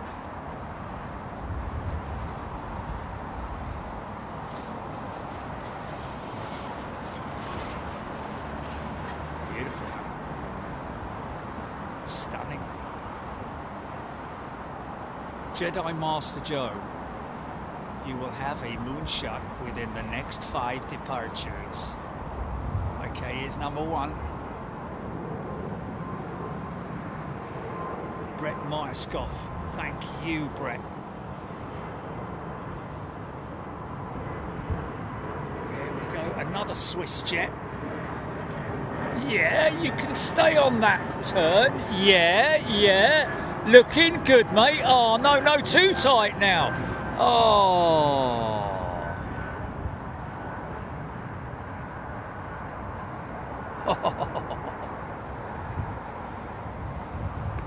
Chest bags. Yes. Yes, yes, yes, yes, yes, yes. They do they? Interesting. So you can use that as a backpack and a chest pack, really, in a way, can't you? Turboprop alert, Stephen H. saying. Where is this turboprop you talk of?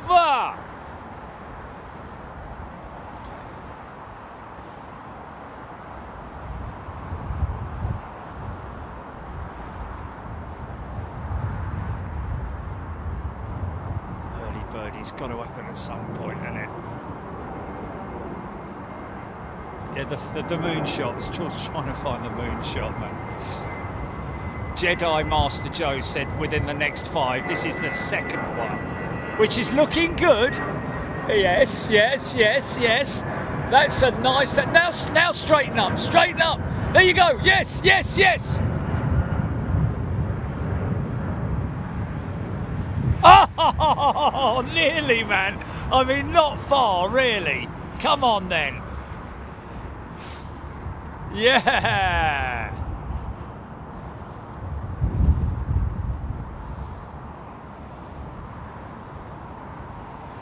Stephen H doing intersect, and there it is. Oh, nice.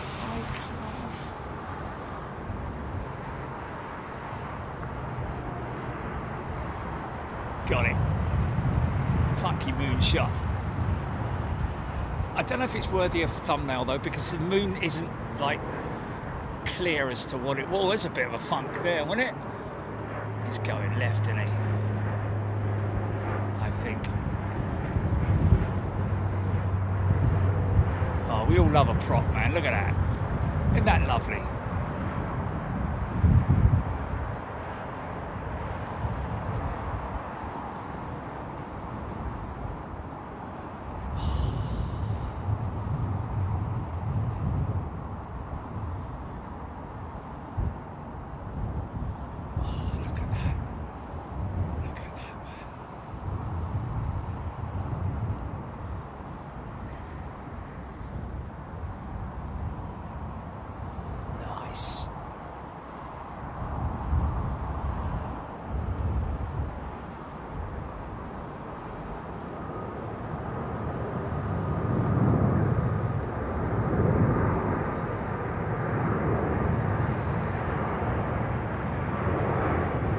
That's good.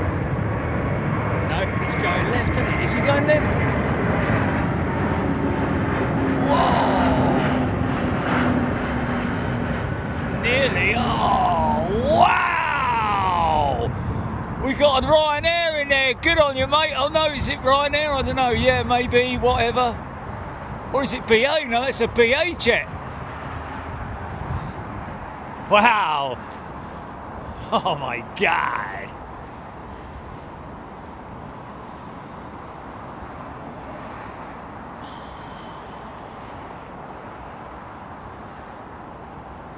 BA31 to Hong Kong, John Singleton, thank you. 380 is going to be the closeout. Another wing clip, Steph Bird. Didn't it? Even better saying Avro. Gary D, got it. Wow. What you really want is one of these to be crossing over the moon, isn't it? And then you've just got it. You can set up and head on home if you got that one, boy. Ryanair at Stansted, was it? Stansted! Read all about it!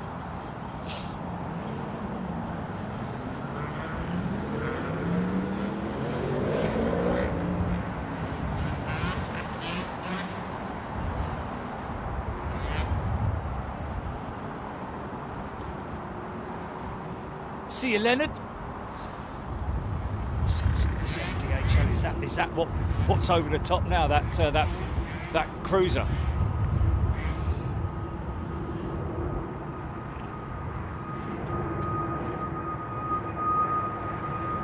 Oh, hello. Stay on that track, son. Stay on that track now. A little bit right, little bit right, little bit right.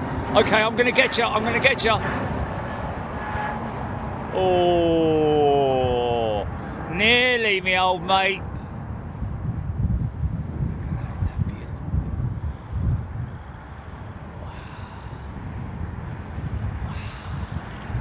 Last time I did that, it messed the camera up, didn't it? Remember that? Wrecked it. So why did you do it again then?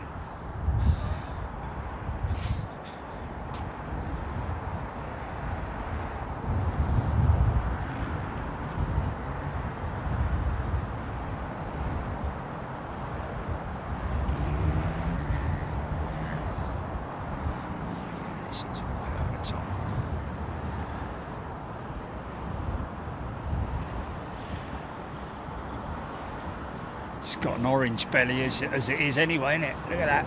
DHL 767. Nice.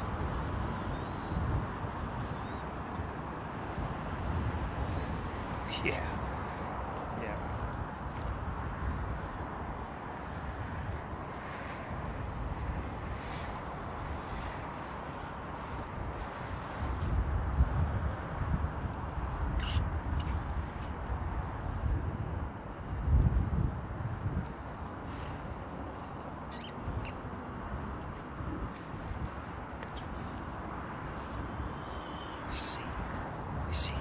Something like that, mate. That was a potential moon shooter. He didn't make it through, but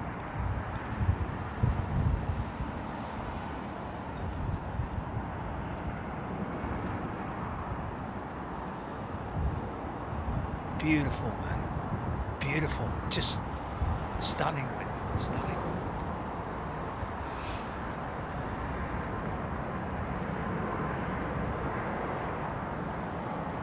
Far off a full moon.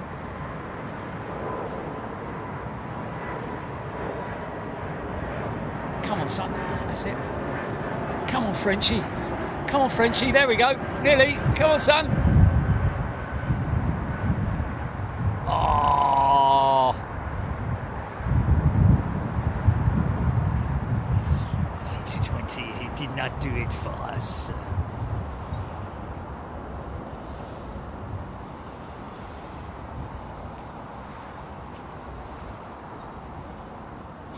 Man, that guy just shot through a bleeding. Look what he just. Obviously, either a, first, just constellation or something. I don't know. Look at that, man. Look at those. Yeah, man. Beautiful, man. We're painting in the sky.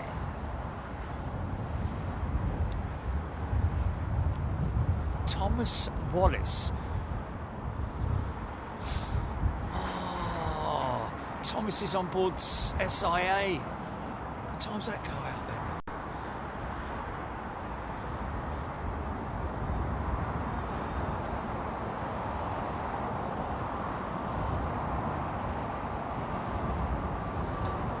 Susie Q's loving the moon game. Oh yeah, this looks good, this looks good. Come on, son. Yeah, that's nice, that's nice. Come on, Portugal, you can do it. Oh no, he's a little too high. He's a little too high. Yeah. I mean, on the right track, kind of. If you had turned a little earlier, you would have made it, me old son. But Portugal, I think BA've done the best so far, haven't they? Here we go.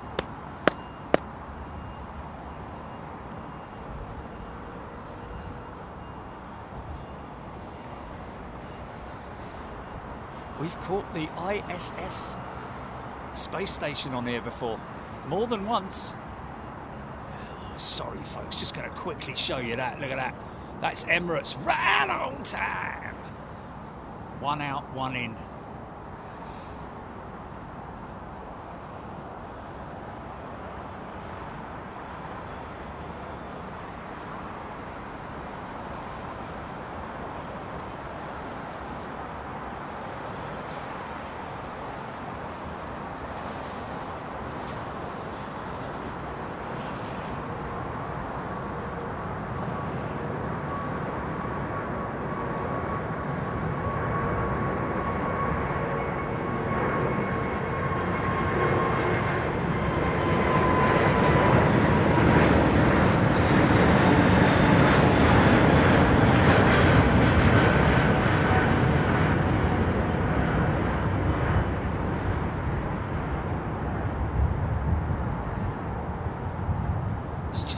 Monster, isn't it?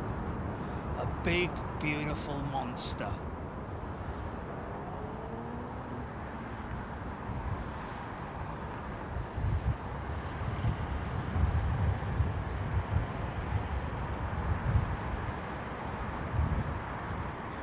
Maintaining that pitch angle, look at that. 15-degree climb out.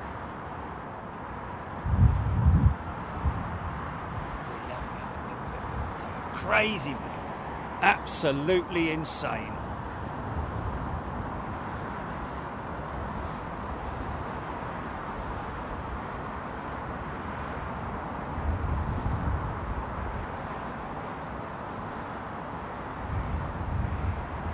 Gordon Freeman, 560 tonner. Yeah. Like the ton up lank. But a ton up lank was 100 missions, wasn't it? Thank you, Karen. Glad we could do that for you.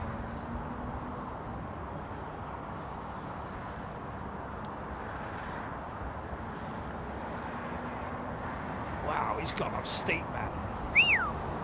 Look at this thing go. This is Korean. Correct livery. Go on, mate, go on. Go on, you can do this, you can do this, you can do it, you can do it, you can do it.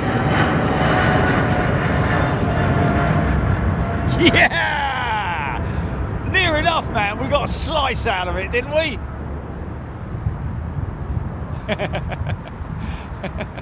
Brilliant, man. Still not as good as BA's 350, I think it was, or 777, one of the two.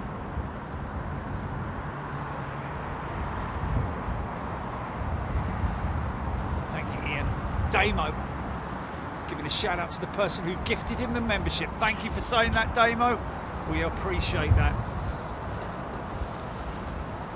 And anybody who has been gifted membership in the last, well, 20 days or so, remember that you will be coming with us to Anchorage. If you fancy a bit of it, then dine out on it next week. Thursday and Friday, but Wednesday is a no, sorry, Wednesday and Thursday, isn't it? Tuesday is a recce day, but that normally it means, you know, filming, Starbucks, you know, that kind of thing.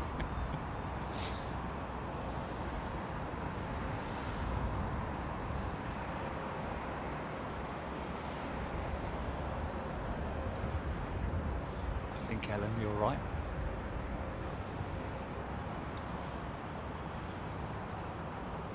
See you, Cheryl.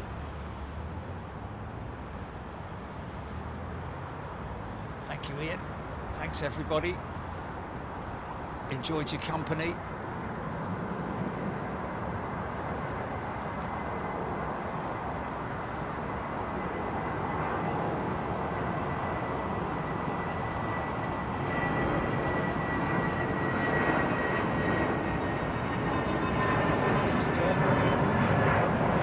Keeps turning. Keep turning, mate. Keep turning. Bang! Yeah! Yeah! Yes, yes, yes.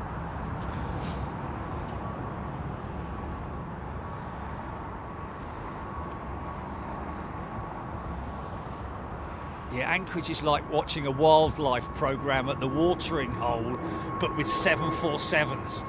And don't forget, we also have, almost confirmed, really, 2 Dream Lifters next. Is that you, Dave?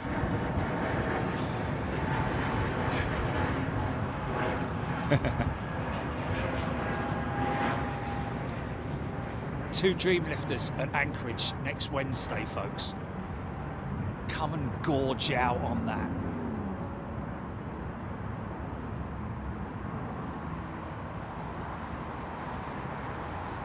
Wow, yeah. Just missed that. Just missed that. Didn't we? What? Oh, I'm not going to get it. I'm not going to get it. Camera's not having it. Beltilson, a very good afternoon and evening to you. And he's a new member. Pa is a new member on Big Jet TV. Welcome, sir. Or madam.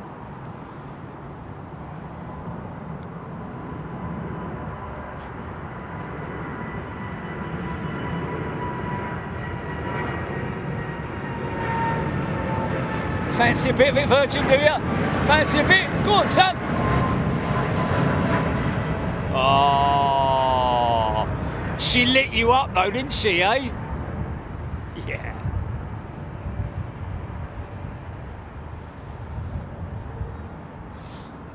Brett Myerscough looking forward to Anchorage next week.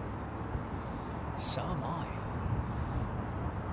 The thing is with Anchorage, when you get there, by the time the next morning when you wake, usually I wake up about 3:30 in the morning. I go to bed at about 8 o'clock and wake up about 3:30 in the morning, twiddling my thumbs, waiting for it to get light, and calling Jilly about 4 o'clock, and just getting on with it, really.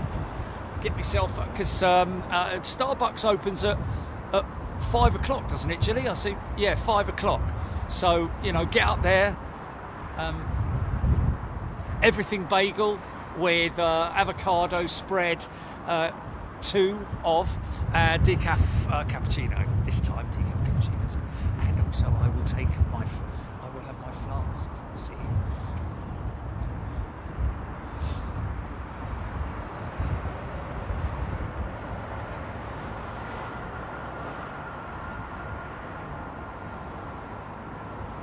I'm not sure if there is snow, but they did have some unexpected snow the other day, didn't they, or something? I seem to recall.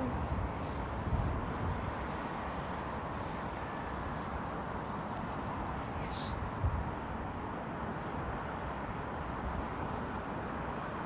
Oh, blimey. You caught me out there, Jilly. Atlas Air rolling. In Anchorage now.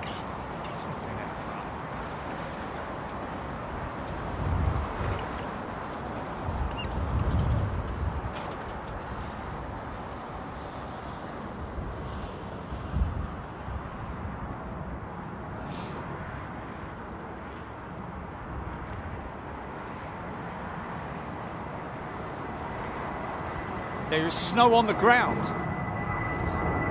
Oh, okay. Big socks, warm boots, Michelin Man trousers, big warm jacket, good gloves, snood, bobble hat, maybe even goggles. I think I might take my goggles with me this time. My Oakleys, motocross.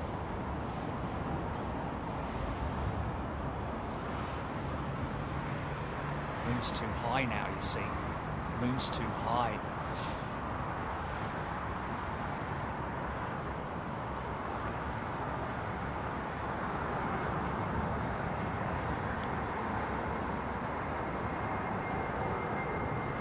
Right then, folks.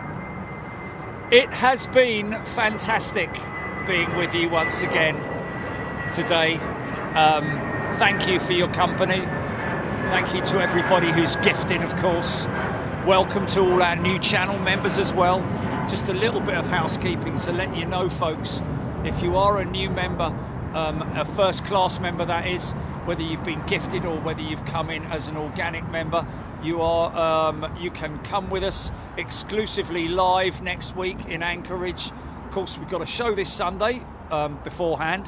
2-7 operations as well on Sunday this week, so maybe somewhere well, it will be somewhere different, won't it? But somewhere new for a lot of people who are new to Big Jet TV. It's been that bleeding long, but anyway, yes, you are entitled. Thank you to everybody who's gifted those people. Thank you very much indeed. We really appreciate that. Download the app, folks, for God's sake.